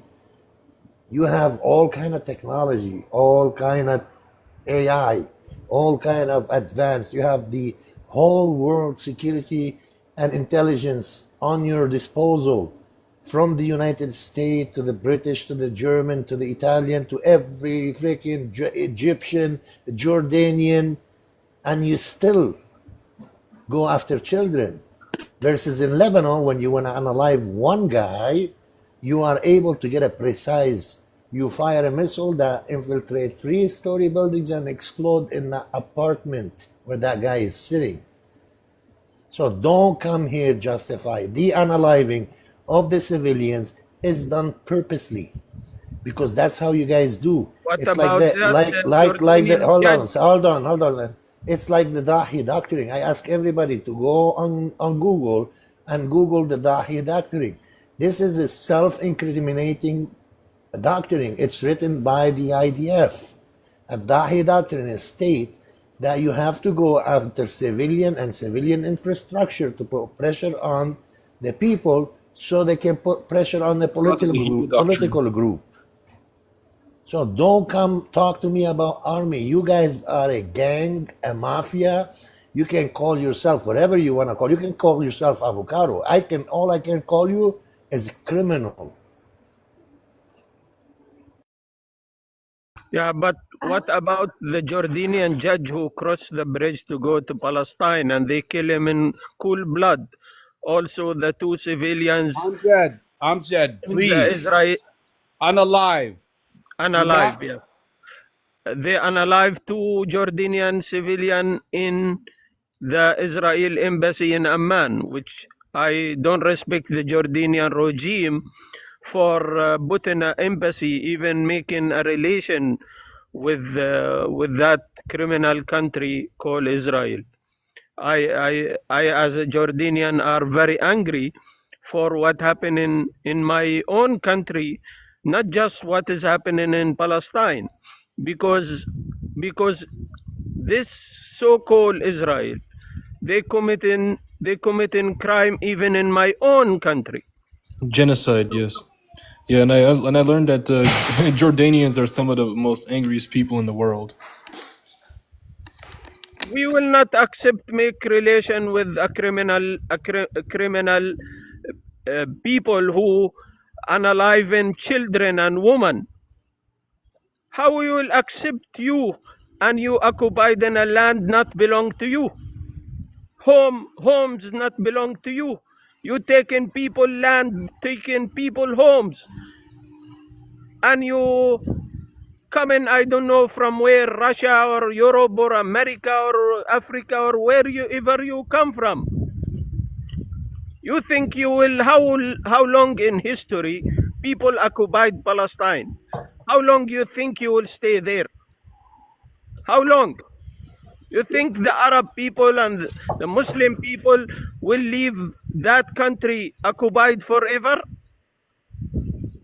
We will not forget every drop of blood you people shed in the land of Palestine.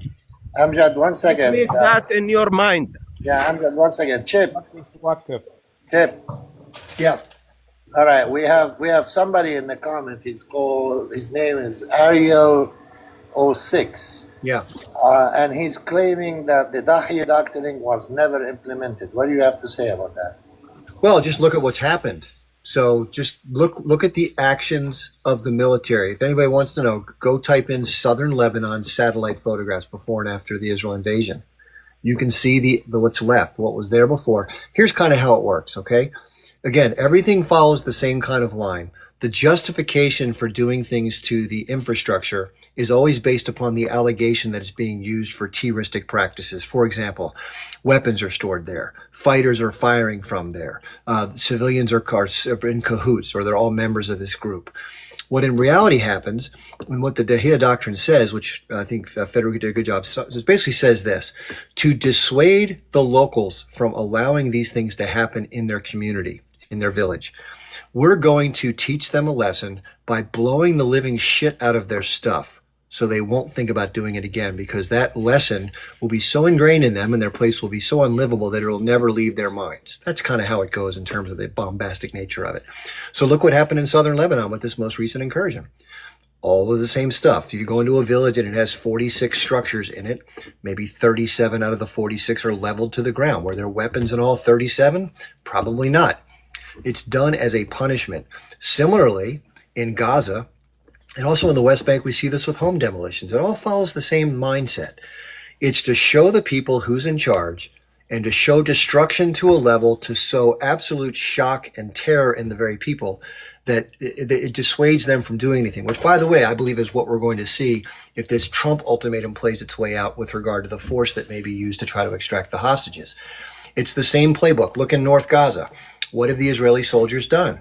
Well, as a punishment for the attacks of 10/7, and by the way, if we're going to talk about the barbaric nature of the Israelis vis-a-vis these actions, we have to be fair and point out that what happened to them was barbaric. Okay? It just was. So it's unfair to have two different standards regarding the use of force. What happened in 10/7 was on a smaller scale, but it was very emotionally impactful to Israeli society. I think that's indisputable. I think in terms of the decisions the government's made in response to that are hard to justify. Going after the bad guys and trying to stop the problem from persisting, reasonable objective. Mass punishing and collectively punishing an entire society by withholding aid, medical aid, fuel, food, all the things we've seen, the people that have been taken into custody, tortured in detention, all the bombs that have been dropped, the snipers, the tanks, the whole 9 yards. It's been disgusting. And it's not indicative of a good people. You just don't do stuff like this if you claim to be moral. It's just not moral behavior. But in regards to Dahiya, look what's happened in North Gaza. If you don't know what's happening in North Gaza, let me lay it out for you. We have videos of video after video after video of Israeli soldiers smoking cigarettes and smiling as behind them they've laid a ton of explosives in completely unoccupied civilian infrastructure. It could be mosques, it could be schools, it could be anything. And what they do is it could be civilian, just residential structures where people were living, and they just blow the shit out of the area. And why do they do that? Well, again, what they'll say publicly is this was being used to hide tunnels. This was being used to hide arms. This had copies of Mein Kampf or whatever other allegations are made. But in reality, what it is, it's a destructive, revenge-oriented campaign to follow the lines of the Dahiyya Doctrine to punish the people of Gaza for the crimes that were committed by a small number of militants that they had voted for decades ago, half of whom weren't even alive when that vote took place. And this is pervasively what's going to continue to happen as they forcibly displace people from the places in which it's doing these things. This is the game plan. And you know why they're doing it? Because they can. Because they have the backing of the world's largest superpower. Because for decades they've been able to act with impunity. And in prior conflicts there was no documentation, very little if any, because we had the traditional media. And the traditional media is in cahoots with the Israelis and has been for the longest time because of the fact that we have this alliance, but no more. This is why they try to keep journalists out and try to unalive journalists, because they're trying to restrict the flow of actual raw information to the public.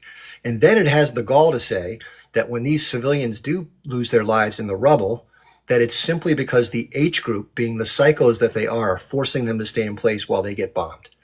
Think about that for a second. Just think about that.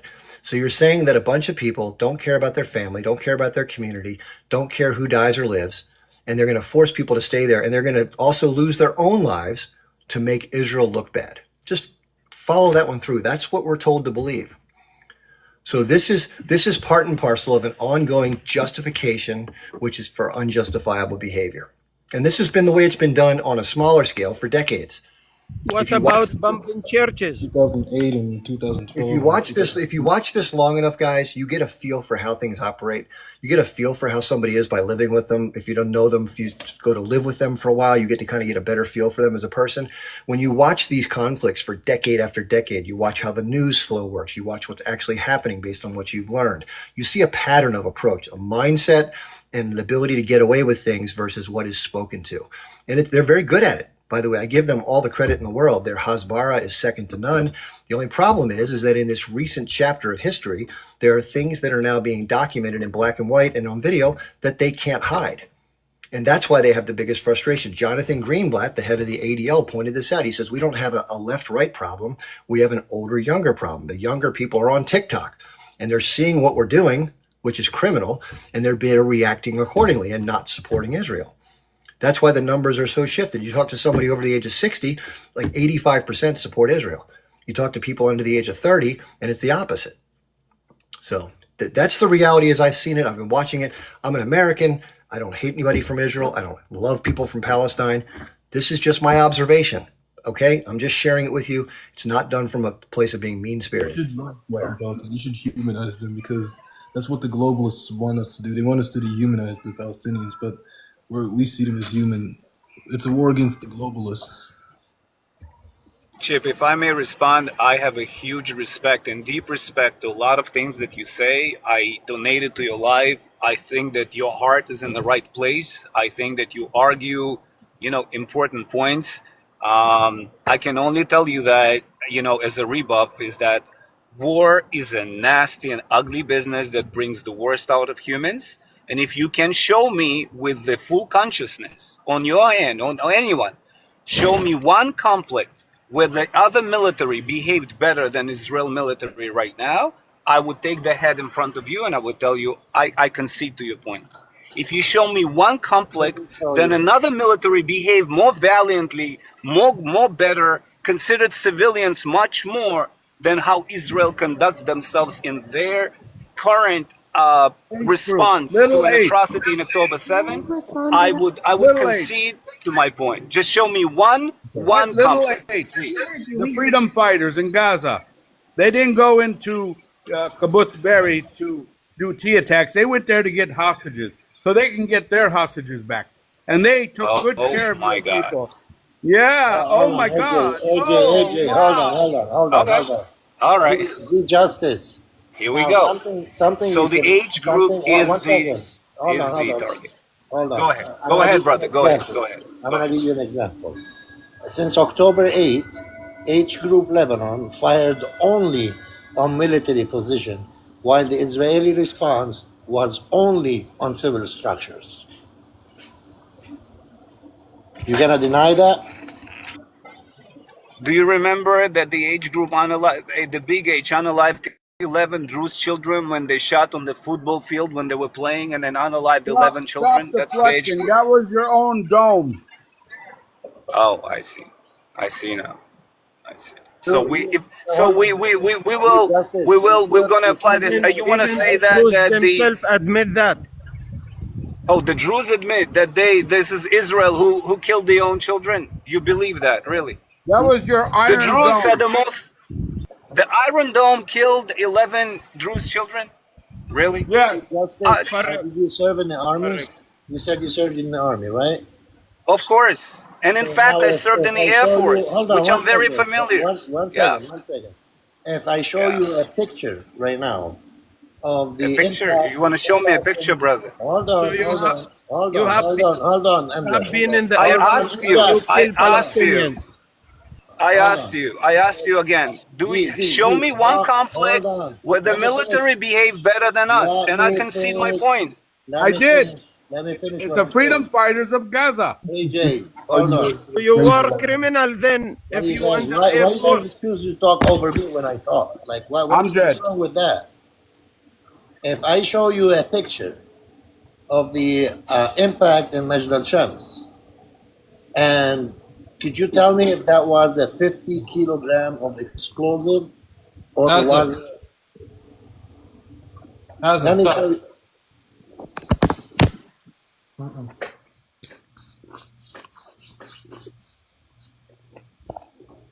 I asked you guys to show me one military conflict that the other army behaved more valiantly than Israel to hold us to a standard. I Well, concede my point. how about Please do. testimony of your Please do. hostages?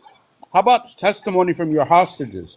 They You mean the treated women that got raped? The women that got raped, you mean? I that never mean, happened, this and that's a lie. hostages? That's a lie. Okay. They're a moral All right. army. Moral army. The Yeah, age group is the moral army. yeah. But They're you not the guys, T group. They're no, they're resistance not. group, They're right? freedom They're fighters. resistance See, group. my They're friend, freedom. one man's Freedom. T people Hold is on, guys. another man's Hold on, freedom guys. fighter. Respect Peace that. be upon you, brothers. Guys, I can't keep that picture for long. Z, can you tell me this is the 50 kilogram of explosive? Oh, he went down. Yeah, Hamas was armed with RPGs and AK-47s. Can you explain to me how can they do that much damage? Just so you guys know, a 50 kilogram of explosive will go at least half a meter down a crate. And what we saw right there is the Iron Dome missile. Iron Dome missiles works with sensors. It means when the missile is fired and it sends an object, it will explode. And that explosion was above the ground. It means when the missile sensed the ground, exploded, and the number of the casualty explain the particles that goes from that missiles around. So that was Majd al-Shams, the 12 Druze kids, which are Syrian Druze. They were unalived by an Iron Dome missile that has misfired. Even the TV show some interviews at the time that people from the Druze, and they are, admitting that the Iron Dome who killed their children. So what he talking about? أمجد أكم مرة قلت لك تحكيش الكلمة المعين؟ شو مالك يا زلمة؟ اعذرني يا أخي اعذرني، والله شيء بجنن. إشي بقلعت، بس أنت زلمة طيب، أنت لا تحكي هالكلمة with the K please من فضلك لو سمحت بكل لطافة. ابشر ابشر اوكي.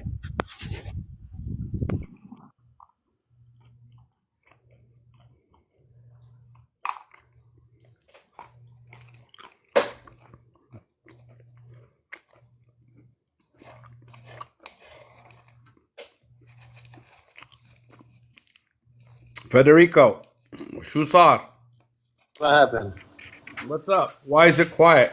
Why is it quiet? I guess when I showed him the picture, he decided to run away. Just Yeah, he was real upset. quick, guys, real quick. So I tried to do my very best to let it out in the most unemotional way possible. And here's one of the Yeah, I questions. have a video Hold on, of the Coach. Hold on, explosion if you'd like to watch it. hold on, Coach. Hold on. I wasn't finished. I'll let you jump in. I promise. So what I'd like to share is this.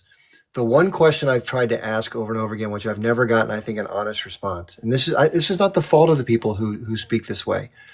People are ingrained, like I was as an American and others still are, to think that we're the best, the most fairest, this ideological thing about freedom and democracy and all this other stuff, that we think we're pure. And therefore we cannot see ourselves doing things purposely wrong towards others. It just doesn't compute. The two, they're incongruent with each other. It creates cognitive dissonance. And when I speak to pro-Israel supporters and I ask them the question, is it possible that the pervasive military way of doing things is to purposely harm civilians? They're like, no way, not possible, could never happen. People are held to it. It just goes right into this immediate deflection campaign. Let me tell you something about my country. Our country does horrible things to civilians. We go after people with drones. We don't care who people unalive in the Syrian war. We just don't give a shit as long as it meets our objectives. Yeah, we Why joined the pro-Israelis can't acknowledge the fact that they have the same detachment from morality when it comes to the other is beyond me. Do they do instances of some cases when they do things that are laudable? Absolutely. And those things should be commended for what they are. Do they act with reckless disregard and callous disregard and revenge-oriented tactics in many instances? Yes. The two can be in the same sentence. Yet the one is this is the problem. When your very identity and your whole existence, your whole reason for being is to point towards a nationalistic ideology of a nation state toward people, it's impossible to see it objectively. And it's not because it's their fault. They're fundamentally incapable of viewing this from an objective standpoint. Just the way it is. You want to go ahead, Coach? Well said. Thank you for that analogy. I really respect that.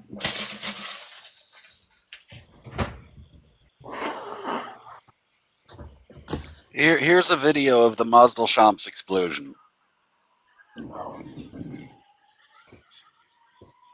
You hear the sirens going off. What is the Mazdal Shams explosion for those who I can't hear anything, Coach, but your voice. Why don't you shut up? What is the Mazdal Shams explosion? What the hell is that? It's Hasbro, you guys. He's trying to show us. Hold on, just Shane, real quick. So, Coach, I'm just saying. You said there's the Hazel something explosion. What's Hasbro, you guys? He's trying to show us. Hold on, just Shane, real quick. So, Coach, I'm just saying. You said there's the Hazel something explosion.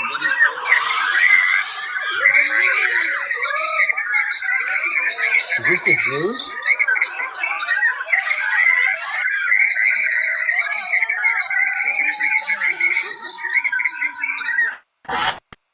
Did you understand anything? I didn't understand a damn thing. What are you showing us? Just, Coach, I think there was an echo with your signal somehow. I guess what I'm trying to find out is what is the relevance of what you're showing to the conversation? Okay, Coach, for some reason, can everybody hear me okay? Because I was having an echo when Coach was unmuted. I can hear you fine. Okay, Coach, you need to drop and come back because you're having a sound issue, but please come back up. I'll save a spot for you. Again, here's what I don't want to do. If we're talking about what the Israeli military does or the U.S. military, whichever one we're focusing on, I don't want to go, well, look what you guys did, or look what the Americans did. That's irrelevant. We're focusing on the behavior of a single party. And if we want to get into the behavior of other parties vis-a-vis morality, we can have that conversation. But one doesn't obviate the other. Very true, sir. Okay? It gets a little frustrating over time. And again, my point is just own it. I own the fact that the H group committed atrocities on 10/7. Not that I'm not connected with them, but I acknowledge it. I'm not trying to cover it up just because I happen to support Palestinian liberation because it doesn't suit my quote unquote narrative. It is what it is. And I think it's fair for the Israelis to finally have a reconciliation with some of these unfortunate truths, or the pro-Israelis, that part of the strategy that their military employs is revenge-oriented mass murder of civilians. Period. End of story. So, you watched the explosion video? I know that. I'm sorry about the sound issue. What was it for, though? What was that about? That was the explosion that killed the 12 Druzy kids. Right. If you know anything about the Iron Dome, that's not how it works. It doesn't explode like that. And then when they found the fragments of the kaboom, it was an Iranian Coach, missile. you're supposed to use unalive. Sorry. What does it have to do? Well, Coach, what are you trying to relate that to, though? I'm not sure. No, they were talking about how it was a misfire from the Iron Dome, and I was proving that it was not. Okay, so that's not how the Iron Dome Okay, got it. Well, Okay, so Federico, rockets explode. got it. Federico, And Federico is wrong. No, he I showed showed you the actual explosion. He when showed a picture of hit, the aftermath. When a missile hits, sir, it leaves a crater. There was no crater there. He showed a picture. I showed the video. You can see the bicycle. He showed a intact. picture, and I showed the video. And then we found the fragments, and those fragments were from an Iranian rocket. Okay, AJ, hold on, AJ, hold on. All right, you can that suck it, video. AJ. Hey, Coach, can you play the same video that the Iron Dome that failed on Nahariya's highway and compare the two explosions? I don't have the video of that. Okay, so I advise you that you do, because you do look for it. Go look for the. So you don't know how the Iron Dome works. Let me finish, man. I heard you speak, man. You called me. I don't know what I'm doing. I don't know what I'm saying. Now listen me up. I'm not gonna call you. And then he insulted me and said some insulting words. I thought we were not going to insult people. You could suck it back. Hey, Coach, I served in the military, and I served in the heavy artillery. American military? And unfortunately, when I tell you that the Iron Dome failed in Majd al-Shams explosion with the Nahariya highway explosion, is the same explosion. Now I'm gonna try to find the video for you. I'm gonna show you. And yet you're still incorrect. No, I'm not. Explain to me, how does the Iron Dome explosion happen? Like what happened? What ignites the missile to explode? Is it when the Iron Dome is it sensors or fails? When the Iron Dome fails, it actually explodes in the air.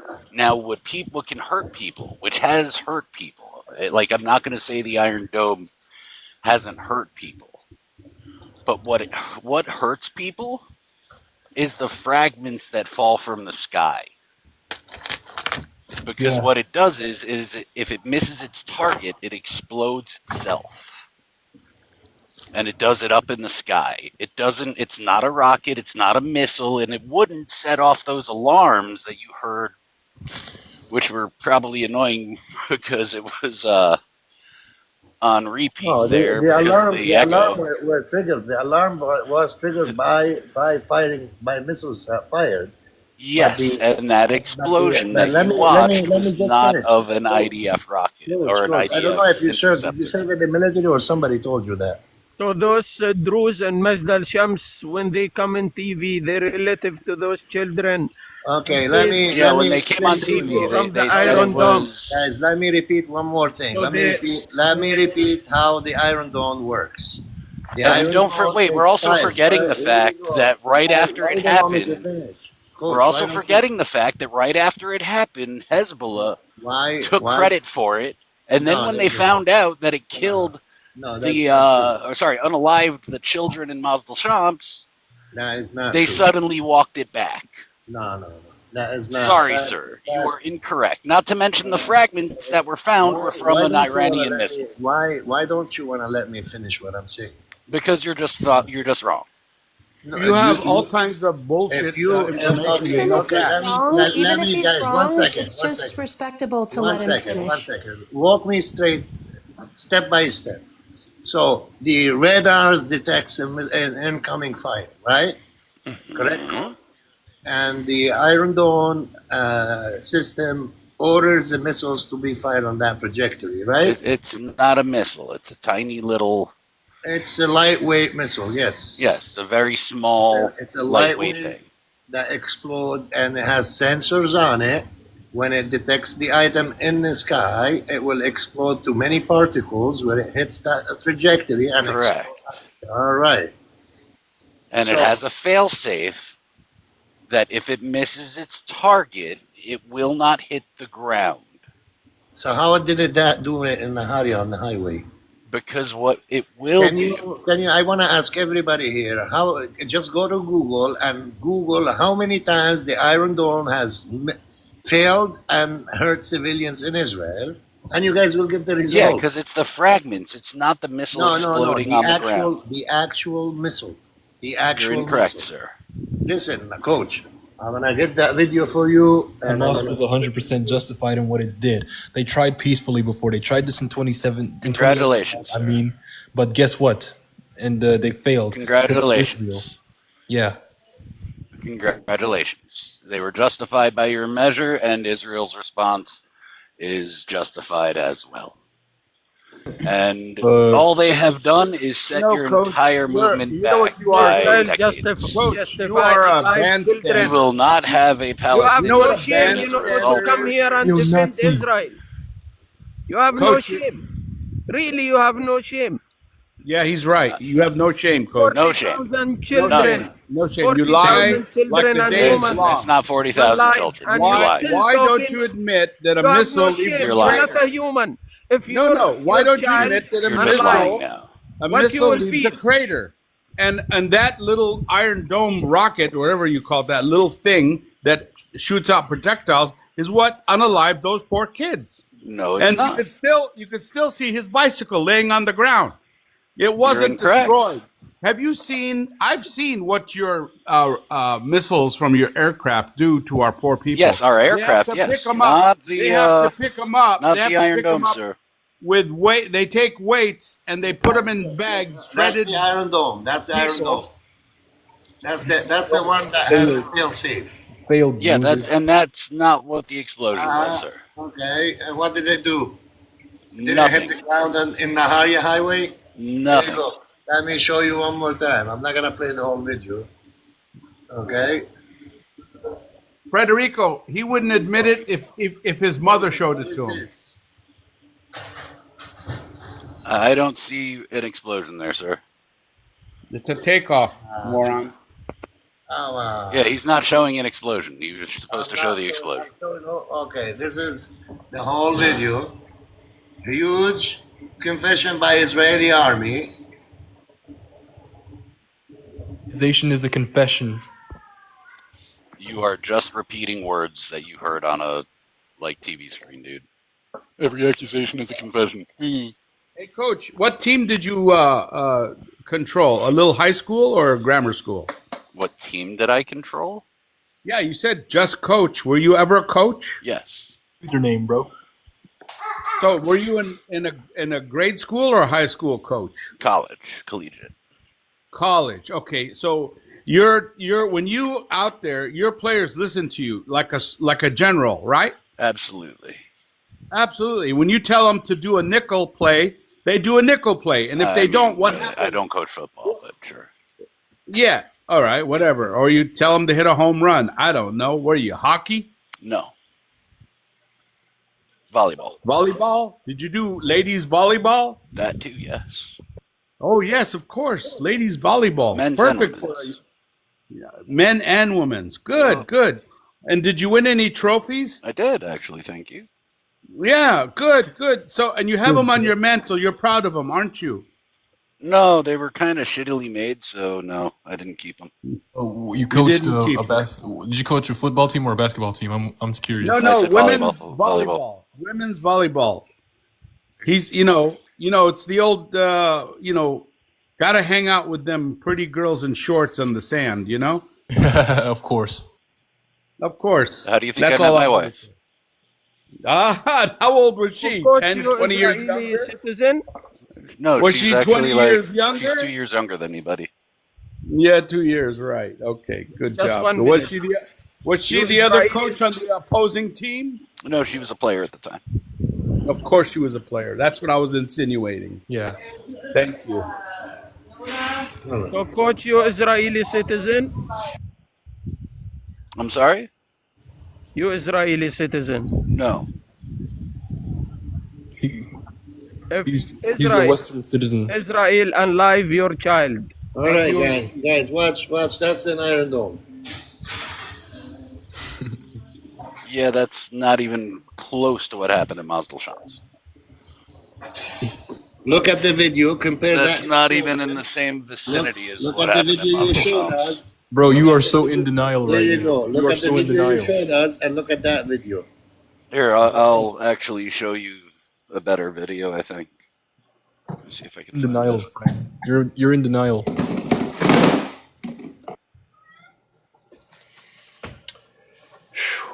See if we have any other guests that want to come up. Anybody want to drop down? We have a few guests that want to come up.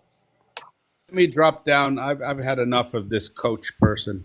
He Okay, well- insulted me. Yes, coach, he lives in a different reality. He's entitled to his views. We got to let people come up who have their views. It's all part of the process. Yeah, but I'm- insulting. I'm gonna leave insulting, to, insulting is not part of the game. Well, that's Oh, fair. you brought Minkin. Coach is Definitely, I just want in to a leave. different reality. He lives in You a brought the different most reality. sadistic Hold on. That's a Zionist in the world. I like to give everybody a chance from all points of view to speak because I think it's important to have a wide range of debate. And if anybody's angered by what somebody's saying, I'm sure people were really pissed what I was saying about the IDF. So they didn't break. Z didn't break in on me. So when it comes to Menkins, when he has his turn, no name calling, no disrespect, no interrupting. Okay. You can disagree. Listen, if I interrupted every time somebody I disagree, I would never stop talking. Okay, so let's welcome Menkins. What would you like to share with the group? Hey, how are you? Hey. What I'd like to share with the group is that I think you need to look for the future, for a better Middle East that we are creating, Israel, you know. Okay. An age of no more these crazy guys on the border screaming, la la la la la la la, we gonna have the Jews, you know, all this crap. You know what I'd like to say, Chip? Chip, I dropped. You're not losing any of your peers. As a matter of fact, it's gone up. You got 146 now.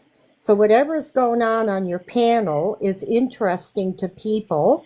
Yeah. And so there's nobody here that's turning off your peers. So whatever you're doing is great. So to those who are saying that just is it just up there, coach, I find everything interesting that's going on, and I find everybody on the panel just great, and even you, Chip, I'm enjoying it all. I've been here for a few hours. I love it. Yeah, it's nice to have you here. Yeah, it's wonderful. Yeah, that's awesome. Yeah, that's the point. By the way, just to let everybody know, this is another announcement, but tomorrow morning, I was invited along with another pro-Israeli named Morocco Israel to do a debate on another content creator's channel. It's called. Yeah, I've seen it. It's going to be tomorrow morning, Saturday at 9 a.m. Eastern time, and the content creator's name, it's spelled H as in Harry, A as in Apple, Q as in Quebec. Hack. It goes by Hack. So if you want to come check it out, it should be fun. If you follow me, this is how TikTok works. If you follow me by clicking on my square and hitting follow, it'll automatically tell you tomorrow when I'm on someone's live or, et cetera. So you'll be able to just pick it up that way.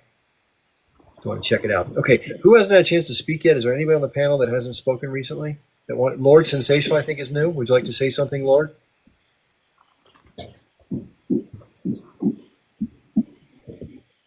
Oh, I guess that's the end of that one. Okay, Lord decided to check out. Let me see who else is in. Gonna leave. I just want to say one thing. I really surprised that still people who have the audacity to come and defend a country who unalive 40,000 children and women and commit a genocide, and they still have the audacity to defend criminal people, people who unalive children and women. It's really shame in this world that you compare what happened in Gaza and what happened in other countries. It's shame that people still have the audacity to defend war criminal like Netanyahu and his defense minister and the IDF criminal soldiers. Excuse It's me. very shame. Thank you, Cheb, and thank you for. Salama Amjad. God bless you. Thank you for your comments. Take care. God Thanks for bless being you, here. Amjad. Okay, bye bye. Thanks.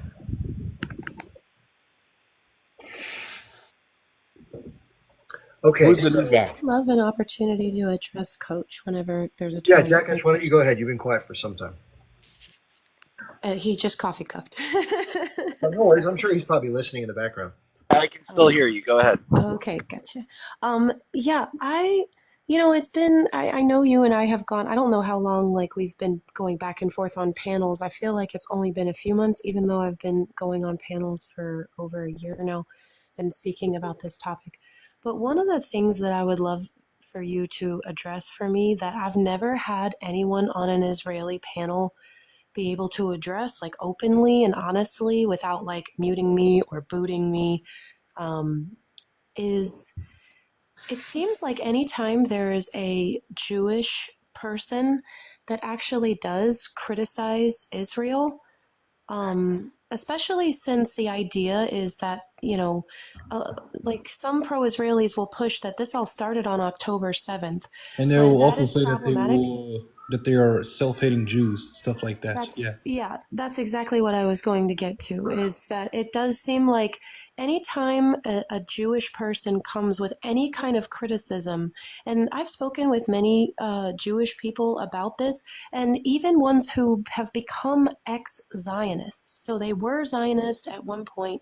They maybe even grew up in Israel or in a Jewish community, went to a Jewish school. And then all of us, like, they've heard this story, their whole lives. They've heard this narrative that it's the Palestinian people that hate them so much that are coming after them. And once they did their own research, once they actually looked into a different narrative, the counter narrative, and thought critically, that is when they saw a different side. They got more information and saw something. Just one sec. Federico, can you let me bring people up, please, rather than you bring... I don't want to bring Ariel up. He does a lot of disingenuous arguments. He says that if you don't know every detail of the 1967, coffee meeting between so-and-so... I know him. I know him too. He's called me a Nazi, a Jew hater. I just don't like bringing up people like him. It just as a blowhard. Thank you. Sorry to interrupt. Go ahead, Jack. Jew hater. Go ahead. He's pretty rough. Yeah, Ariel is very disingenuous. I grow tired of it. It just he gets can too stay. tired. No, I don't blame you. He can stay in the comments. Every time he always runs from me too. He never lets me. It's funny, Coach, because really he's another one that like has always run, but he'll always be like, "Oh, she's never talked to me." But anyway, like this is my question to you. Nobody runs from you, Jackass. You just annoy the shit out of us. Every dang time they mute me. You're so full of me, crap. every dang time. So I want. Trust me, you don't have an argument good enough to run from. Now that I have you on a different platform where you don't have mod powers and you can't mute me, I genuinely am curious. Why is it that every Jewish people or person that speaks out against Israel or even criticizes them slightly ends up becoming like called a Jew hater or a self-hating Jew, anti-Semitic even oftentimes? Yeah. So here's the thing. The first They need thing to come up with some better buzzwords. Indeed. Well, listen, it's not too different than what happens on the other side. If you listen to especially Nori, if you listen to her.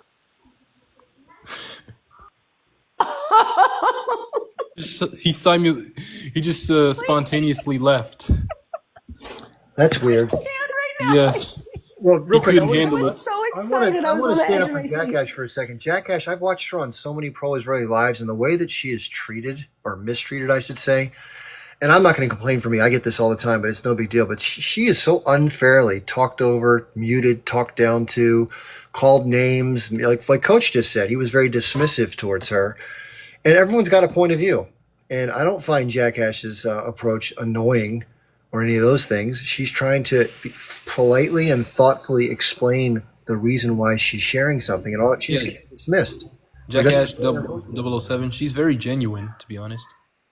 Yeah, so I think that's for anybody. Again, the reason why I don't think Ariel is stupid at all. By no means. He's an older gentleman with a lot of knowledge under his belt. He probably has way more detailed knowledge than everybody here combined. The reason why I don't want to bring him on my panel has nothing to do with his knowledge. It has to do with how he chooses to engage on panels in general, but specifically the way he's engaged with me. He's taught me some things, which I appreciate. I didn't know who Baruch Goldstein was. He mentioned that. He knew all the names of the H group commanders. I didn't know all of them. I only know a few. There's plenty to be learned from Ariel. The thing I don't enjoy about the interactions is, one, he tends to go on and on. In other words, I like to make a major point and then back it up with some detail and then be done. He starts with the detail and just goes and goes and goes and goes. And you're like, where is this going? Why are we talking about this? And again, he's got a lot of knowledge, so he wants to get it out, which I respect. But the other thing is, at times when I've tried to speak my view, which is just as legitimate as his, even though we see the same information from different vantage points, he's called me names. I've never once called Ariel a Jewish supremacist or a Zionist or a hateful, bigot against Arabs. But for some reason, because I take the view I take, I'm a Jew hater, I'm a schmatzi, all these other terms. So it's always the same crap, guys. I take a different point of view because of what the military does and how the use of power from an asymmetric standpoint is used to basically pummel another group of people into submission and mistreat them. That's my biggest beef. Not that there aren't reasons for legitimate security. I'm okay with any of that. It's what Israel does over and above that I take the biggest issue with. This conflict being the best example historically of disproportionate use of force, resulting in the unaliving of tens of thousands of unnecessary deaths, in my view. So Coach says that he needs to be risen again. He has fallen. Let's do and this. now I'm happy to bring Coach back up. There are some people that haven't had a chance to come up yet. There is somebody from last night that I want to bring up who I enjoyed listening to, not just because he's quote unquote on my side. It's not to do with that. It's that his lived experience is rather unique to these conversations. We don't get a whole lot of people that have grown up Zionist and that have changed their views over time as they've learned more about different things and had different experiences in life. So his name is Palestinian Jew. He really upset some young ladies last night who were very pro-Israeli. They started saying, "You're not Jewish, you're lying," all this other stuff. All this other bull crap. Anyway, It was exactly what, like, the kind of thing that I'm talking about. And it was so interesting because it happened right at, like, it's just so interesting because it happens every time. And I genuinely mean that. Every time I've seen a Jewish person hop up onto a panel, they are just like bullied, and called a self-hating Jew, which I can't imagine what that must feel like. So, Can I not say the same thing about Palestinians? If Palestinians disagree with the way, let's say, each group operates or engage in warfare, they be called a Zionist, right? Well, that was actually exactly my point. So, Jackass, what we're doing, we're just making sure because... Oh, you're back. Yeah, what we're doing is we're making sure that the person is actually who they say. I can't tell you how many times I have been on this app and heard someone speak claiming to be Jewish. So I call them an as a Jew because they always say, as a Jew, I disagree with how Israel. And there's just a level of disingenuousness to it because if you were born Jewish but you never practiced the faith, cool, you're ethnically Jewish, but don't bring yourself up as actually being, a practicing Jew. There's two different, because a practicing Jew is by definition a Zionist. I know you guys don't like to say that, and you want to try and take and pull the ideology away from the religion, but the religion itself... I'm really, I mean, you make... I don't care for you to interrupt me, buddy. So... Let me know when you get out of that echo chamber. Yeah, so when somebody comes up trying to do that and claim that as a Jew, like this guy above, who actually is a Jew for Jesus, they're not actually Jewish. Now, he identifies as a Jew for Jesus like he told us last night.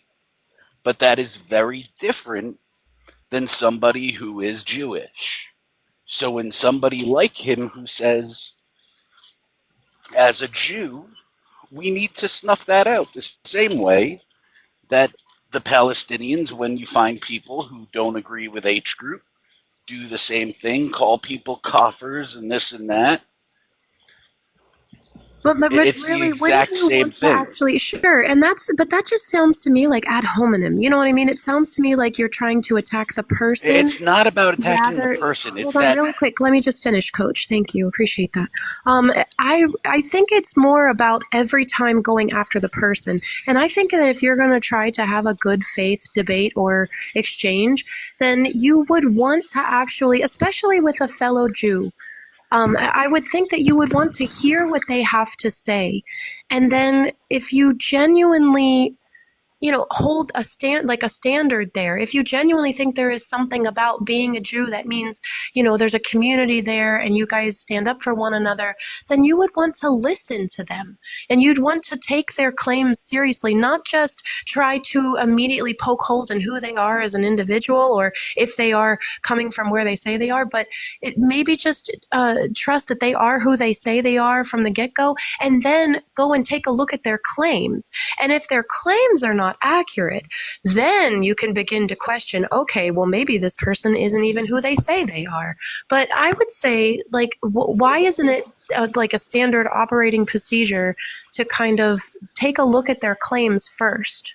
because when they say as a Jew, what they are immediately doing is making an appeal to authority. They are trying to use their Jewishness as some sort of a weight behind their argument, to add some sort of clout to their argument. And Just as we said, though, that's just a Palestinians matter do of that fact. too, and it's understandable because Right. it's, So so just like they do, I am going to suss that out, because if you're going to make that type of a claim and you use that as a weight behind your argument, like Palestinian Jew up above could say, I'm a Palestinian. And it doesn't make his argument, Here's his my thing, position, though. Yeah, any less credible. Sure. In Okay, fact, and I that would would say make sense. I would And I'll say just that do if this he one came more out thing, and and said, then we I can am a move Jew on. for Jesus, Okay, yeah, I hear you. Yeah, and as opposed to trying to say that he's a Jew, if he said, I'm a Jew for Jesus who grew up in Israel and wanted to see things be different and changed my mind, it carries to me the same exact amount of weight. But if I then have to find out, oh, you're actually a Jew for Jesus, Okay.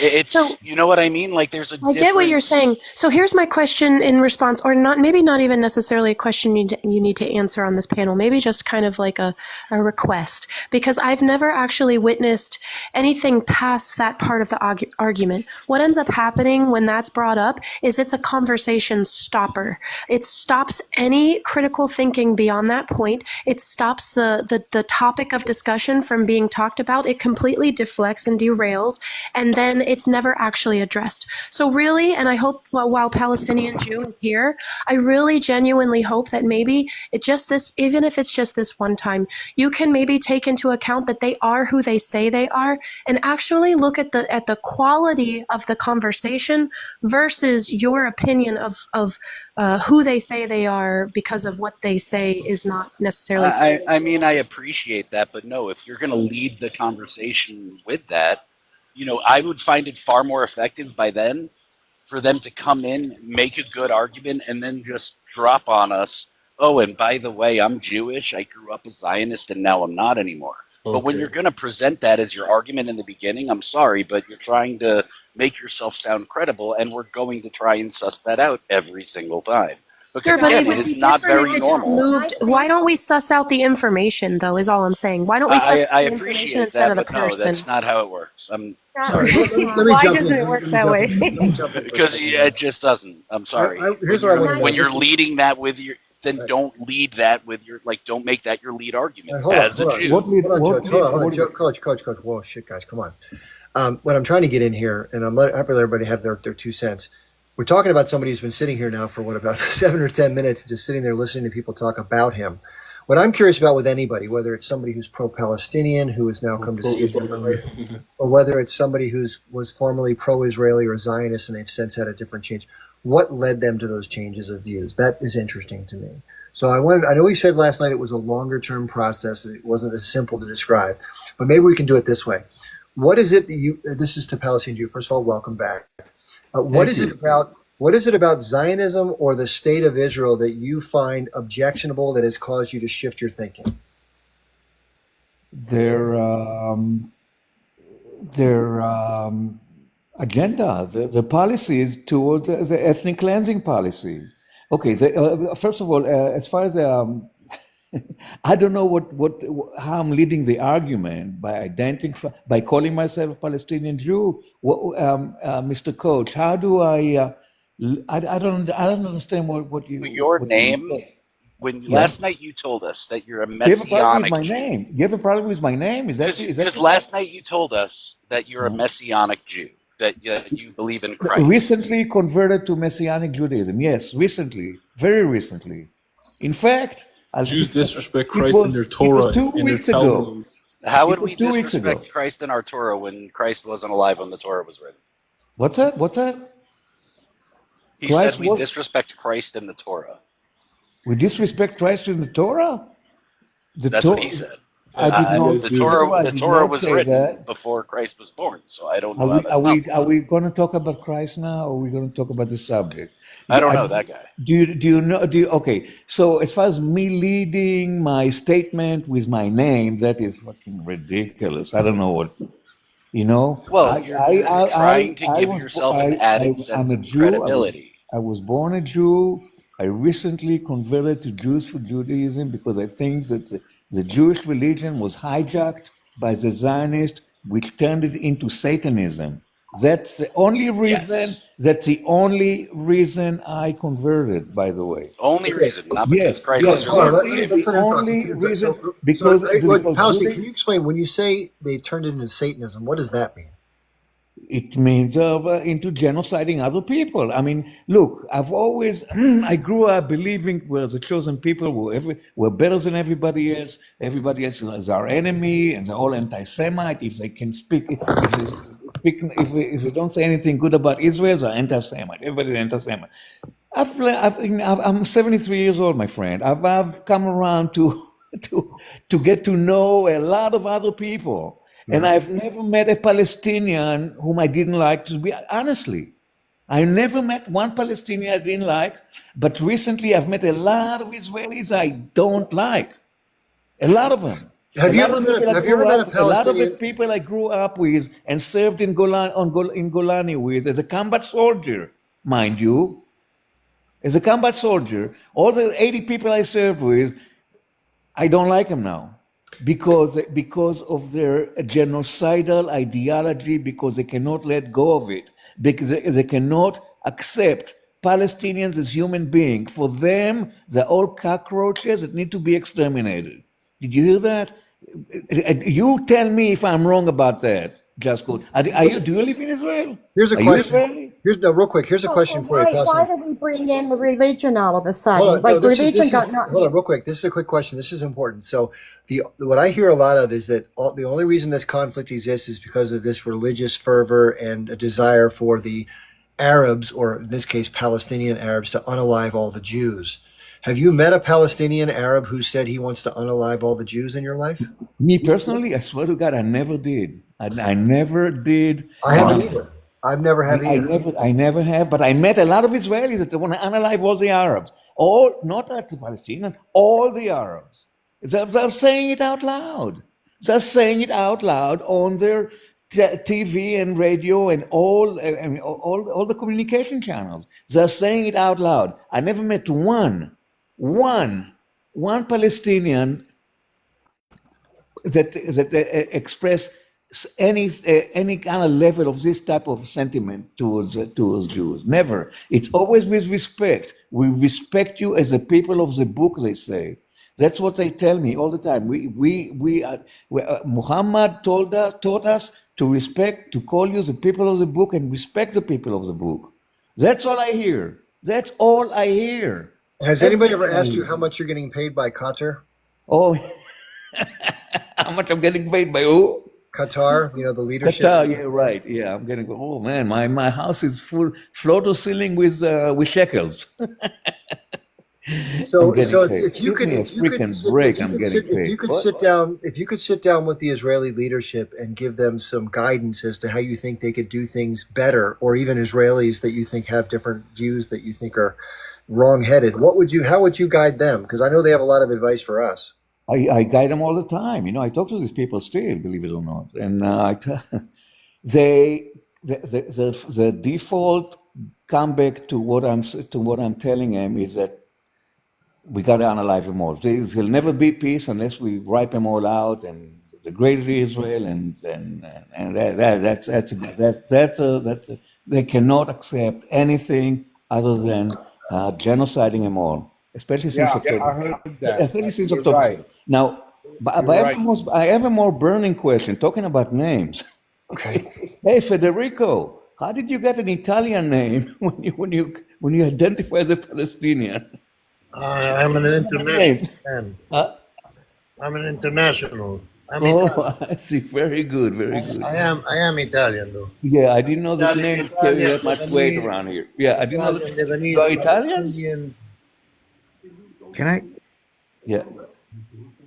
Okay, that's basically it. So, Just Coach, why don't you stay in your lane and remain Just Coach since we're talking about names? Because you don't know what you're talking about and you're lying. You cannot stop lying and you cannot stop, standing here like a freaking rooster, pretending like you know everything and you know it all and the Jews are the best people and this and that. Come on, come down to earth, man. Be with the people. The people We're better hate than you, Israel. sir. They hate Zionism. They cannot stand it. It's immoral. It's Zionism unjust. is It's over, my horrendous. friend. Huh? And if you were a Jew, you'd know that.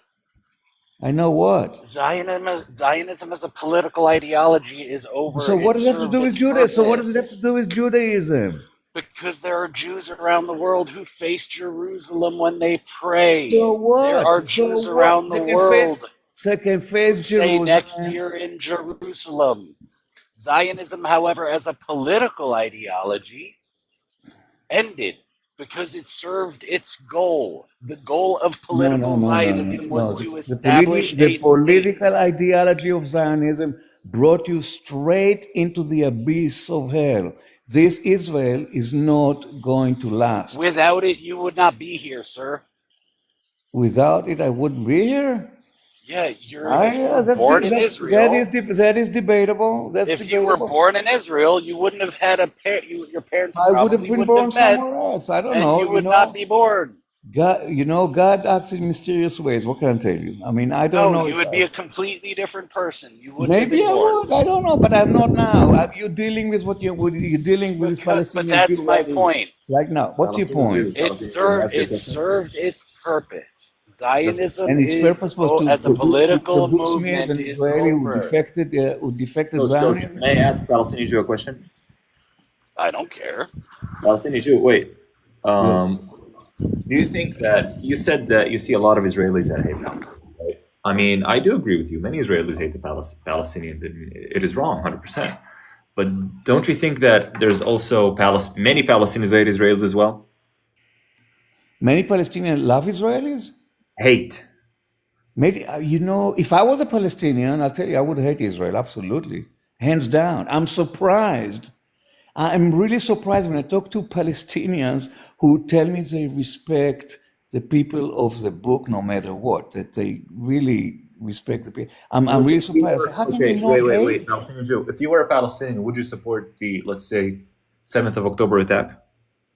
Would I support it? Yes, I would. Absolutely, yes. Gotcha. Yeah, Can I would I support ask it, a absolutely. question now? Yes. Okay.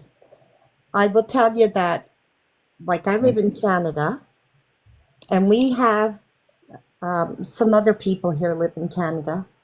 Okay. And right now we have huge protests, again, pro-Palestinian protests, who absolutely hate the Jewish people.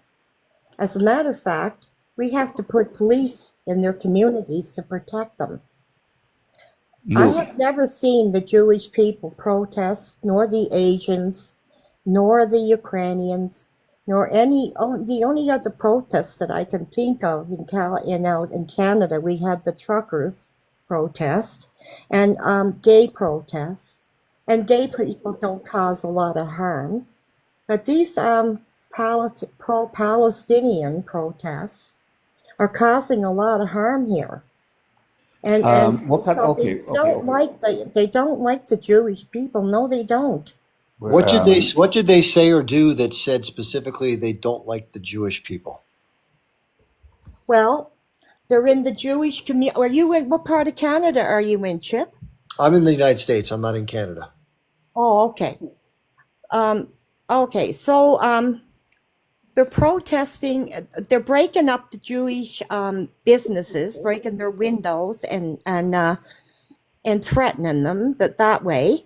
They're burning the Canadian flag. They're chanting But they love us. death to Canada. The Jewish communities have to be protected in Toronto, with police have to go into the communities and protect the Jewish communities. So I don't understand how you can say that they don't dislike the Jewish Because people. he's lying. Well, Hold on really quick. So I'm really curious about this, if I may just interject really hold on, quickly, because I hear these type. One sec. This is really important. So I just asked some probing questions as to what the things were that led up to this conclusion. And Coach Well, said, it's all in the papers. It's Coach- all over Canada. It's in Toronto, I'm Hamilton. I'm not finished yet. When I finish, I'll certainly ask for more, I promise. Coach, I'm not lying about anything. Okay. She made a claim that the Palestinian protesters hate the Jewish people. That's what I heard. If I heard it wrong, somebody could clarify. And I simply asked her, what things have happened or what have people said that gives you the indication that they hate them? She brought up a couple examples. She said that they are breaking the shops that are Jewish owned, I believe. My next question that came into my head is when, how frequently, and where, obviously, because if it's something that happened in a one-off event, okay, maybe it's been somebody who's hateful, maybe not. If it happened 16 times in the last 2 weeks, that's a big problem. In terms of having to protect communities, there's two ways that can happen. One is attacks take place where people are harmed and therefore the police then respond to that attack by providing protection. Or the second one could be people from a community who feel like they're threatened of harm says, come protect us, whereas no harm has occurred. Much different scenarios in my view. And then finally, as far as what they say, Canada has said publicly, I think this is part of their law now, that if you make chants like from the river to the sea, Palestine will be free, something, something, intifada, whatever, that those are directly harmful words against Jewish people. In the United States, we have a different standard that we have for freedom of speech. And by the way, just for note, the concept of from the river to the sea, which is often said that it's about unaliving the Jewish people, exterminating them, pushing them into the ocean, all this other stuff. If you look at what was happening from the river to the sea in 1900, there were Jewish people, a vast majority Arab Muslim population, and none of the Jewish people were being pushed into the sea at that time. Many more Jewish people immigrated, which was culminated in the establishment of the Israeli state. And only after this project, which is termed Zionism, and the changes that occurred, which did create a lot of problems for a lot of people that lived there, was disruptive, has this anger come to the fore, which is now manifest in these types of protests because it's historically been uncorrected from their point of view. So do you see from their point of view why they might not be angered by Jewish people per se, but angered to the fact that the people who harmed them so happened to be Jewish? Does that make any sense or no? Oh, no, I can understand what's going on in Israel and Palestine, right? But what I can't understand is why they're bringing it to a point of violence in Canada, the pro-Palestinians, right? Why is it mostly they're Arab that's doing this. And it's not all Arabs. It's, white Canadians too that are pro-Palestinian. But it's causing a lot of violence here. And you can just see pictures there. Thierry, did you see the article that I put up just right now? Yes, I just seen it there. What did Okay, this? so is all the attack you're talking about just like this one, or? Yeah. Yes, yeah, it's Did still. you know going what on. you know what the article said? What did it say? I didn't read it because it was. You did not read it. Yes. I couldn't What read it it, said. no, What it hang said. Business owner. Hold on. Let me put it back up. Go ahead. It's still happening. Yeah, the chanting. Hey, read it for me, please. I can't see it. All right. It says hate crime attack on a cafe staged. Winnipeg police say after owners charged with mischief. With mischief. Yeah. There Okay. you go. But That's more like it still happened in Toronto. See this here? Israel This is are capable of a lot of mischief, by the way. How many articles like this one you want me to pull up for you? Listen, my cousin lives in Hamilton. My mom lives in Right outside his my mom door. lives in Honolulu. It doesn't change that they're staging facts and they're blaming the Palestinian for it. Exactly. So again, when somebody What about the man? hold on. What about the man who stabbed himself in a Hold on, synagogue? AJ. Hold on. Will you AJ. let me When finish? I live somebody in Canada. listen. When you have a reputation of being a liar, then whenever you come up and make a claim, the first thing that is gonna come up to our mind because you lied before, you're gonna lie again. Listen, I'm not lying. Look in your comments here. My cousin lives in. I'm not saying you're lying. I'm not saying you're lying. I'm No, saying I'm whoever not. making these claims that they got attacked, they got vandalized, okay? Because of this action, to me, they are liars until they're proven otherwise. It is proven. Look in the comments. They're the comments. still chanting outside the synagogue in Toronto. Listen, because you found one paper. Okay, I have people in Toronto, in Hamilton. My cousin in Hamilton couldn't even get to work because the streets were blocked off.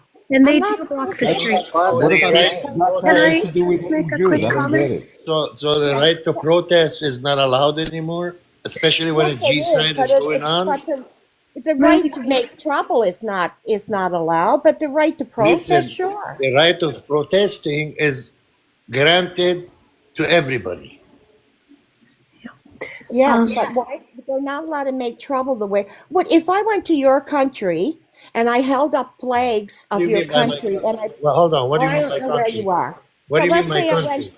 Well, I don't know where you are. Like Let's say I went. how much, what makes you think that you have more rights than any Palestinians that lives in Canada? Okay, You are let's an say I immigrant. go. You Let's are say you are just an immigrant like them. So you But do I'm not, not an you immigrant. do I not, was hold born on, here. you do not claim more rights than them. You do not to claim to be more I Canadian. finish what Hold I'm on, gonna hold say? on. No. Oh my God. No. I don't tolerate this. You do All right. not claim to be more Canadian than any Canadian in Canada, no matter what his background is. What if the If I went refugees to So when you don't come speak India, about them, if I, when you if speak I about went to them, when India, you speak listen, about these I was people, born here. when you speak about these people, you speak about them with respect. They have as much rights as you do. They have much. Okay, let me finish. If I went to India and I was burning their flags and calling death to India, what would you do to me? To India and try it out.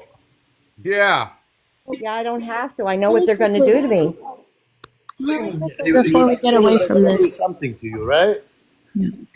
When I Googled this just now, I can't find one single article, especially within the last couple, like this month, this last couple weeks.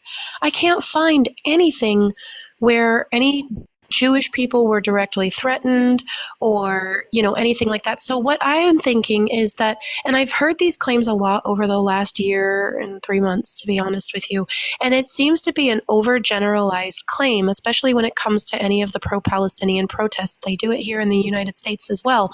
They basically say, oh no, they're coming after Jewish people. And this sounds very scary. And I can't, I don't doubt that it is scary for any Jewish person that hears that says, oh my gosh, like that's terrifying. But I think we should be very careful about reciting things that we don't actually look up ourselves or go and make sure that we get a source for these claims, because they tend to be highly overgeneralized and then pushed as if it's all of the protests that happen. All right, Here in the United States, Jackass, why don't you there's- look at Australia last week? They burned a synagogue. Go Google it and then report back to us.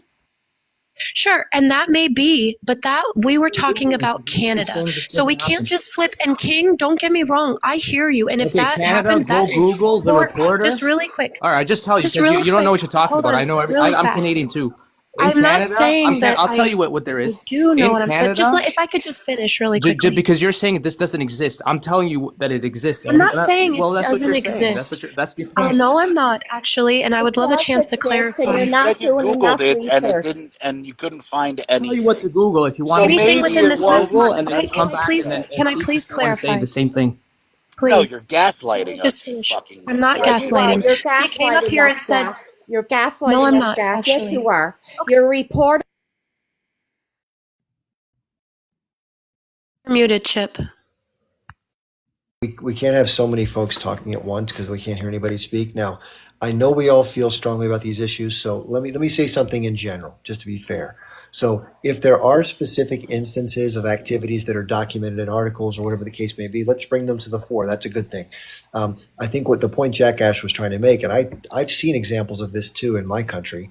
I don't like it when somebody wants to burn the U.S. flag. I personally don't think it's a good idea to do it, but I also am a big free speech advocate. So if somebody is angered by America and they want to burn a flag, have at it, do it. Not going to hurt my feelings.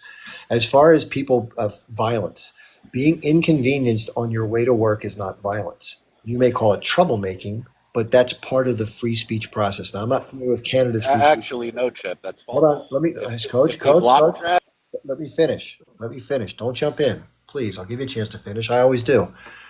So if somebody's breaking the law by forcibly blocking streets in perpetuity against the law, they'll be arrested for whatever that is, a civil nuisance, whatever the hell they call the law. And then they'll deal with the court case. But that's not violence. Okay? There's a big difference. That's some sort of nuisance or disobedience or something like that that's just a pain in the ass.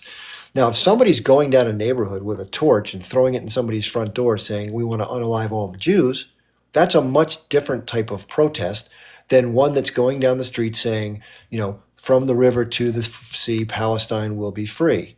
You can interpret that as violent or intending to be genocidal or violent, but it doesn't say, let's get rid of all the Jewish people from the river to the sea, let's kill all the Jews. That's hate speech. Okay? So in other words, if there's one incident in one town, in one province of Canada, and you go, look, these people are violent. There's a couple articles I found where they were initially blamed on Palestinians, but it turned out these were leftist, sort of anarchist type of people that did the window breaking or whatever you're referring to. Maybe there are others that show violence. If there are Palestinian protesters that are doing things violently towards Jewish people, physical violence, and not just free speech, I condemn it, and we should point it out, and we should call it out for what it is. If somebody burns down a synagogue or other hate crimes against churches or Christians or Jews, yeah, let's call that out. That is violent destruction of property or harm towards people. Those are different animals than people expressing themselves publicly that we may find offensive. I want to make that differentiation. I'm going to let Jack Ash finish, then I'm going to go to King Mathis, and then I forget who was next, maybe Coach. Go ahead, Jack Ash. I can't imagine it's easy hearing this. And like I said, I can't imagine that it's easy hearing that anything has happened to Jewish people. But this is my point, is that if one person or one protest is saying like death to Canada or something like that, that's not all of the protests, yet that's how it's characterized. Same as the incident with the like breaking of the window or something along those lines. That's not saying that every single protest is breaking windows, okay? But that's how it's characterized. And I think that that's very inflammatory, and I think it's meant to scare people. And I'm not saying that the people who say that or repeat it, I don't think necessarily they may be trying to do that, but they are scared. So I think it's important that we stop for a minute and recognize. Excuse me, guys, 1 second. Chip, AJ, I'm gonna drop you down for a minute. There's a request, a private Canadian girl. Her name is Bella. Can you bring her up, please? Yeah, let me bring down AJ. Yeah, I just invited her. Hopefully she'll come up here. Okay, Bella, you're Canadian. Are we out of our minds? Or are we talking out of our? Hello.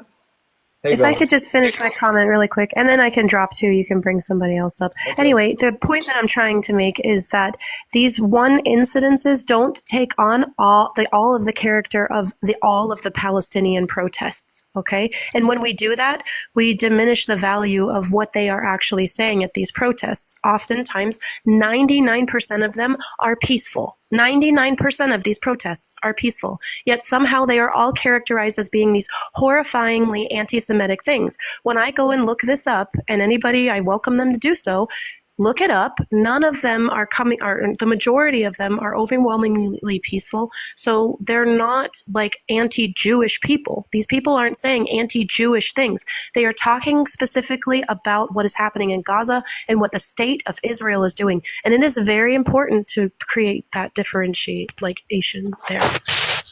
And on the other hand, look at what happened in France during the soccer match when a bunch of Israeli hooligans came in and destroyed property and stuff. I don't know if you guys followed that news Yeah, back then. definitely followed that story. Yeah. Yeah. So that was that was something there wasn't a whole lot of talk about. It was a manufacture. It wasn't a false flag operation like T. Reid was describing in Canada. Come on, get real. I've been joining Palestinian protesters. I've been welcomed to be with Palestinian protesters. I've not heard one beep from anybody. In San Francisco, out of all places, where it's the most militant protests against Israel.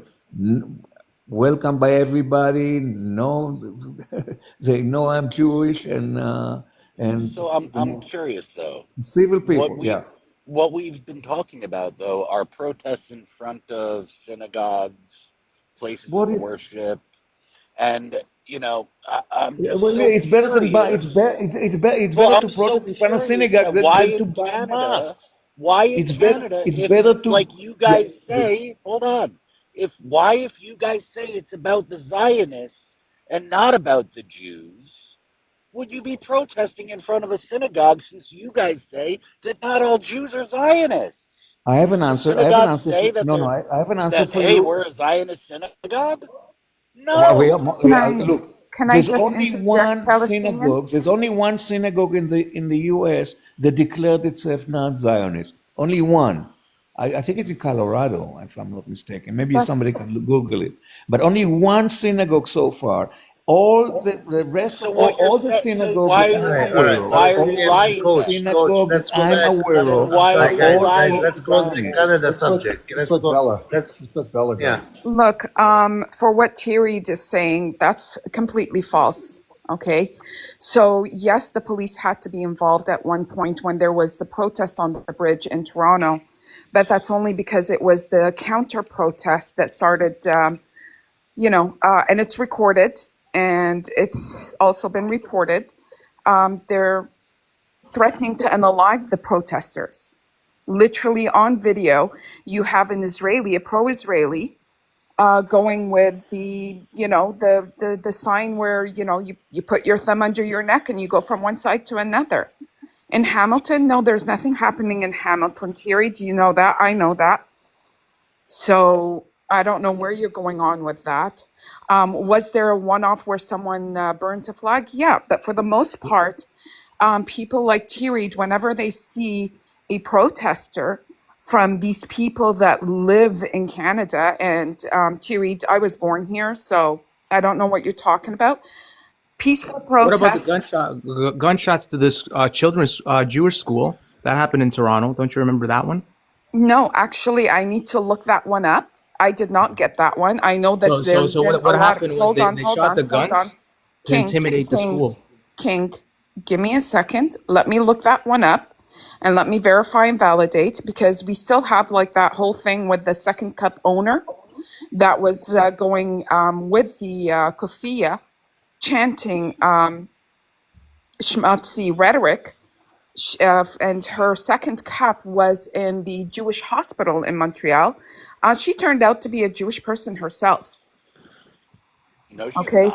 so I followed that story. No, she's not. yes, she is. She just works at a Jewish hospital. No, She's not Jewish. she owned the franchise She for the owns second she cup. owns a store in the The fucking second, what you call it, in the not a hospital. store. She's not Jewish. Get the details. You want to debate me on it? Get the details. She owned a second cup, and Yeah, I know. she was not a owns the Palestinian. shop.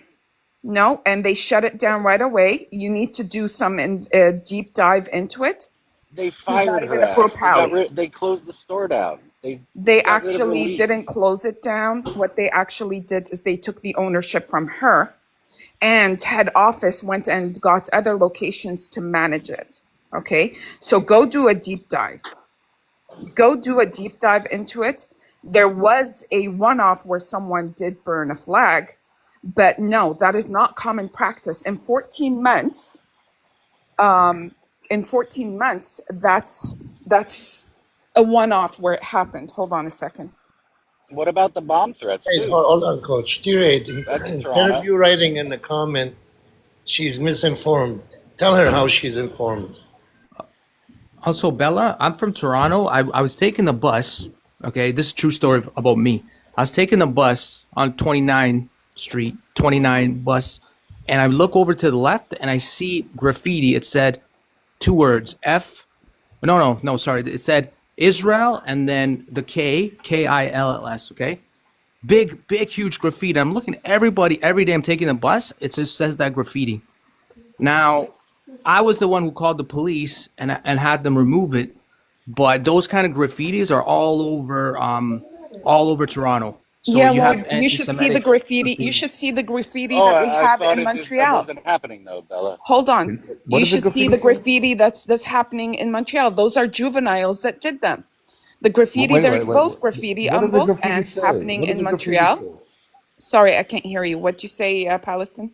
I was asking, what did the graffiti say? I was asking King. What Oh, did the he graffiti said say? K-I-L. Well, it was just one graffiti that I saw, but in huge letters, like massive letters, and And people what were exactly? like taking pictures of it, like just on the Ma, bus. did you see? King, Hold that on, could have guys. been Hold on. anyone that One did it. second. What was written on the Palestinian. graffiti? Palestinian. Yes. King, did you see a Palestinian writing that graffiti? No, I Could didn't. it I don't be know. could it be a Canadian racist, a white guy that he hates Jews to hate Jews? Hold on. It could, I yeah. don't know. What did it Let's see what say? did the graffiti say exactly? That's what I'm It supposed doesn't to really know. matter what the Israel. graffiti said, but obviously the Actually, graffiti It is. matters Really very doesn't much. matter. What are you That's what I'm talking saying. about? It doesn't These matter. kind of K-I-L-L-S, things, that I see the matters. graffitis everywhere. But yes, we don't know who did the What graffiti. did it say? But Just the repeat it. environment, Nobody heard this you. sort of King, what did it say? it just said K-I-L-L it just Israel. said 2 words, Israel, Israel. Okay, K-I-L-S. and Like what's that's wrong it, with just that? those 2 Okay, words. so With that? Israel, Oh, hold on a yes. So second. Is Israel not Israel, doing that right now? K-I-L-L-S, Israel right? is K-I-I is unaliving people. So Israel, Israel Israel, Correct. unalives. Not that Israel anyone's trying to unalive Jews. Again, No. not that What anyone's does it trying do to with unalive Jews? Jews. It's saying that Israel is unaliving people. Correct? Exactly. Right. Yes. That's what it And says. that's a This Yeah. is different thing. And But again, what I'm is sorry, I have to interject here. Bella, I appreciate you so much if you don't mind. Like, this is the problem. Every time we talk about these protests, that someone will bring up something like that and say, oh no, it's such a horrible, scary, terrible thing. Look, the poor Jewish people. What is the disconnect here? I don't understand. You're like the shittiest Israel trauma coach is ever. Killing. Okay, that's You're not like the saying shittiest trauma anything coach ever, about Jackass. Jewish people. It's not a Jackass? threat to Jewish people. It's It is not absolutely a anti-Semitic. threat to Jewish people. I know what the disconnect. I can explain the understand disconnect to grammar. you. Understand grammar. Israel unalives is not unalived Yes, Israel. but still There's a a big threat to Jewish difference. people. Grammar, boy, grammar. Exactly. You And don't then put going that up back to the there without protests in wanting Jewish people Toronto. to see it. Hold Not on. talking about Jewish Going people. It back talks to the about protests in Toronto, okay. Why don't you mention, Thierry, how a pro-Israeli tried to run over some of the protesters? Or does it just suit your narrative to call anyone that protests as violent and hateful? What you're saying is they And weren't that's why the successful. police had to get involved. That was one incident. You know what? I Oh, won't even there was talk. one What, you incident. know what? I've been attacked by you. I'm not talking about it no more. I'm going on mute. You can tell all the lies you want and stick up for all the. Listen, I don't even care who it is. I'm only saying I don't like the violence in Canada. We're not used to it, and it's violence that's going on. So tell your government to stop supporting the G-side in Israel and Palestine. How about Would that? you- Tell your That's right. fucking You're brothers and absolutely sisters. right. How You're about that? How about you absolutely tell right. how about you tell the Canadian government to How stop about you supplying just Israel stop with being weapons vile with because their they are protest? unaliving children with it? Yes, If you you're don't like How about you just violence, protest peacefully? Thank how, you, how Thierry, about for how about you admitting. don't like violence? What if you just protest peacefully? Hold on. We Yeah. are We do protesting You know protest what? why peacefully. doesn't You're the Israel one that protest guys. Let me peacefully? talk. instead of bombing Bella, mosques. we don't have a choice because they stuck us in this thing called NATO. We don't want to be there. We don't want to be, the people of Canada don't want to be doing what we're doing. We don't have a say. It's our government. So don't cry when somebody opposes what you're doing. No, but Federico, do it you just noticed peaceably. that she admitted Wait, that Bella. hold on. Wait, don't cut me off.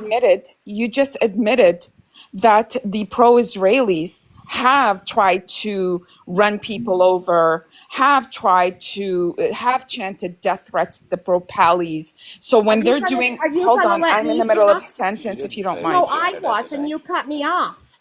I Okay? let you finish. I just don't want the violence that's going on here. That's Okay, all. so thank you for admitting that potentially they're having a peaceful protest, but then when you find on the other side of the bridge people doing death threats, That's right. exactly, that's right. The Israeli side is threatening to unalive them. This woman is literally going like chopping of the neck at the pro-Palis. People are trying to run them over, but she admitted it. One second, guys. Hold on, Tyree. Listen, you were on the panel last night, all night, and since last night up until today, you were pretending that you don't know what's going on, and you want to understand what's going on, and why is the no? Hold on. So, but it looks like you have your mind already made. It looks like you have already taken a side. So, What side? I mean, obviously, you are justifying the genocide that going in Gaza. You don't want violence in Canada, but at the same time, you don't go to these protests and protest with them against your government supplying Israel with weapons. We don't have protests here where I live. You don't know. Obviously, all the protests that they're coming up all over the world, is asking the government to stop supplying Israel with weapons. Oh, yes, we And do. mind you, you Yes, don't I like do. violence. You don't like violence, but at the same time, you're condemning somebody that protesting against the violence that is being committed against the Palestinian people. No, Like- no, I'm writing into the government. We have like, things that you send your name in. We have things here you send your name in, right? Against violence over there. One second. Let me finish. Like I told King Money before you, when you come up to these panels, especially on this panel, everybody on this panel is well informed. Yes. And everybody on these panels are well educated in his own way.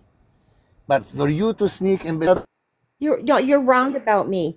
I don't know what's the going on over protests there. that I are only know that I'm protesting- against. Oh, What? Then before you start condemning somebody, learn. The protest is a Well, I right know given what's to going on everybody in that can do Canada. it. Some people get violent. Hold on. Some people get violent. That happens. Look what happened in Amsterdam. Did you see what happened in Amsterdam? When a did soccer game turned into chanting kill, okay, where a soccer game turned into unalive all the Arabs, WIDF, no more school in Gaza because no more children in Gaza. How about that? That's right. Yeah, yeah. No, I'm not against listen, you got me wrong. I don't like the violence that they're doing here in Canada. That's all. I don't want us to be a violent protesters. You know what causes the violence, Thierry? You know what causes the violence? The Canadian government support of Israel. That what creates what you don't like. It creates a response that people just don't like what they see, and they go out to the street. It's a natural reaction. You're It's infantilizing not about grown-ass adults. it's not about hating Jews. It has nothing to do with it. It has to do with the reason that every protest gets off the ground. People don't Yes, like you're what they right. see, and they rise up and protest. And it's a civil right to protest. No, And the question is, why do you it's protest not a in front of civil right. synagogue? It's better than bombing synagogue, like Israel is bombing mosque. That's why it's better to protest in front of synagogues than to go out and drop 2,000-pound bombs on mosques. Number one. And number two, synagogues in the United States are all of them, except for one, are in full cutthroat support of Israel and Zionism. All of them. And that's why they're being protested by. That's why. But Yes, I also, agree with you. hold on really If they quick, don't bomb Terry, them, they're not Terry, getting really bombed. quick. And they're Terry, not screaming to hate Jews, kill all the Jews. Nobody's saying that in the protest in front of synagogues, which I participated in, by the way. Yeah, they I've are. never heard here's the anybody thing. say anything Oh, whoa, about. whoa, whoa, whoa, whoa, whoa! The overwhelming amount of I protests live in a are town. Hold on, peaceful. hold on, Where do hold you on. live? Where do you live? Overwhelming, Coach, I've been waiting. I You live gotta in a wait, honey. You gotta wait. Yes, you do. Yes, you dude. do. Hold on a second, please. Now the Just a roles are second. reversed. Let me finish. So the overwhelming amount of protests are peaceful. I would love for you, Tirade, if you would please take a look at the individual acts of. Please, Coach, come on, dude. If you would look at Now the you know how quote it unquote feels. violence that, please stop cutting me off, Coach. If you will look at the individual acts of violence and tally them and look at then how many protests there are here in the United States. We know for a fact there are the protests are overwhelmingly peaceful. Are there a few violent acts? Yes, but we are talking about 99% of the protests are peaceful. So when people are trying to characterize these protests as being violent, that is categorically false, and it is a propaganda talking point to try to discount the whole entire movement. And that is a goal. And I'm sorry, you're doing it on purpose, which I don't think so, or you're doing it just because you're like falling for that type of propaganda. I invite you to please go and look up what violence it is that you are talking about, that you have heard about. Go and Yes, I have. I have. Okay, And I have relatives in Toronto and Hamilton. go and Okay? look And they have suffered the reports repercussions. about it. Go and look, because unless your family was there and they actually saw something or something happened to one of them, then they are just going off of reports that they saw too. Okay? Does that make sense? I have a first cousin who couldn't get to work for 2 days Okay, because that's of not the violence. protest That's not in violence, Hamilton. right? Will you agree that's not violence? Will you agree with me that that is not violence? I don't know. When you go look at your paycheck and you got 3 kids to feed and there's 2 days of pay missing. That's yeah, right. I That's guess real. that's a But little would bit you hard to say that say. that's violence? Would you call that violence? Yeah, when he got out of his car and asked them to move away and they're pushing him away and he's trying Actually, to get yes, back it in his is. car. So there. Yes, Hold it on. is violent. Hold on. It is violence Well, because when you damn, block if we're a road, calling that violence, as then I don't happened even in. know what to say about the people Hold in on. Gaza. Hold on. So this is where you guys don't think things through, because this happened in California, and there's actually a court case that's coming up about it. They blocked one of the bridges in California. I can't remember if it was the Golden Gate or another, but there was an ambulance trying to get to the hospital, and because the road was blocked, the person died in the hospital. The people that funded that protest are now being sued for the unaliving. They're being sued for involuntary manslaughter because they funded that protest. Hey, coach. That is violent. Yeah, coach. Is the people countless. protesting in Israel That's peaceful or not? violence. Okay, but no, it doesn't mean that in all nature, of them are hold violent. on, Jackass. So in nature, protests they can get violent, right? Yes. Yes, they can. And I understand. No, I'm why. asking coach. Because in Israel, I see the police running over people with horses. I've seen they rabbis throwing left and right on the street, getting punched, getting kicked on the. Is that violence or not? I don't Yes, know. I've never seen it, so I'm assuming it You is. you If what you're seriously never saying seen the happened. protests in Israel? Oh, I've watched them break it up with violence, Okay, and so there is violence from the the police too, protesters be violent. and Yeah, the police running them over absolutely. with the horses, and the police No, with grabbing. a hose. I've never seen anyone get run over with a horse. Oh yeah. Yes, it's true because the United Nations actually told Trudeau that they would like him not even to be No, there. he's talking about in Israel. Oh no, it happened in Canada. He's talking about in Israel. Oh, okay, yeah. But is the you're right. They're majority mad at Canada because we're supporting Israel. But I have to say something to you. It's when we have the government, we get to poll against the government. We're allowed to send in statistics, and that's all we can do is we fight that way. But nobody listens to us. We don't want to be part of this fight with NATO, but we're part of NATO. There's nothing the people can do about that. Can Can't do nothing about it. sanction. Yes, they can. Or yes, they can. Or at least support in lobbying for the United States to do so, to stop sending weapons. They can absolutely do something. See, acting like there's nothing you can do. But here's the problem that something else. Leave NATO. really fast. Something else. One second. Go ahead. Something else caught my Yeah, attention. you can boycott Jewish-owned Something businesses. else caught my attention. So, Tyr, you were going to work. You have 3 kids to feed, and Yes. you were bothered because of the protests were blocking the street. But you're not bothered that 50,000 people were unalived in Gaza, which is at least Oh, 15,000 of of them course I are am. children. Of Like, course I am. okay, so like you are asking these people not to protest so you can feed the 3 children that you have. May God bless them and keep them safe for you.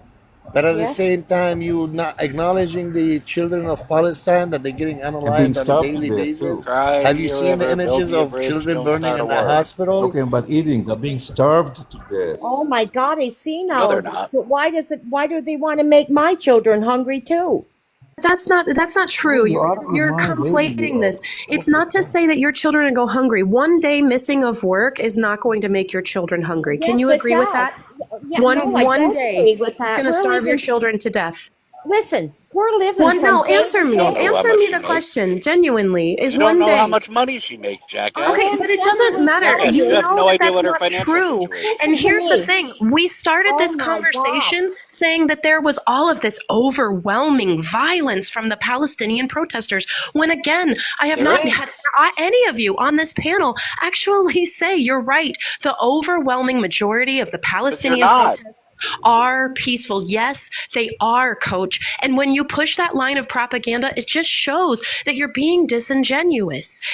You have to understand Is this. stopping This Jewish is kids from part of getting to how people class have been peaceful? discounting the pro-Palestinian cause, making them out like they're T groups, making them out like they're like they're They doing are. all of these horrible. No, they are not. These are people who don't want Yes, they to are. see this harm. They don't want to support it with their tax dollars, okay? And it's okay to say that because, well, at least here in the United States, I don't know about Canada, but we have the right to protest. We have our freedom of speech to have the government You have the address our right to grievances. protest. You don't have the right to stop Jewish kids from getting to Yes, class. and the You have the right to overwhelming protest. majority, You and don't I have will the right repeat it to until I'm fire blue in people. the face. They can The protest over against other kids except Jews. You know what? I live on $1,700 a month. I got to raise 3 children on that and pay $1,200 a month rent. How can you say that I can afford to lose 3 days of my paycheck? I don't think you What see happened to one day? I thought it was one You day. can take a different route. You can take a different route. If I can say something here real quick. So Coach makes the point that because there was an incident, of students not being allowed to get into class at a single institution, or maybe there was a few, I don't know. But to say somehow that that's an indication of violence, which is the conversation we're having, and by the way, it's not right to do that, right? And it's probably illegal, but it's not violent. Secondly, and it may create an atmosphere of intimidation, but that's still not violence, according to the definition. Secondly, They I've been kidnapped the janitor in let me finish. There may be isolated examples of things happening here and there. I would wager that if any of us did a clinical study of these Palestine protests, which you're saying are filled up with people who are terrorists, which I think is an absurd and outrageous claim. I've been to 6 myself over the years. Never once, and it's anecdotal, but never once have I seen anybody lift a finger or talk about unaliving people or wave an ISIS flag or make claims about unaliving Jewish people or any of these outrageous claims we're hearing about, nor did anybody do anything physically or even some of the other civil disobedience acts that were brought up here. But if people do decide to do those things within the protest, if they say inflammatory things like death to America, they burn a flag, it's speech. That's not violence. Now, if somebody goes into a synagogue and literally grabs Jewish people and beats them up, that's violence, okay? What the Israeli hooligans did in Montreal the day before there was the subsequent reprisal that took place, the retaliation, was not violent, except for in one incident where they attacked a taxi cab driver where they got into an argument. But for the most part, it was provocative. It was speech with taking down flags, burning flags, and chanting hateful chants, but it wasn't violent. So you have to hold the same standard to both parties if you're going to make these claims. I absolutely do hold the standard. Now, obviously, Jackass, obviously, with how many protests, the majority are going to be peaceful. What we are pointing out, though, is that a large swath of the movement in general is anything but. Because these incidents are not just happening on a one-off. Okay, These but even incidents that are isn't becoming 100% true. It might have started off peacefully, but what has happened with, especially in the last few weeks, with people being unalived, synagogues being exploded, what You started ain't off seen or might nothing have yet, started Kurt. off with Yep, what you might ain't have. seen nothing yet. It's gonna get Oh, a I'm lot sure. worse. I'm sure. You guys Yeah, are it's terrorists. gonna get a lot I'm worse sure it's going to get unless worse. you tell your government to stop genociding people. That We're not. it's gonna get worse unless you speak up. We're not genociding anyone. Amnesty International. You Amnesty gently International just yesterday said unaliving to them, be very gently, unaliving them through starvation, for instance. I'd You like Yeah, don't they're to. not I'd dying. like. How many no people have been genociding, unalived to no, starvation? no, 40. not That's unaliving, starvation, no, but you're 40 not people have doing been that, unalived by starvation. I'd huh? it like to. doesn't I'd like have to to be address that unalive last point if I to be could. proven to be starved people. I'd like Real to quick, address guys, Palestinian. this is an analysis of the protest that was done by an independent group about all the Gaza protests at the campuses. It What's says the group? nearly all. It's called. The group says an independent nonprofit that tracks political violence and political protests around the world found that 97% of campus demonstrations over the war in Gaza that have taken place in the United States since mid-April have been peaceful. 553 campus demonstrations nationwide found that fewer than 20 resulted in any serious interpersonal violence or property damage, according to the statistics from the Armed Conflict Location and Event Data Project, ACLED. Okay, now this is the important part. Over the same period, ACLED documented at least 70 instances of forceful police intervention against U.S. campus protests, which includes the arrest of demonstrators and the use of physical dispersion tactics, including deployment of chemical agents, batons, and other kinds of physical force, aka violence. Can I address, sir, Mr. Barnes? Can I address Palestinian Jews' point, please? I've been kind of quiet. Yeah, you have. Sure, go for it. He made the accusation that the Israeli nation, and I find it kind of tragic that what Just Coach is really doing here is he's petitioning for the existence of his country, because this is the subtext of this entire conversation. The Palestinian side, for 3 years, I've heard it, I've been a part of this discussion for 3 years, they've been petitioning for the termination of the Jewish state by any means necessary.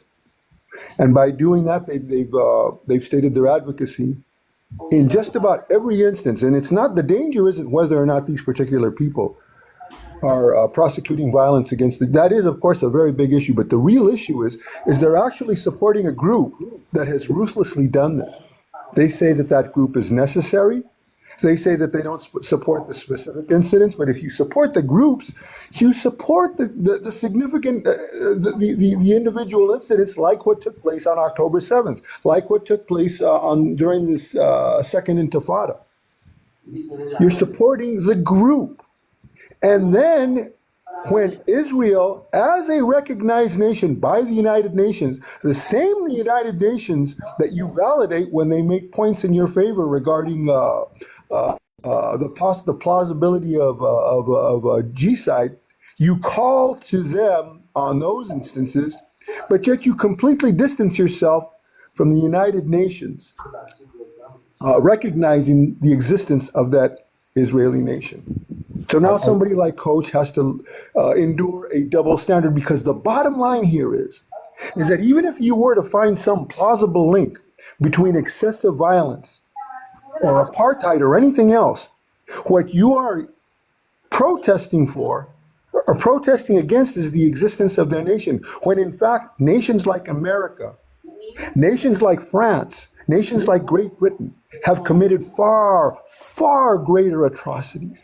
I am sad to say that my nation was a hypocrite in its birth, but it did not disestablish the existence of the entire nation. You are petitioning when you should be petitioning for justice within a democratic nation, for whatever regime or for whatever power structure to either be voted out or be So indicted. you acknowledge the atrocity committed, right? You are acknowledging. Sir, what you are petitioning for is the elimination of the nation, and that is the hypocrisy. And at the same time, you try to tell us what from the river to the sea really means, because you are Palestinian and you should know. And when the Jewish people tell you what Zionism really means, you completely ignore them. This is a total double standard. And by the way, this is why, bottom line, very recently, I stopped supporting a two-state solution. Wow. Okay, so let me answer you, because you addressed me W. personally. Manny. You had an Holy issue shit. with Never my thought I'd position. say it. If you don't mind, let me just respond to you, East LA.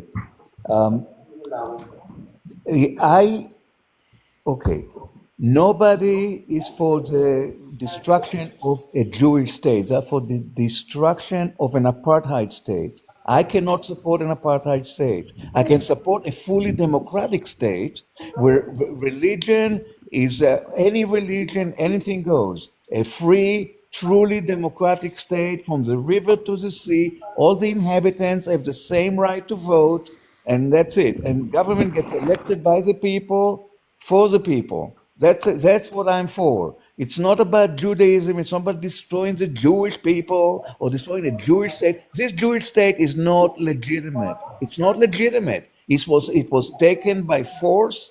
It's settler colonialism. It's apartheid. It's unacceptable at this day and age. No more apartheid on this planet. You understand that, Easter? Can you relate to that? Can you support apartheid? Do you support apartheid? Do you support apartheid? No, I do not, of course not. Okay, good. Do nor you is Israel agree with me apartheid. that is the Israel system that the Israeli government that Israel is an apartheid state? Do you agree with that? Do I agree that I think that no lesser claim, no more vile claim could be made against the state. And I'm not calling you a vile person. I think I know you from years ago, and you have petitioned, you've protested against the Israeli state many times. If you're the same person that I think you are, and I think you're a decent person. But all I can tell you, sir, and I respect the fact that you are living there, of course, but I know many people who are living there who even disagree, and I disagree with you strongly, massively. And I'll tell you why. Because when you compare the instances, and by the way, even Amnesty International made it clear that they were not in any way paralleling the Jewish state to what happened in South Africa. And I would never, because I know what happened in America. It didn't even, what you are calling apartheid is nothing compared to the apartheid that took place in America. You're correct. It's nothing because it's a lot worse. It's nothing like it because it's a lot worse. Sir. It's nothing because it doesn't exist. People in Israel who are not Jewish, including Palestinians, Agree that the Palestinians cannot drive on the same roads as the Jews. Let me finish. Including Arabs, they have the right to vote. Are you aware of the fact that the Palestinians cannot drive on some roads that are exclusively for Jews and settlers? Do you agree? Are you aware of that reality? No, Are that's you false. talking? Let me ask the question then. Are you talking about false? people? That's Are you, false. sir? For, Let me okay, ask the Chip, question. listen, okay, listen, you Let's get guys. to the chase I here. to be honest with you, Let's cut to the chase. I really have to get off the live because I have a conference call I have to attend in 7 minutes. I would love to come back and continue, but Chip, in the meantime, if you can do some research to see I can explain if they have exactly what you're roads talking that are about exclusively for the use for of Jews, Israelis, then for right, all Exactly. Israelis. yeah. Exactly. Okay, Somebody please do the here. research. I'm gonna go. Thank you very much. I'll try to come back in about half an hour after my conference call. I'll tap to come This back. is what I challenge anyone Okay, here who adios. is Bye bye. Thank you very pro-Palestinian. much. This is the challenge that I give to any pro-Palestinian here. I want you to give me one instance, just one, where an Israeli citizen, once again, an Israeli citizen, has been prosecuted by a system of apartheid. One Israeli citizen. Please, somebody give me an example. Not a Palestinian, not somebody who is not a citizen. I am talking about an Israeli. Yeah, quiet. You know why? Because none exist, number one. But number two, and the reason that there is a problem with the Palestinians is because a system of T group activity that has exclusively, for all intents and purposes, with some very small exceptions, has targeted the entirety in every way of their civilian population, culminating in something that took place that was akin to a barbaric sacking that might have taken place during the Middle Ages. And that was October 7th, which, by the way, you fail to recognize. I've never heard one Palestinian just say the truth, that was a universal crime against humanity and an affront to the thing that the Israeli people value even more than their nation, and that is the sanctity and the dignity of their own women. But yet you somehow find a way just find degrees of separation between that fact and your want of the elimination of their call for the recognition of their nation, which you refuse to do in spite of the very, once again, UN that you support when it fits your cause. How was that nation founded? You want to give us that briefing? Who was the Ergon Haganah? Sir. If I'm not mistaken, did they not? Oh my God! No, sir. The Irgun and the Haganah. Number one, the reason that they exist. No, sir. The reason that the Irgun and the Haganah exist is because let's forget about Europe, which is the massive terror that is. Can't forget about just for the sake of this argument, let's talk about the region. The reason that Haganah and Irgun exist, and the reason is to defend the lives of innocent Jewish So people. they go to Palestine and they unalive people there. So what does the Palestine have to do anything with Germany? Okay, first of all. What does the Palestinian have to do with Germany? Forget about unfortunately, sir, not the Palestinian people. Let me finish. Not the Palestinian people. I'm not going to implicate the Palestinian people, but I will definitely implicate your leadership.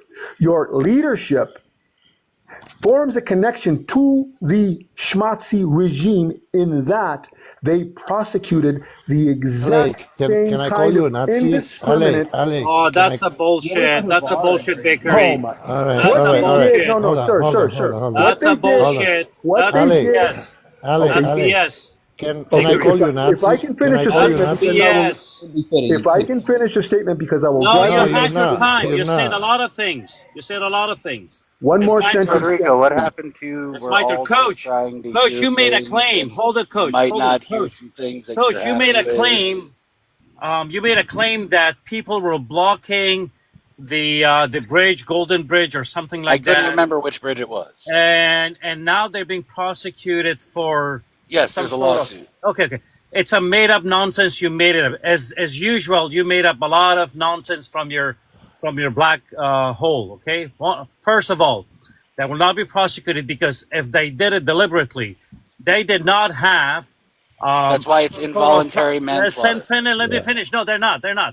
they did not have a protest because they wanted to block an ambulance. That's the first thing, right? If there's a protest and something happened, that's the way of nature is. They're not there to block someone deliberately. So you're wrong about that. Please stop your nonsense propaganda. You have been When you are spitting out blocking propaganda since the traffic, beginning. that's deliberate. And you're no, it is not. It is not. There's a protest going on, and that's It's the deliberate. nature. That's the nature. They're not there to block ambulance by purpose. You didn't intend By for purpose. you didn't don't intend understand for that. you didn't They intend didn't have. for the ambulance Listen, to they be did there. not have a protest because they wanted to block the ambulance. You know what I have seen though? I have You- seen. you understood that Israelis part? blocking ambulances. Yeah, and Listen, here's a, Coach, you here's a understood prime that part? example. Here's a prime example of what I'm talking about, sir, because I was Oh, addressing- go and read your Oh, Talmud. no, sure, Okay, sure, go and sure. read your Yeah. religious Here's how a- they here- talk about other people. Here's a shining example of what I'm talking about. What I was addressing as you and I were discussing the issue was the crime against humanity that occurred on October 7th. And now all of a sudden you want to 77 years of and oppression. all What do you of a expect? sudden, and all of a 77 sudden, hours of oppression. and all of a sudden you want to turn around and talk about freaking bridges. You don't see Okay. this. No, sir. The issue is No, Manny, there was the something intent that of we your. talked about earlier. I know, I give you credit for that, but that's not what I was addressing, and I understand that. But the conversation shifted, but he shifted it back to that when I wanted to talk about the real issue, and that is the indiscriminate aggression. And what they literally did on October 7th was search out targets of opportunity and then completely destroy them, and then The real issue is when barbarically Zionists eliminate start them. coming That from is Europe. the issue, Bakery. sir.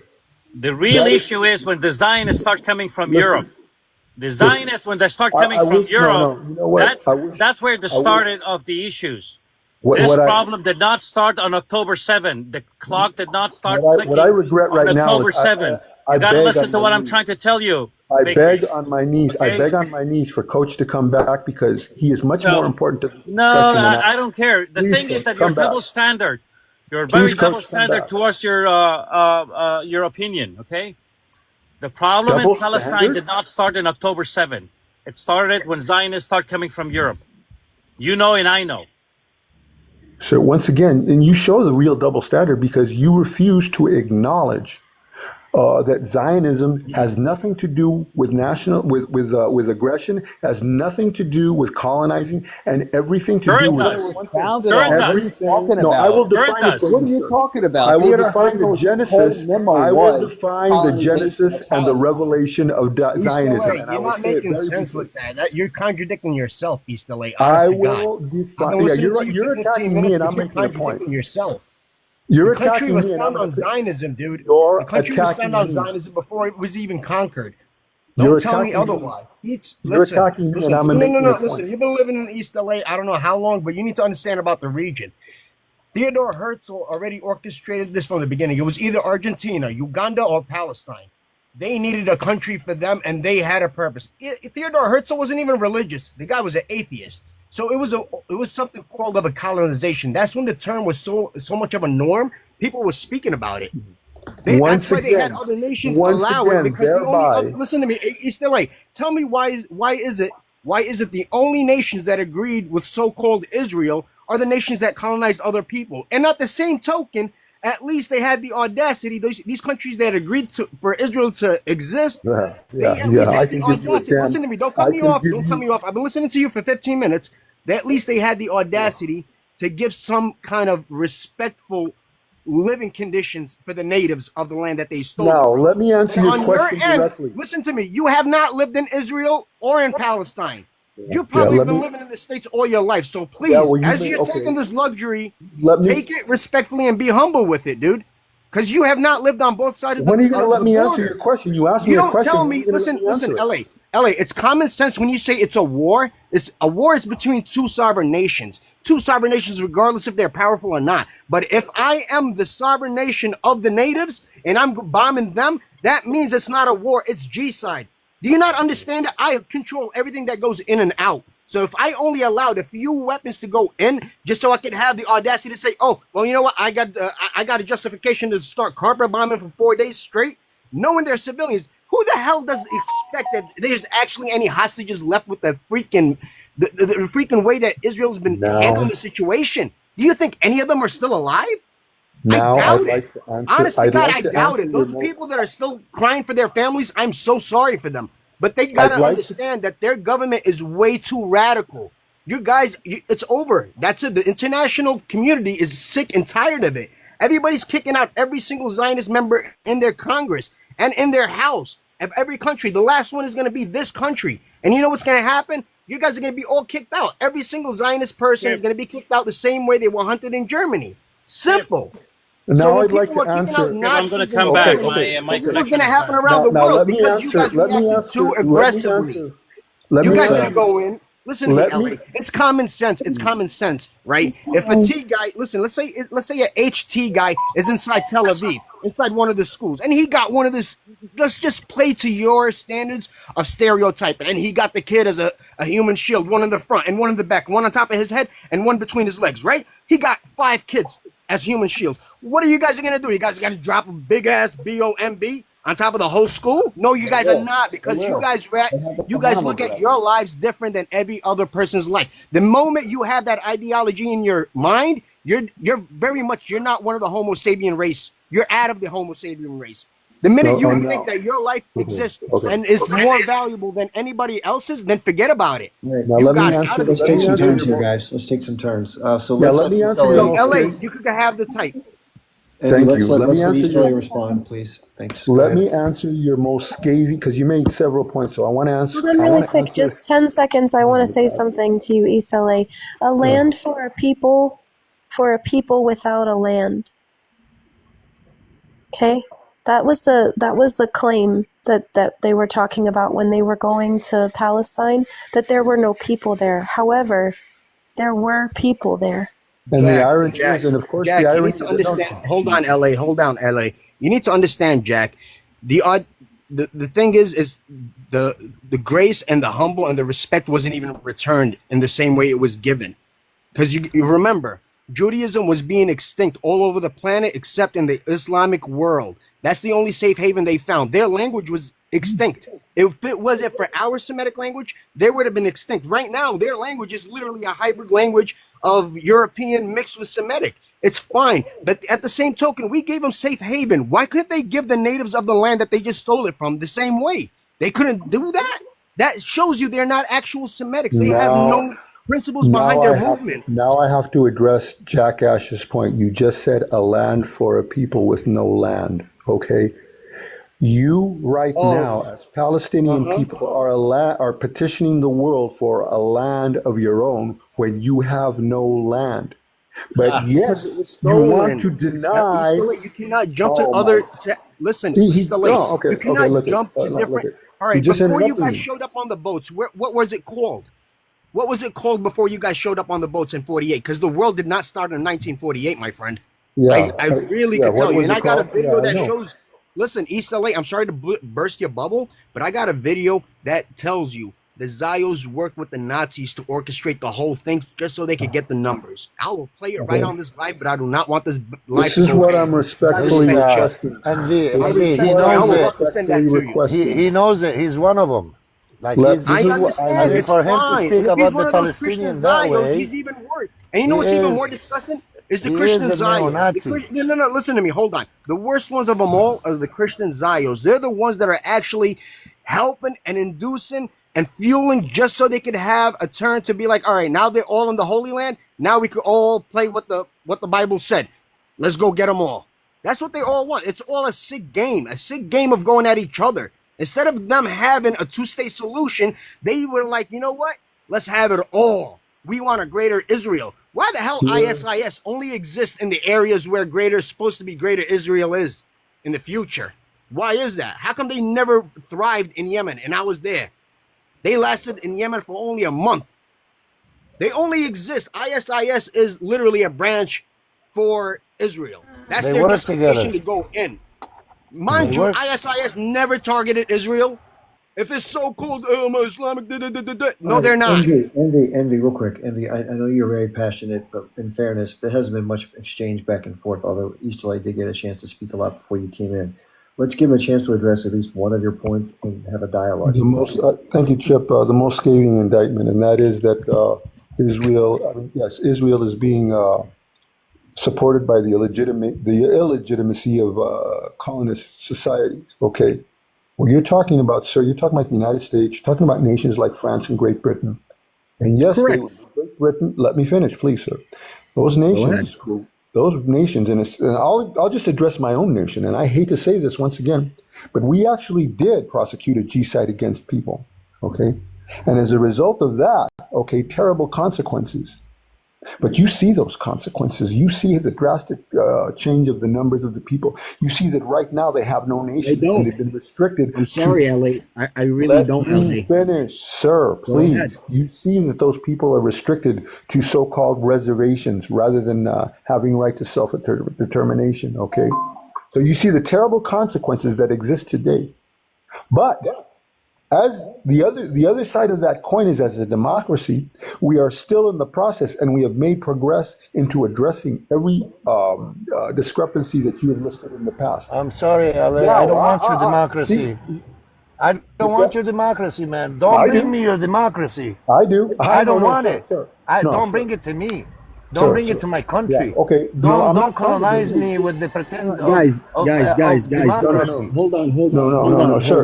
You brought your problems past, to an, the opposite took place. What you did is you brought your disagreements, and you brought your problems, and you brought the consequences of what your leadership has done to you. You took No, that. it's LA. What part you don't understand? Hold on. He's jumping to 2006. Because you have a Enough with your government, and it's bullshit. called Who asked you to come to my country? Who begged you to come and spread democracy? Fuck that democracy you're talking about. You have killed millions of people It's for never that been. democracy. I don't want you. sir, sir. I don't want your Let me ask you something, democracy. East LA. I don't want Let me ask anything you to something. do Hold on, with hold you. on, Frederick. I've been living in the States all my life. Hold on. Let me You've test been this living in democracy. the Let me States ask you and you're- something, you're East LA. talking- So you've been living in my country, and you dissent It's not against your it. country. You're not a native. It's You're not not a fucking native. your Watch your country. language. It's You're not your country. Oh, Don't claim You're it. not a native. You're European Not your American. country. Respect yourself and You respect everybody only else in knew. here. If you only Yes, knew. this is what I You need. It's already already knew. embedded in you. You don't know me. You This don't is the know. way you think. But You don't know me. East LA, you need to understand. Well, listen to me.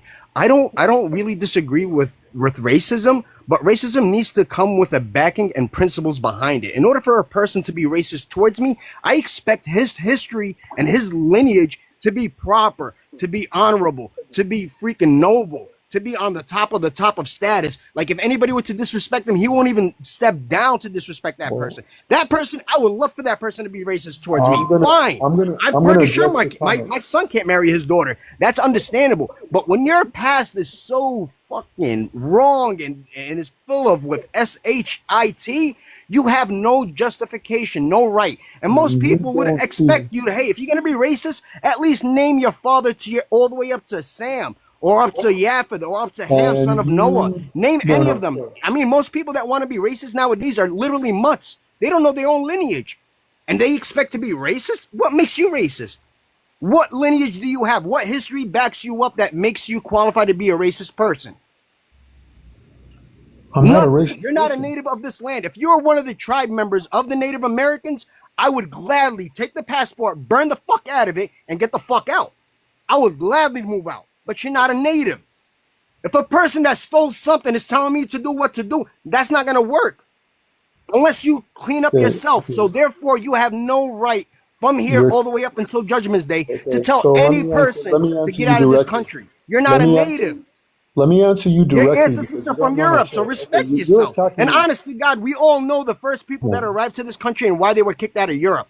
They were freaking robbers, they were freaking murderers, rapists, all type of freaking wrong people that came into this country. The first now ones that you've came in. reduced this conversation to me having to defend myself. Number one, you don't know what the hell you're talking about.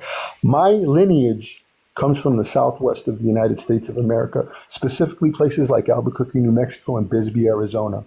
Okay. Now, name them. In the way, would you let Anybody me can say that, but nobody can name it. That's the thing. Anybody can Nobody feel can name it. what?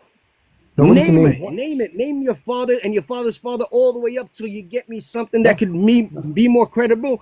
to indigeneity. let me know that, hey, this person is a native of this continent. To indigeneity, sir. I am indigenous. Okay. Once again, coming from that region. Let me finish. That sound right. Coming from Anybody that can say I'm region. indigenous.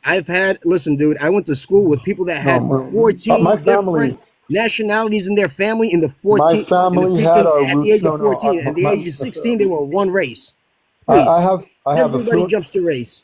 I have a It's fluent a sexy people. thing for one point. It's God. exotic, but it's LA. not really that All right, exotic. all right, LA. guys, listen. I'm happy to have everybody speak, but Envy, the way that you're carrying yourself right now, dude. I mean, I love your passion, and I'm interested to hear what you have to say. But you're not giving anybody any airtime, dude. So I'm happy to have you on here. If you want to stay and have some back and forth, love to have you. If that's not I how you want want to to roll, clarify something, Chip. there are other panels that let people kind of bully up on people. That's just not how I do it. So, real quick, I want to let East LA have like a minute uninterrupted because he hasn't had even 15 seconds uninterrupted. Not that I agree with what he says, but I want to be respectful to everybody. And then we'll let Envy respond, and then we'll go to I am. Okay, guys, thank you. Okay, first of all, as a man, okay, forget about where I come from. I'm talking about a man, as a man, okay? I believe that if an individual is racist and he repents, he genuinely repents, he should be forgiven. And just as strongly, I believe that if a nation shows repentance, that nation should ultimately be forgiven. However, the history should never be denied, which is what I've never tried to do. Now, yes, I am indigenous to this land. Yes, I am, because my family, through some of our affluent relatives, yes, they did take the time to trace our roots. We come from this land. We come from various parts of Mexico. Am I part Spaniard? Of course I am. In the exact same way that Malcolm X was part European, with the red hair and with the relatively light-colored skin, etc.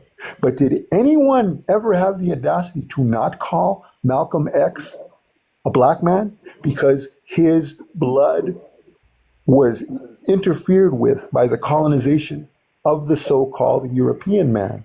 No, he still remains black, as I still remain not only native to the land, but as an indigenous subject, because I'm Mexican. And where I'm sitting right now, California, was once rightfully Mexico, and it was stolen from us, and somebody put a gun to our head and forced us to sign the Treaty of Guadalupe. So I have a commonality, okay, with people who claim that they I understand your commonality. It's LA. It's LA. It's LA. You're telling us. Hold on. Hold on. No, telling it's my us, turn next. You're done. What? Hold on. Envy. Hold on. We I said want to take address turns. the points because I wrote them down. I wrote the points down that he said. We said we're gonna take turns. Well, in fairness, Federico, real quick, Right? I So I did say he could go next, but if you guys want to work it out, in fairness, he's just going next when I told him to. So, Okay. I'm sorry. I'm going to be very quick with it. He said if a person repents, then he repents. Agreeable. He said if a nation repents, it repents. Agreeable. But did this nation actually repent?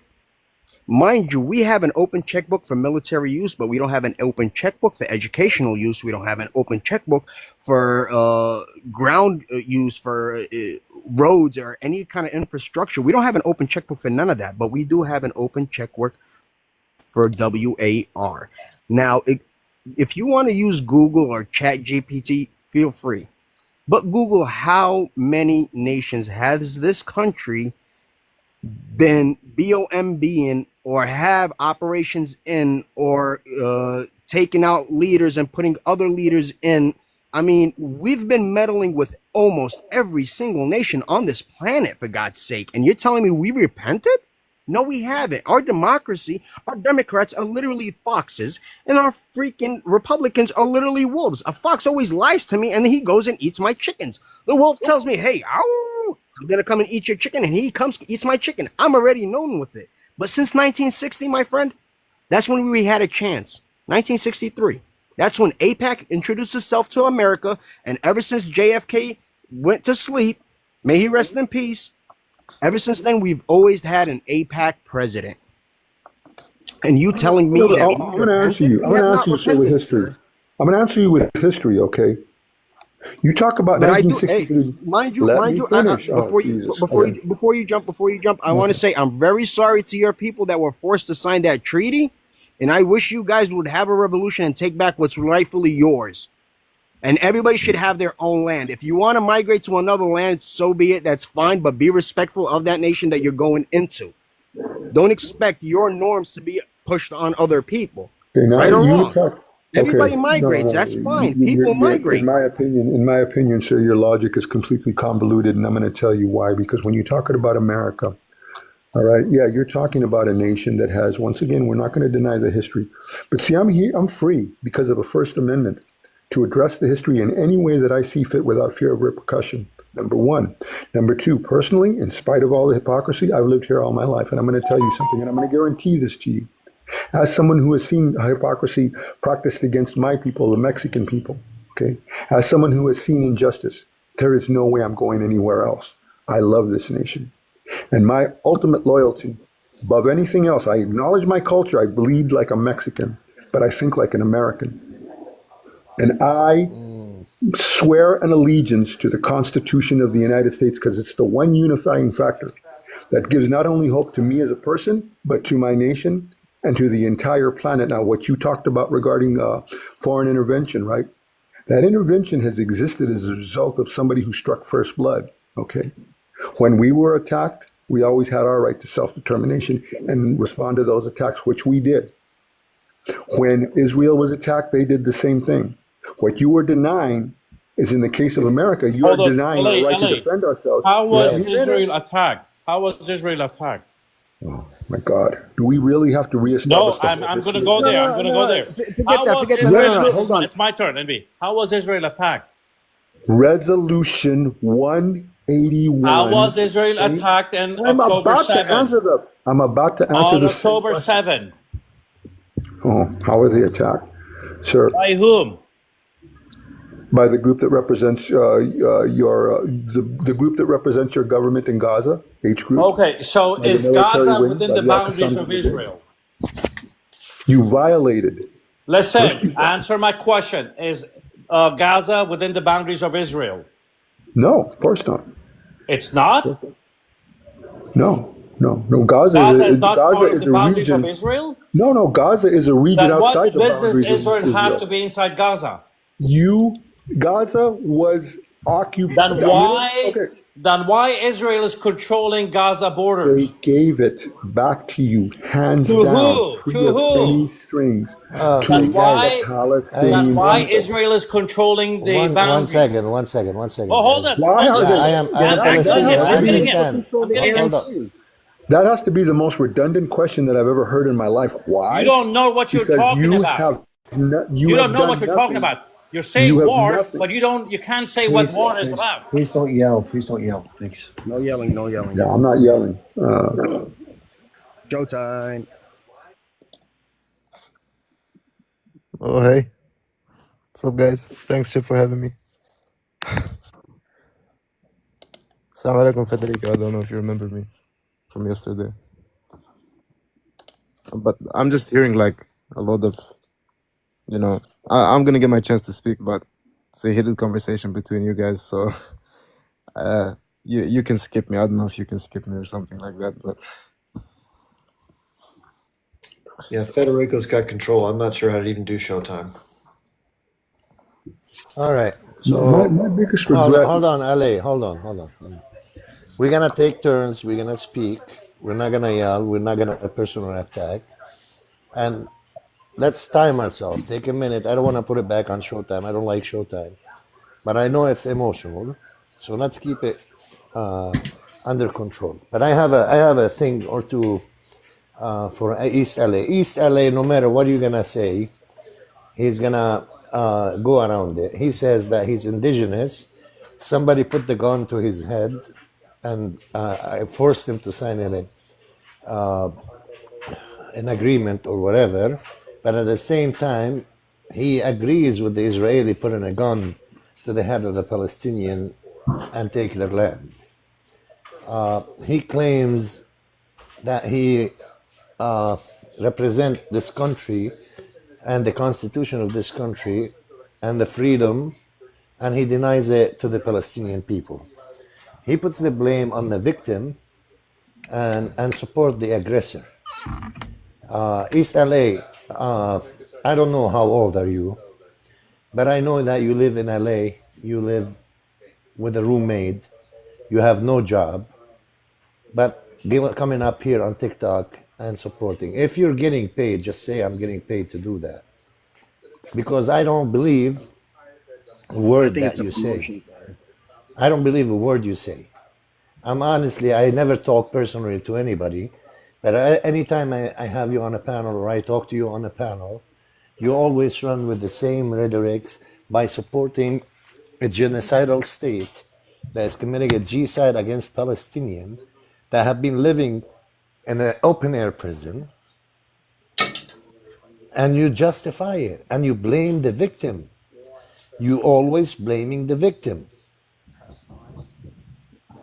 I don't understand you. Okay, if I can answer Tell me, hold on. Tell me, what did Iraq do to the United States for invading Iraq? Tell me what Libya did to the United States for us to go and disrupt the country. And don't ask again, because I've heard you say before, you living in my country. This is not your country. This is the country of everybody. And you have no right ever, ever, ever, ever to ask anybody to leave this country if they like it or not. Negative, sir. This is my country. This is your country not within exclusively, your household. This is your country. One second. I don't like these racist remarks. Sir. I don't. Oh my Hold God. on. I don't like and I don't tolerate somebody telling someone else go back to your country. I never said that to you. I never said that to you. I've heard you say No, I'm it gonna read. before. I've never said that to any. I've heard you say it before. If you don't like it, why you're here?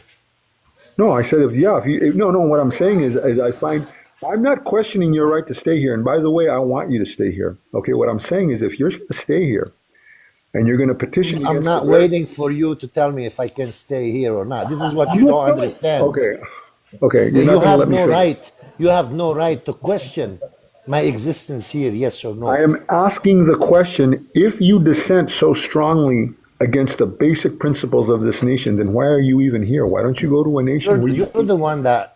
What is the basic principles principles of this nation? Hold it. One second. What is one the second. He was basic talking to me. principles He of was this talking to me. nation? I am Hold it. Palestinian. One second. What is the Palestinian. basic principle Hold of this on. nation, LA? I am Palestinian. He was talking to me. Okay, that's an opinion. Okay, and I'm going to tell you. And by the way, I think I'm backed up with the Constitution with regarding What what I'm saying. Constitution tells you to go steal someone's land? What Constitution tells you to go support the unaliving of the children? What Constitution tells you to go kick out some people out of their land to take their land? What Constitution tells you to go impose your democracy on somebody that doesn't I'm want going to it? answer that. Now, you asked me. Now, I'm going to answer your question with a question. What right of human call to self-determination gives your government the right to penetrate a border and then attack specifically innocent women by degrading them? So you want to talk about the audacity Second of Amendment. morality? Second Amendment. What? Yeah. What? Okay. What? If somebody What? comes No, to my no, house, your government. if your somebody government comes to my means- house and try to Are you break in my Palestinian? house, doesn't I have the right the to defend government myself? that you are petitioning Doesn't for. The listen? Why you're contradicting your constitution now? Why are you contradicting the constitution that you stand for? Sir, Randy, regardless of the cause, he doesn't understand that regardless Israelis have been of the terrorizing the cause, Palestinians for 70 years. If they've been regardless- terrorizing them for no, 70 that's not years, true. That's not true. East LA, That's not true. it is true, 100% true, man. I got That's friends not that Absolutely Dude, true. I got friends that showed me pictures of their door welded shut. They can't leave their house Okay. only through windows. Okay. What kind of There's one bullshit is thing that, I have dude? to say, Chip. There's one thing that I genuinely regret, sir, Chip, and I'm going to address you because, Chip, I know you're very controversial, right? But you're not with me. You did defend this nation, and I've always said that that you admitted your wrongs, and that I give you complete credit because you've done something that I've never done. Is that you stood up and you fought for the nation by putting your life on the line, and that means a lot to me, sir. So I think we've given with time. Even I remember Schmidt said he couldn't at the time specifically forgive you, but that he said maybe he left it tentatively open, possibly at a later date. And I think that he will also. So I'm going to say this, and it's my greatest regret right now is that Coach left because he was much more valuable to this panel than I could ever be. And if he's listening, No, he was please. not. No, he was not. And by the way, gentlemen, I am in an old folks home. You're absolutely right about that. I'm here at the behest of my Social Security, which of course proves that I worked here. But I have a little schedule that I have to keep. I've been here for about 45 minutes, and I have to be out of my room by 7 o'clock, and it's 6:30. So I got to eat, and then I got to leave. So I'm going to say to everybody, in spite of the heated words, and I really mean this to all of you because I respect all of you, and we did have a decent conversation. I'm going to say in parting what I always say in parting to people that I respect, and that is, may God bless you and may God bless those that you love. So thank you for the time, host, and I'll maybe if you give me the privilege, I'll talk to you later. Thanks. Okay, good to see you. Thanks. Okay. One thing I wanted to say before we continue is that, and this is not to say that I justify the tactics that were used and the civilians that were hurt, but here's what I've heard other people say, so I'll repeat it. And these are smart scholars that have been studying this for longer than I've been alive.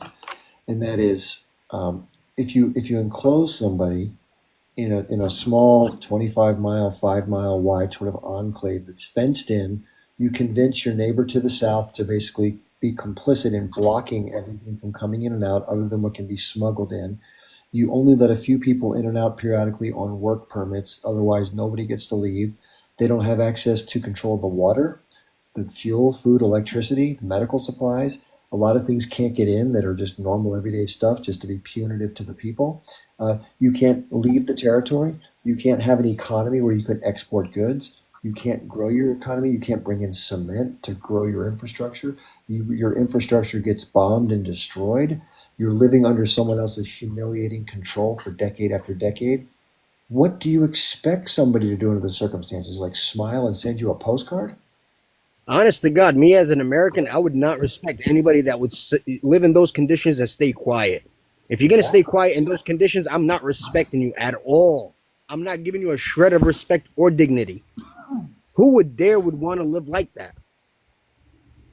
You're born free. Everybody comes out of their mother's womb is free. We were born with democracy. It's called free will.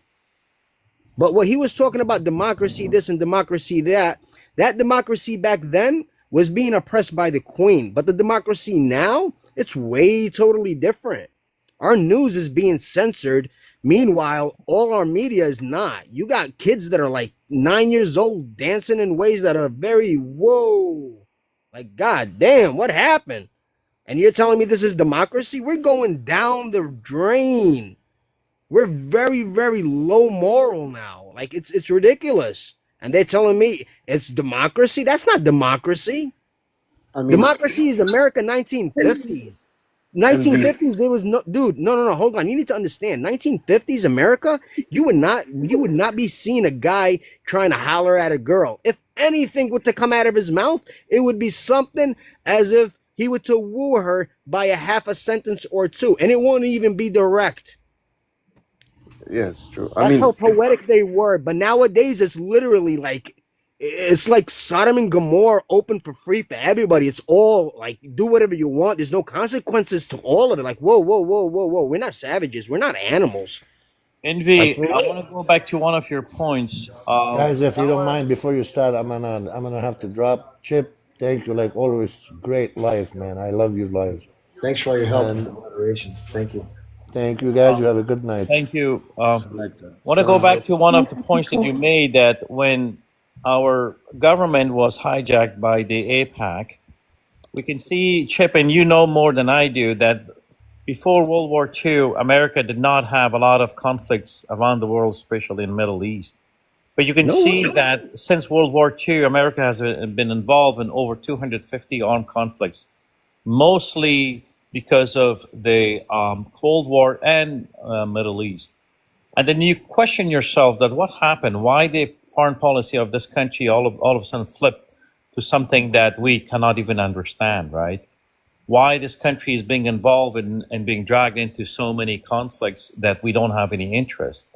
And then you dig deeper, you understand that infiltration of the Zionists within our government, within our policies, within our even local government, how they make policies, about our foreign, how we have to be about our foreign policies, right? And it's very obvious, Chip. You look at Middle East after World War II, one after another, and then you ask question, why? America was such a country that everybody wanted to, feel good about it. And they still, I mean, if you go to many countries, they like America, but they don't, what they hate about America is the foreign policy of America, especially towards the Middle East. They right? just hate the American government. They know the people are so subdued and so like they know Yeah, the people that's what I said, have nothing foreign to do policy with of the government. America. Like most nations, the people move the government. Like for instance, in Yemen, do you think if the Houthi did not do what the people wanted for Palestine, do you think he's going to exist the next day? He's not going to exist the next day, and he knows that. If the people want something, he has to do it. But in this country, it's the opposite. It's literally the opposite. Ever since the 1960s, it's been the opposite. I mean, it's a perfect system that they had going on. First, you infiltrate the media. Once you get the media going on, then you can brainwash the people. Then you get into the House. Once you get into the House, then you're great. They started with the Democrats and they jumped into the Republicans. Yeah, and now and they the- get both and then- parties. Now, and then even we if have- you vote blue or red, it doesn't matter. You're voting I want AIPAC. to, I wanted to make last point, and I've mentioned this a couple of times, and Chip knows that. And do you have these people like Henry Kissinger, Brzezinski? These people are very influential people in our government, and they used to be, because if you look at the war in Vietnam and how it was, the whole thing was laid out, and Henry Kissinger had Dude, a lot to do with did that. They did our own soldiers. Our own soldiers were done dirty when they came back, man. I lived in New York. You telling me? We had epidemic after epidemic after that war. They literally did not even look at the soldiers that came back with PTSD. They didn't give two flies about them. Yeah, You're yeah, telling me but- this nation really cares about us. Why do you think nobody in this generation wants to sign up to the army? Envy, I'm talking about the influence of Zionists in our foreign policy. People like Brzezinski and stuff like that. Anyways, and Chip, and you know more than I do that how much the foreign policy of this country have been influenced by the Zionists, right? I mean, you were involved with it personally, and you saw it firsthand. So, I mean, the whole thing about Iran too. And now they're talking about China. Show me a country that China has boomed for the past 50 years. There hasn't been any country that China. And now, Zionists in this country has occupied this country with Middle East so much that finally we're realizing, by the way, China is going to be superpower. And there's nothing we can do about it. Why? Because we have been so preoccupied with all this nonsense in Middle East. Right? And the crazy part is it only benefits our politicians. It's like they buy stocks in the defense field left and right, and then they wake up the next week and be like, all right, guys, we're all gonna go to that country and do that, and we're gonna use these, not just and we're the- gonna use these. And guess what? Honestly, God, politicians. now if I give this country 50 years max until every single person realizes that they cannot get their daily bread unless they join the military or the government. It's going to be sick. It's going to be a governmental nation. And those who don't comply will end up being arrested. And once they get arrested, they get imprisoned, and then they work for free for the government. It's a free job. I mean, it's like slavery, but amplified in a slow motion way. Jack, go ahead. Get it? And Like, I will we say have after you. we have freedom of speech, but we can't criticize that nation. Are you serious? I got freedom of speech. I could criticize any freaking living and non-living thing that roams the earth, for God's sake. Yes, you do. And you Now- telling me I can't criticize them? The only Please, reason I NV. hold my tongue is what I got my own character to hold. I got to be respectful so people can And respect B, me. after Ash, could I please have a turn? I've been waiting since last night. Go so- ahead. Go ahead first, Shadow. No, please, Yeah. Ash. You're Let very Shadow well go. spoken. I would love to hear from you. Oh, thank you. I just wanted to say it's actually not like when we say Zionists, we need to be very careful and remind people that it's not just the Jewish Zionists. There are more Christian Zionists than people realize. And that's another aspect of all of this that I think a lot of people overlook too, is that here in the United States especially, there is like a growing like Christo-fascism that is really taking hold right now and becoming very apparent, where it's kind of transforming like a lot of our local governments and things like that. I don't know if anybody has seen like what's happened in Texas. where they've said like, oh, we're going to, and this is the really insidious part where they're trying to say, because if you are familiar with American politics at all and the way that we fund our schools, a lot of the schools don't have a whole lot of funding, but they're basically saying, we'll give you an incentive, we'll give you more money if you take on Bible study in school. And then same with like Trump coming out and with his Bible and like putting it together with like the Bill of Rights and the Constitution and a Bible all in one. And this is very, very dangerous because it's kind of planting the seeds for some of these people who have been really kind of gunning for a sort of blended government where it's the Christian and their brand of Christianity. Not, when you say Christian, it's not just like you would hope that it's like the teachings of Jesus, but it's not always. It's something different. If anything, it's the opposite. So it's very important to just recognize that aspect. And then I just want to make sure that Shadow Band, before you end I just want to make sure that Shadow Band gets a chance to speak. Thanks. Thank you so much, Ash. And you're right. I'm first generation Canadian. My parents fled from Civil War to Canada, and I identify as a Canadian, even so I'm not white. But you're right. Quite often, my country is labeled as a Christian country, and I consider it a melting pot, a diverse country. And if you think that, or if anybody thinks that a Zio comes in a specific color, I promise you there are Arab Zionists in the world right now that claim to be Muslim. I'm sure you go find them. Oh, Saudi Arabia. Yeah, there you go. Saudi Arabia and the new countries that were formed after World War II. Now, MB, I'm gonna interrupt you, bro. I'm gonna interrupt you, okay? Because I don't know if you've ever heard of a Canadian standoff. A Canadian standoff is when two people stand at a doorway and they each insist that the other goes through first. And I've been patiently waiting since yesterday to make a point, and then it got into religion, and it got into people bashing each other, and it just didn't stop, man. And this is my most frustrating thing listening to these lives.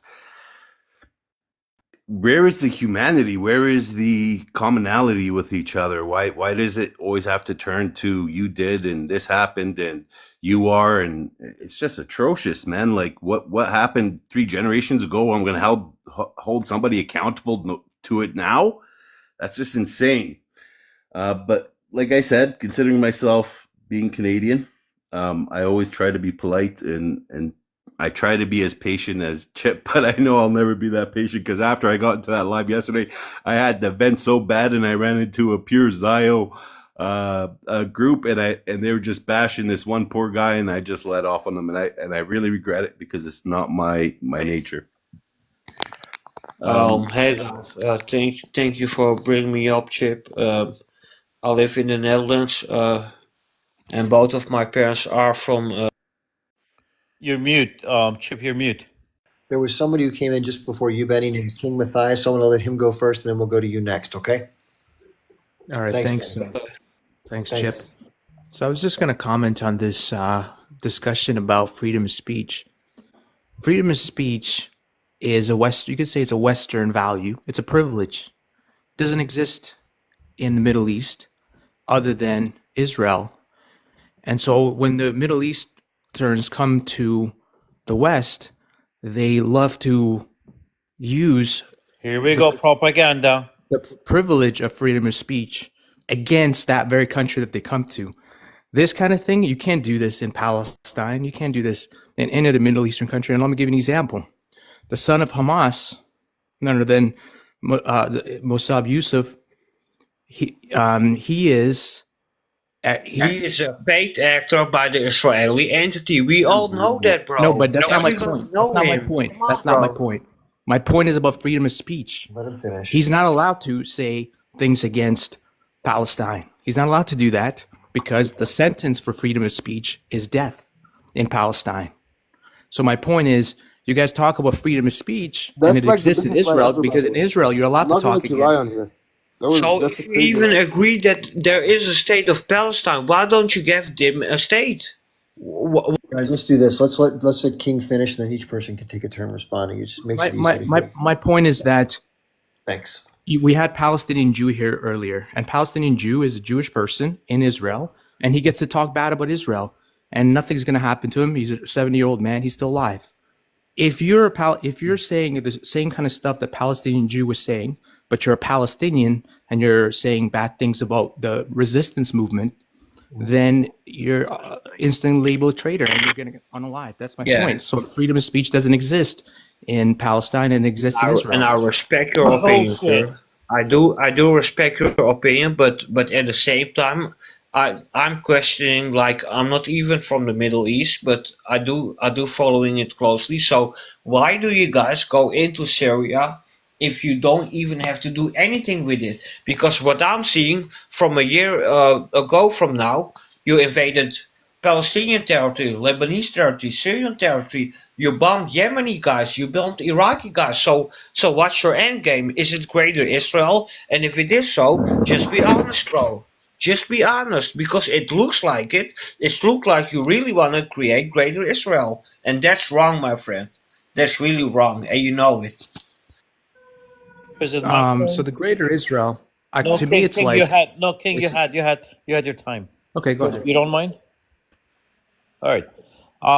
It's part of the Greater Israel propaganda since World War II, King, that you guys are trying to do multiple things. One of them, make all the Arab looks bad, and then Islam is bad. What you just said is Islamophobia. Now, going back to your own argument that freedom of speech is not allowed in Palestine, for God's sake, in Palestine, they're not even allowed to build their own house, and they don't get a chance to do that because of Israelis, let alone they have freedom of speech.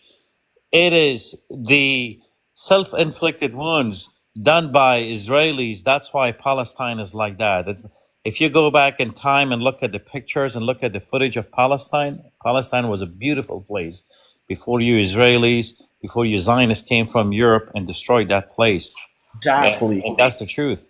And that's the truth. Now, you guys are not gonna stop because you guys have, like how Benny was saying, bigger picture. Like you guys want to have a greater Israel, right? And that's what mind you, of those days, Buick, the car company, it had a debut all the way in Palestine. And it's on the museum here in Detroit.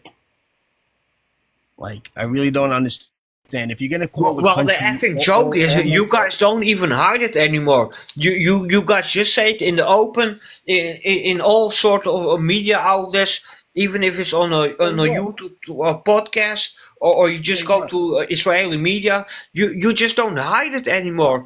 You guys, even people from your own government, are coming up on Israeli news channels and saying, Lebanon is promised land for us. Syria is also promised land for us. So how do you think that the whole world is going to see to you, like, or going to look at you? Don't you get it, bro? The only way they could have all of that, honestly, and it's a really insane way, is that they have to bribe every single person in the Middle East, and they have to bribe him as much they bribe our politicians. And we're talking about each individual should get at least $6 million easily. But I get it, Effie. But are you not agreeing with me that Israel is already inside of Syria right now? In one day after they captured the so-called dictator Bashar al-Assad regime, after one day they claimed already more than 100 kilometers square land in Syria. And nobody is talking about that. I completely understand. If you understand what ISIS stands for, it stands for Israel Secret Intelligence Service. It doesn't have nothing to do with Islam or nothing with Islam at all. I agree. All they've been doing is terrorizing the areas where they're supposed to be the greater Israel. What's their excuse for Egypt is my concern. How are they going to get the peace in Egypt? Are they going to overthrow the government, or are they going to wait for the Egyptian? Egypt, I know that the Sisi guy, his mother is Jewish, right? Yeah, and they overthrew the previous president Morsi, that was actually Morsi, and the Muslim Brotherhood, they put them in jail as well. Why? Because they are the real legitimate opposition, and they don't like that. They want to have controlled opposition. And that's why you see a lot of fraction within the Coptic Christian people inside of Egypt are taking power inside the government in there as well. So that's a whole, like, everything is adding up, and you cannot tell me that it's a coincidence that the one day after the ceasefire in Lebanon, they invaded Syria. That's not possible, man, and that cannot be a coincidence. And then the same day, the IDF also invaded in the south. So if you're asking me, it's They're all working for them. a planned They're working thing, for them. and they are working together. Envy, thank you. They are working together. It's their thing. Even Hamas was created by them in the beginning. Who created Hamas? They did, and they unalived their own prime minister in the process too. Because PLO was about to have a two-state solution agreement, and they couldn't have that. They don't want that. They want to cause havoc in the Correct. region. The more havoc, the more land they could grab. It's a simple game. Envy, if I could just get a second here. King Go ahead. Matthias, are you there? Matthias, or however you say your name? Matthias. Matthias? Yeah, are you a Zionist? Just a question. You are, and do you believe that what's happening in do you believe what's happening in Gaza, October 7th till present day? Do you believe it's a genocide? Yes or no? 100% no. Okay, and Yeah. So I'm sorry, Q. I'm sorry to interrupt you, but I really think that the days that we have to like debate with the Zios are really over, because if we are seeing what is happening in Syria right now, I think we have we got Okay. bigger issues at our heads. I'm sorry. I do have Sorry. love for the Palestinian clar- people. But I feel like the whole Middle East are getting stolen by the USA and Israel. And I think that's the biggest issue. Because if we don't look out right now, Lebanon will be stolen, Syria as well, and Iraq as well. You're And right. then what we have? Everything you're You're saying going is to right. have a lot of refugees coming into America and the European Union. And then who is the biggest dog at the game? It's the Israelis, because they're going to conquer all over Israel together with the United States supporting army. I'm sorry, but Benny, that's how it's gonna be. can I just speak with Matthias for a second, just uninterrupted? I want to hear. Can I just say something? I'm from the north of Ireland. We had a peace process, and I think that was the Israelis and the Palestinians should really listen to what happened with the peace process after years of sectarian murder. What's actually happened here was we couldn't walk down the street unless somebody got on life for walking down the street. Basically, what he's got to do is learn how to talk to each other. I know it's hard for Zionists to turn around and say, let's talk. Listen, you gotta learn how to talk. You gotta really learn how to talk. No. Believe me. Time with all due respect, the time of talking is far past by. I'm sorry. We Yes, tried this for more than I know. 5 years. It's soft Brother, process. my people are getting murdered. Yes, I know. As we I speak. know. I know. As we I speak, know. brother. I cannot sit down I've and had do anything friends. no more, bro. I've had My whole friends. fucking family I've had is being friends. unalive right now. My family And you members. think I can sit down My and family do members. nothing, bro? My What the family fuck, members man? had been unalived. Benny. My family members have been unalived. He's I Irish. understand. I understand. I understand. I I'm just want to hear Irish. from Matthias here. Are you Irish? I'm Irish. I'm No, Irish. Listen, Benny, he fucking knows everything, for God's sake. Irish people have got it way bad, dude. Like, the Queen of England Yeah, really I did know. them I wrong, live man. here. I live here. I live And here. honestly, man. if you remember I live history, here. the Ottoman Makara, Empire tried to help Makara, during that time. Irish for my friend. I understand. I Sorry understand. for what happened to your people, man. I'm sorry.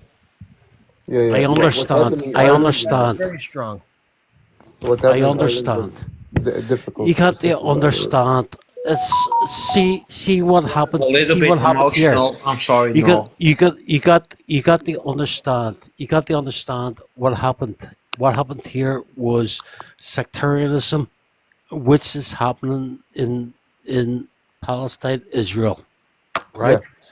You got to understand what is happening is pure. It's not sectarianism. It's Zionism. Yes, I know. They The called. history of Ireland. You know they were starved to death. Literally Yes, starved to man, death. I know my husband. It wasn't starved to death. It was genocide. Literally. It was genocide. They wanted to annihilate us. They want to annihilate us, right? They want to destroy us. They want to make us like the Native Americans in America, right? They want to annihilate us, right? Yeah, all right. I understand what happened with Ireland and the British, but can we please focus on Palestine and Syria, because that's the most important thing right now. I don't want to be rude, try to get my please 20 focus say. on them, because my people are being unalived by the second, bro, by the effing second. I don't want to be rude. Yes, we understand this here. We understand what's happening with the Palestinian people. We understand what's happening to the Palestinian people. But the whole crux of this was we have unionists right here now. We have unionists here now who do not abide by the peace process, right? And basically what's happening with the Zionists, they are unionists. They are doing the exact same thing. They would wish upon us what's happened to the Palestinian people. Yeah, it's true. I understand everything what is happening with the Palestinian people. And the whole thing is it's a financial thing that is keeping the Zionist regime going. We know what is happening. We know what's happening. The Irish people stand 120% with the Palestinian people. And we stand with the Irish people. We stand with you. We stand with you. And the Irish people stand with you. And I also have a lot of respect for the Irish, because I know that you are the most guys that come on like pro-Pally panels. So I do respect you for that. But don't get me wrong, I didn't attack you personally. Just remember, we're not white, we're Irish. We know what a white nation can do. We know primarily what is happening in Palestine now. It is a white Anglo-Saxon annihilation of Palestinian people. Yeah. We know. We stand with you. We stand with you 120%. Nola, I want to say something to you, Nola. Taugra Agumdich. Am I saying that right? Tamaglaska Spanish. Yeah, did I say it right? Yeah, you did.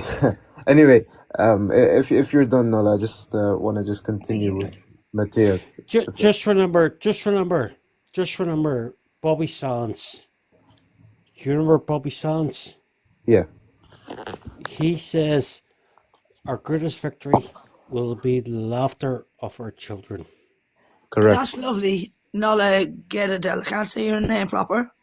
Yep, you did. I'm just here to say something. What happened to the Irish, I'm Irish myself, happened for the British and wherever, But the situation, this is just common sense what's going on now. It's a bad thing that's happening to the Palestinians. Little children, people are getting murdered.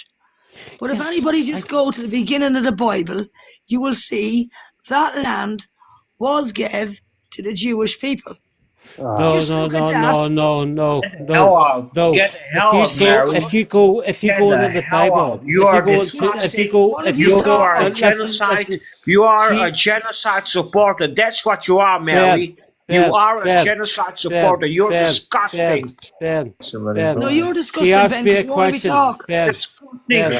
For justifying this genocide. Are you dumb? Ben, you're disgusting because you want me to talk. Babies are getting killed. Let me finish. And little children. She was asking me a question, Ben. Ben, let me answer a question, right? You can go into the Bible, you can go into the scriptures, whatever it is. Basically was the first son of Abraham. Yeah. He was Arab. We know that because his own wife couldn't have a child. Yes. Now, you know that God, if you want to use a Ishmael was religious the point of first view, son. if you want to go on you just don't a religious point of view, Ben, let me finish. Ben, let me finish. Ben, let me finish. Of our skin. Let me finish. Let me finish. Let me finish. Ben, Now, let Ben, me be finish. quiet now. Everyone listen to you all night, good chap. So now you listen to me. I will say something here. I'm going to right? let you say, but when you're finished, be the fair and first, let me the speak. first son, the His first son, was the Ishmael. first Tell me son. something I don't know. Yes, first son was Ishmael, and he was son of the Arabs. He was You're the father right. of the Arabs. You're 100% He was the right. father of the Arabs. His So mother was from basically, Egypt. God promised the land to the Arabs.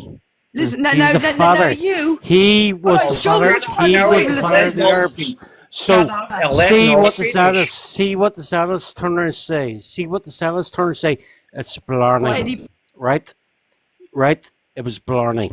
He promised the land. Promised He it. Which promised part the of the land to the Arabs, right? You got to realize this here. See what you're saying there, that for the Zionists to turn and say was that the land was promised to the Zionists or Jewish people. Right, can you give me That's a verse, rubbish. Irishman? That's rubbish. Irishman, why don't you give me a verse and prove me wrong? Yeah, I- then I- Why don't you I prove me do wrong not- instead of I calling do it not- rubbish? stop reading but I the only have to tell you're you. corrupted the Bible You're because there's both more wrong. than Yes, 20, they Well, corrupted you're the 21 corrupt Bible. while different ago. Bible You verses. religion So person. my They point to you corrupted. is, Mary, let me finish. Just let me finish. You No, talk a lot. no. So I listened to you all night. no. I've Now been it's queuing for the last it's hour to my get in turn. here. Chip, And I've listened to you. Chip, So can you I listen talk? to me You, for a as an second. Irish person, Chip, I've can I listened to talk? your as an bullshit Irish all night. person, Guys, hold on a second. The two of you May lower I screen. Now, finish can my you sentence, listen to me? please? I'm new on the panel. talking. I knows May what I'm I talking finish, about. please? My Him there. lord, man. Mute up. Mary, Okay, so real quick, we gotta have to have some order to this, folks. I'm happy to host, but it's gonna get hectic. So here's what I want to do. This Mary Jane came on. She didn't really have a chance to say too much. Let's. I know what she said she may not agree with. Let's let her finish like a minute or so, and then we can go in the order of respond. We'll go to Benny first, then we'll go around. Okay, so go ahead, Mary Jane. Thanks for being here. Chip, if you need a mod, by the way, I got you, man. Yeah, it might help. Because it's just too much going on here. And But yeah, go Guys, ahead, Mary Jane. It's your turn. I would just like a timer, like maybe 2 minutes or something. I'll say what I have to, and I don't want to listen to people yell at each other all night. Hello? All right, guys, can I just have a couple of minutes? Now, if I can't say his name, Nola, I'm just going to call him Nola. And Nola, I don't know, one. Right, if he can give me a verse where he gave it to where he said it's after, listen no to like. me. Listen, I listened to you all night queuing, so can you be quiet? No, you didn't listen. I listened to him as well. I had respect for all of yous. Funny when I'm talking, yous will all roar and scream. Let me speak. He gave it to his second son because he couldn't have a child, if you know the story, like of the Bible, if you know the real story. That was gave to the Jews. There's honestly, I'm a fair person, me.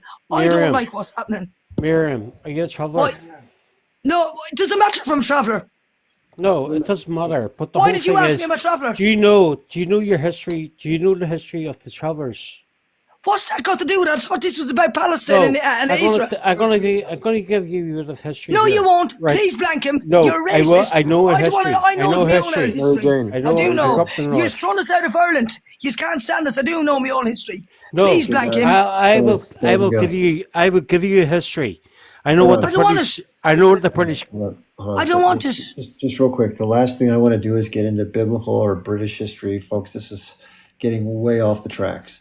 So if you want to talk about the current history, like Syria, Palestine, what's happening, let's talk about that. If you don't, there's plenty of other lives where you can do the history stuff. Plus I'm getting close to the end of my rope anyway. So if you want to make some final statements or something, I just don't want to get into history and stuff.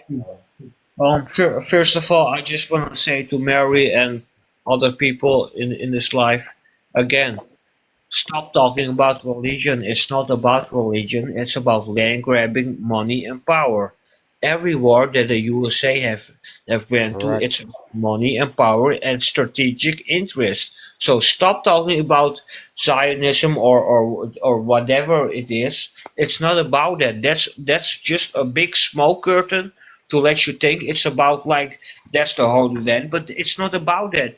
Israel is the long arm of the United States to control the whole of the Middle East because they knew that there was tons of oil in there. That's why they make only the Gulf countries, they make them rich in order to control other countries surrounding them. Of course, they will not give them multiple powers. That's why they also divided them with the Sykes-Picot Agreement. But you know, it's like I can talk for this for hours. It's not like a thing that I can just explain in like 3, 4, or 5 minutes. But Mary Jane, again, I'm not talking to you personally, but you have to know we are all getting played in this whole capitalistic game. It's all about money, power, and greed. When are we gonna get this? It's not about the liberation of Syria. No, they want to take over Syria with the Turks involved, the Kurdish involved, and also the Israeli from the south. So my whole point is, you are gonna pay more and more taxes because of Israel wanna go expanding.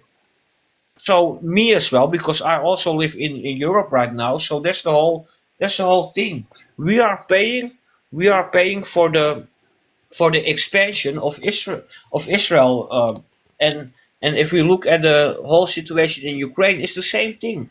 Why do normal people have to pay taxes and shit for like paying for all those wars? I didn't vote for those wars. I never wanted to get in a war between Ukraine and Russia. That's my government, but I don't stand for my government, not in my name. And the same thing with Israel. I pay taxes here in Europe, but I don't support them to use my taxes to BOM children and women. Like, in what kind of world do we live?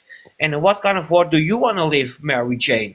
I mean, come on, we are all human beings. Do you really want to live in a world where people are just gonna unalive each other just for money and greed? That's wrong. I'm sorry. Ben, you're totally 110% right. See, the whole thing is rich man's war. Whatever happened to poor people in war? Dead. Right? And that's totally 120% correct. It's a rich man's Double war. check and make Rich sure man's that war. Shadow Band got to say what he wanted to say earlier. Did you get to say what you wanted to say? I didn't. I got to speak a few sentences and then they just started I going. thought so. Yeah, I thought you kind of got like pushed to the side again. You got to Yeah. be forceful in these Speak it. lives sometimes. Speak it. Otherwise, they'll just talk over you. But yeah, Mary Jane, I think what you're trying to talk about is like some biblical stuff, which is understandable. But this just isn't the live for that. That's the only thing. And as soon as I think Shadow Band gets a turn to speak, then we can hear from you if you want to speak about Israel, Palestine. But I also think Chip is trying to wrap up soon too. So yeah, go ahead, Shadow Band. Awesome. I'm very much like Chip. I am pro-human and pro-life, and I believe both sides are victims and both sides have a right to defend their lives. Anybody that thinks that they can take that right with justification, whether it's religion, whether it's past events, or it's just straight indoctrination, and they're governed by the fear of protests that are violent, which I live in Canada. The only one I've ever saw was that one flag burning, and I didn't agree with it. But every other protest is pro-life. And that's really what it comes down to. You see these audacious claims that Zios are hiding behind Judaism, which is a religion of peace, of love, and in fact, Jewish people abhor Zionists. You see these guys going around saying that Zionism doesn't exist. I think Coach was on here earlier saying that. Yesterday, there was a lady that was screaming at the top of her lungs talking about how great her nation is because they can explode pagers. Well, do we realize what this is all leading to? Eventually, when you're walking down the road and you change your mind, you used to be a Zio, but you change your mind, you're like Palestinian Jew. Well, guess what? Now maybe they can blow up your phone. And really, it's what these two gentlemen were talking about earlier. It's a divide and conquer technique. I think the pandemic was a perfect example of that. When we were all locked up in our homes for 4 years out of fear from what the media was pushing on us. In reality, we're all the same people. God didn't give one piece of land for one person or one religion or one color of skin. The Creator gave the earth to everybody, and until we can learn to work with each other, and until we can learn to communicate with each other, and until we realize that the underlying cause of all of this is power and money, and they're using religion and color and race and everything to turn us on each other, well, I'm sorry. We're just going to repeat the same agenda that happened at World War II. And the Zionist beliefs are very intertwined with the beliefs of Mustache Man. You don't believe me? Mustache Man said these people are coming, they're going to attack us. That's what we hear from Zios. Everybody's coming to get us. He also said that we are a superior race, we're better than everybody else. Tell me the Zios don't say that everybody else is goyim or human animals. And that's why even here in the Netherlands, politicians are saying live on television that they are getting the same shit what they are talking about in the 1940s. They come with the same rhetoric, like all the Muslims are bad. We need to get rid of all the Muslims in Europe. So do you see where we are going to head off, Mary Jane? And I would like to hear your answer, please. Thank you. Mary Jane is governed by fear, man. She's full on with the fear. She believes that Christianity believes that Judaism is. Listen. Mary Jane's an Irish woman, and believe me, she has her statements. Mary Jane's a lady. I know the Irish history, and traveller people, as you would call them, gypsies, was the Irish people. They were kicked off their land. They are Irish people. Mary Jane Ward, you're a lady. You are a part of the Irish nation. We know what's happened with the travellers people. Stand with Ireland. The Irish people have been destroyed by the Anglo-Saxon power.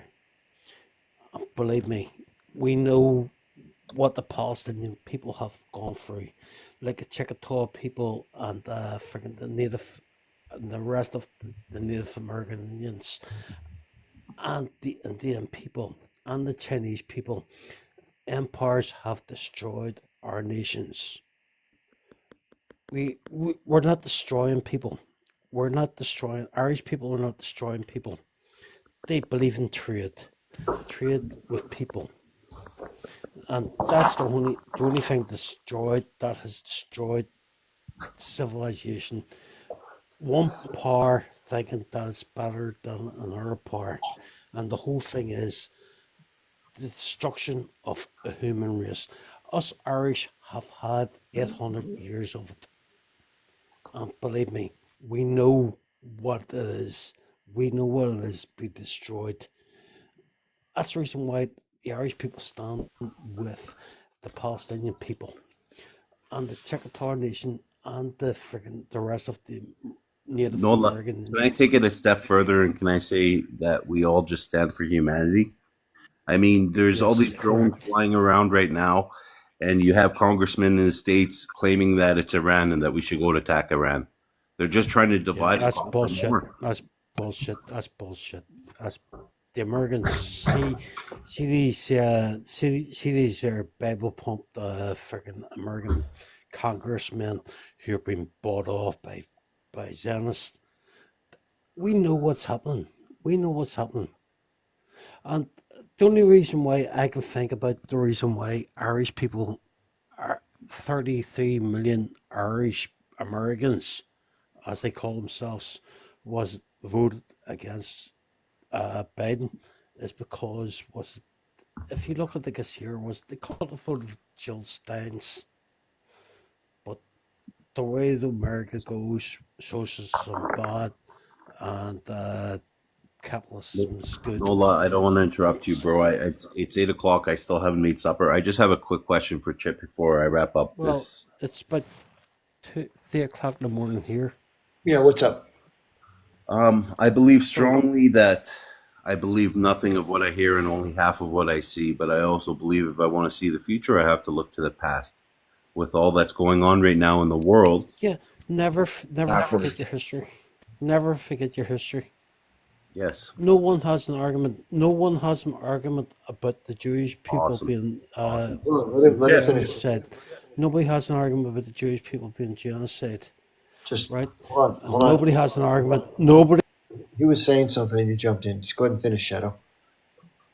If you want to see the future, look to the past. We are where we are now. I see the transference of power from the United States. Personally, myself, what I believe, I see the transference of power from the United States to Israel. And and really in the future, that's going to be the power of the world. And it tested the system of social governance through with China. I think it's tried and tested now. I truly believe that Israel will implement that same system across the world in the future. Maybe not my generation, maybe not my lifetime, but in the future, I believe that's where we're heading to. Where do you see humanity going? Oh boy. Well, the first thing I'm trying to do is just take it one step at a time, and that's to avoid nuclear war. That's my first priority. You know, it's a lot of things can happen. That being one of them. You know, we have these sort of non-confirmed reports of all these different objects in the sky now, which I've never seen so many reports like this in my life. It's kind of unnerving. I saw a That's video. all, Glennon. Listen, Yeah, I saw a see video that, of a guy like see that I just don't idea, understand see the idea that of waiting idea. for others. So let's just go ahead and do this. Well, I was trying to tell you about a video that I saw of a guy saying he was interviewed by Sean Ryan, who's the famous Navy SEAL guy who has a podcast now.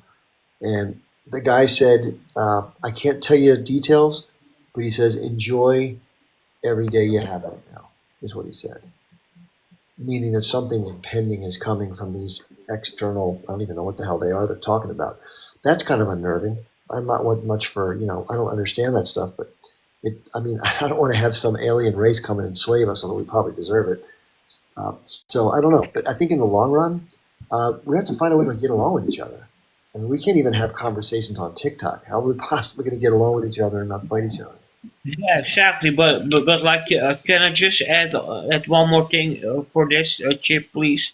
So, what's your opinion about what's going on in like with the BRICS countries? Do you think that the dollar is collapsing soon, or like what's your opinion about that?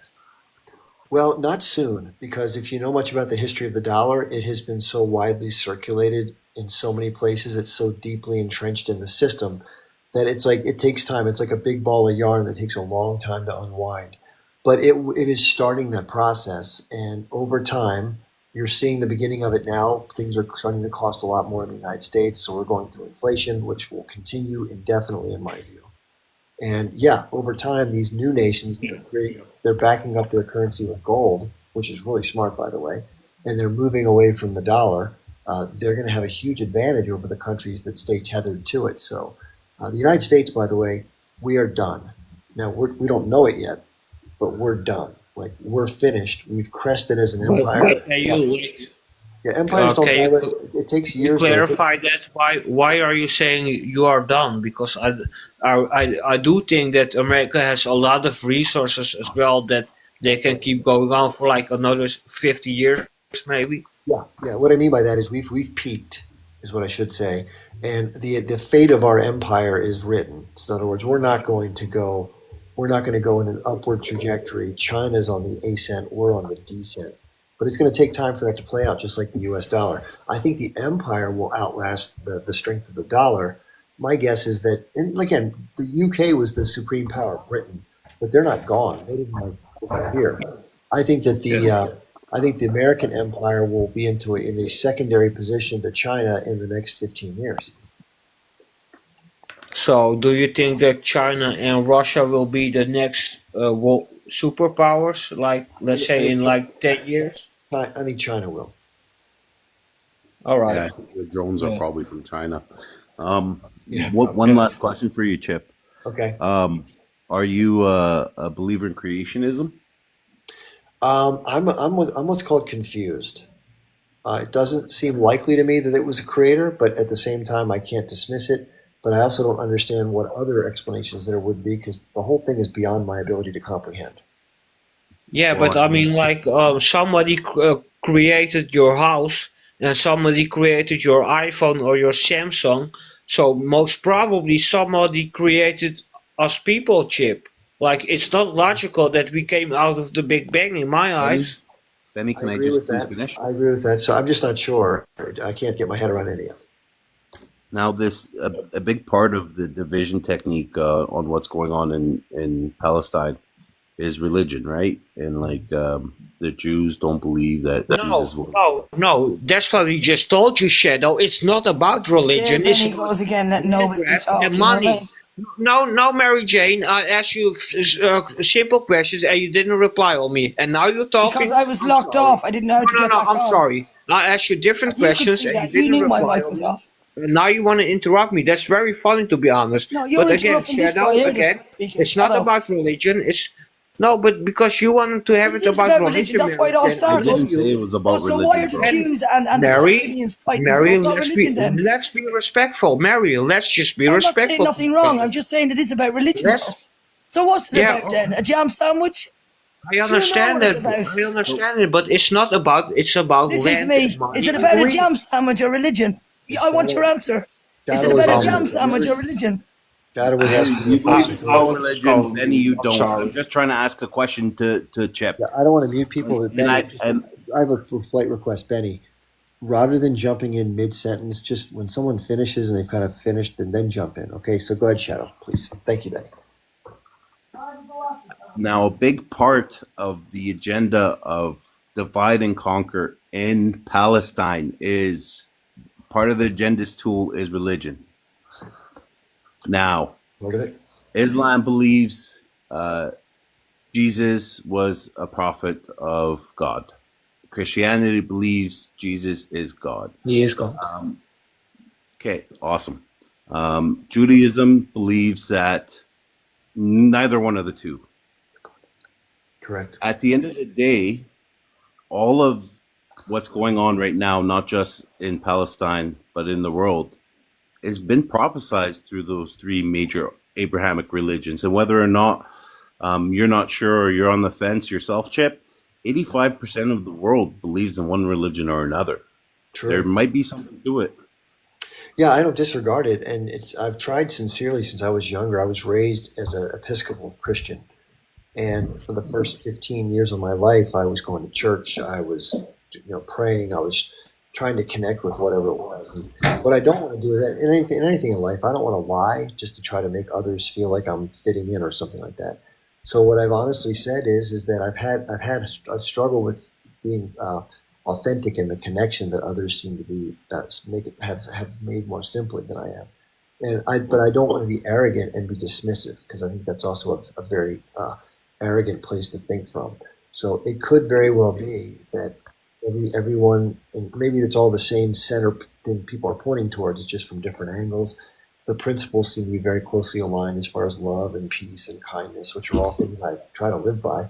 But at the same time, there are also scientific things that I've come to learn that tend to contradict or maybe not necessarily complement some of these concepts. So for me, it's confusing. It's hard for me to make heads or tails of it, but I'm open to anything. I had a 2-hour conversation with a friend of mine about Islam one afternoon on a Saturday recently, which I really enjoyed. So, it fascinates me, but I just don't have that connection that I'd like to have. That's it.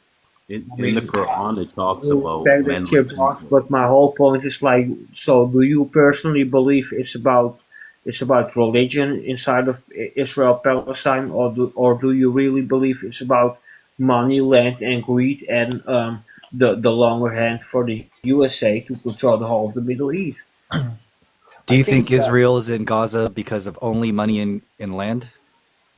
No. I think Israel as a nation state is trying to project power, like all nation states do, and they're looking out for their interests. So I don't think it's ideologically driven as far as like people who are, have some inspiration from God to do what they're doing. There are settlers who do speak that way, but I think the government acts out of self-interest and, it's taking advantage of a chapter where they're allowed, if they can take over more territory. That's what they're doing. You don't think they're in there because of the hostages? Aren't there still Israeli hostages in Gaza? Yeah, there are. I don't think that's the only reason why they're in Gaza.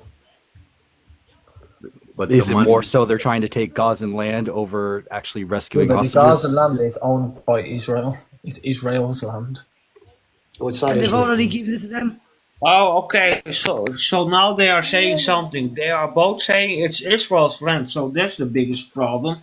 That you guys even said Nobody's- that Lebanon is also the promised land of the Zions. Don't you see that's the problem inside of the Middle give it a East? break, will That you guys are thinking that you are entitled to any land in the Middle East because your so-called Israel is only Torah in said Gaza so. right now And because of even they October didn't even 7th, said right? so. In the Torah, it says that the Jewish people are not allowed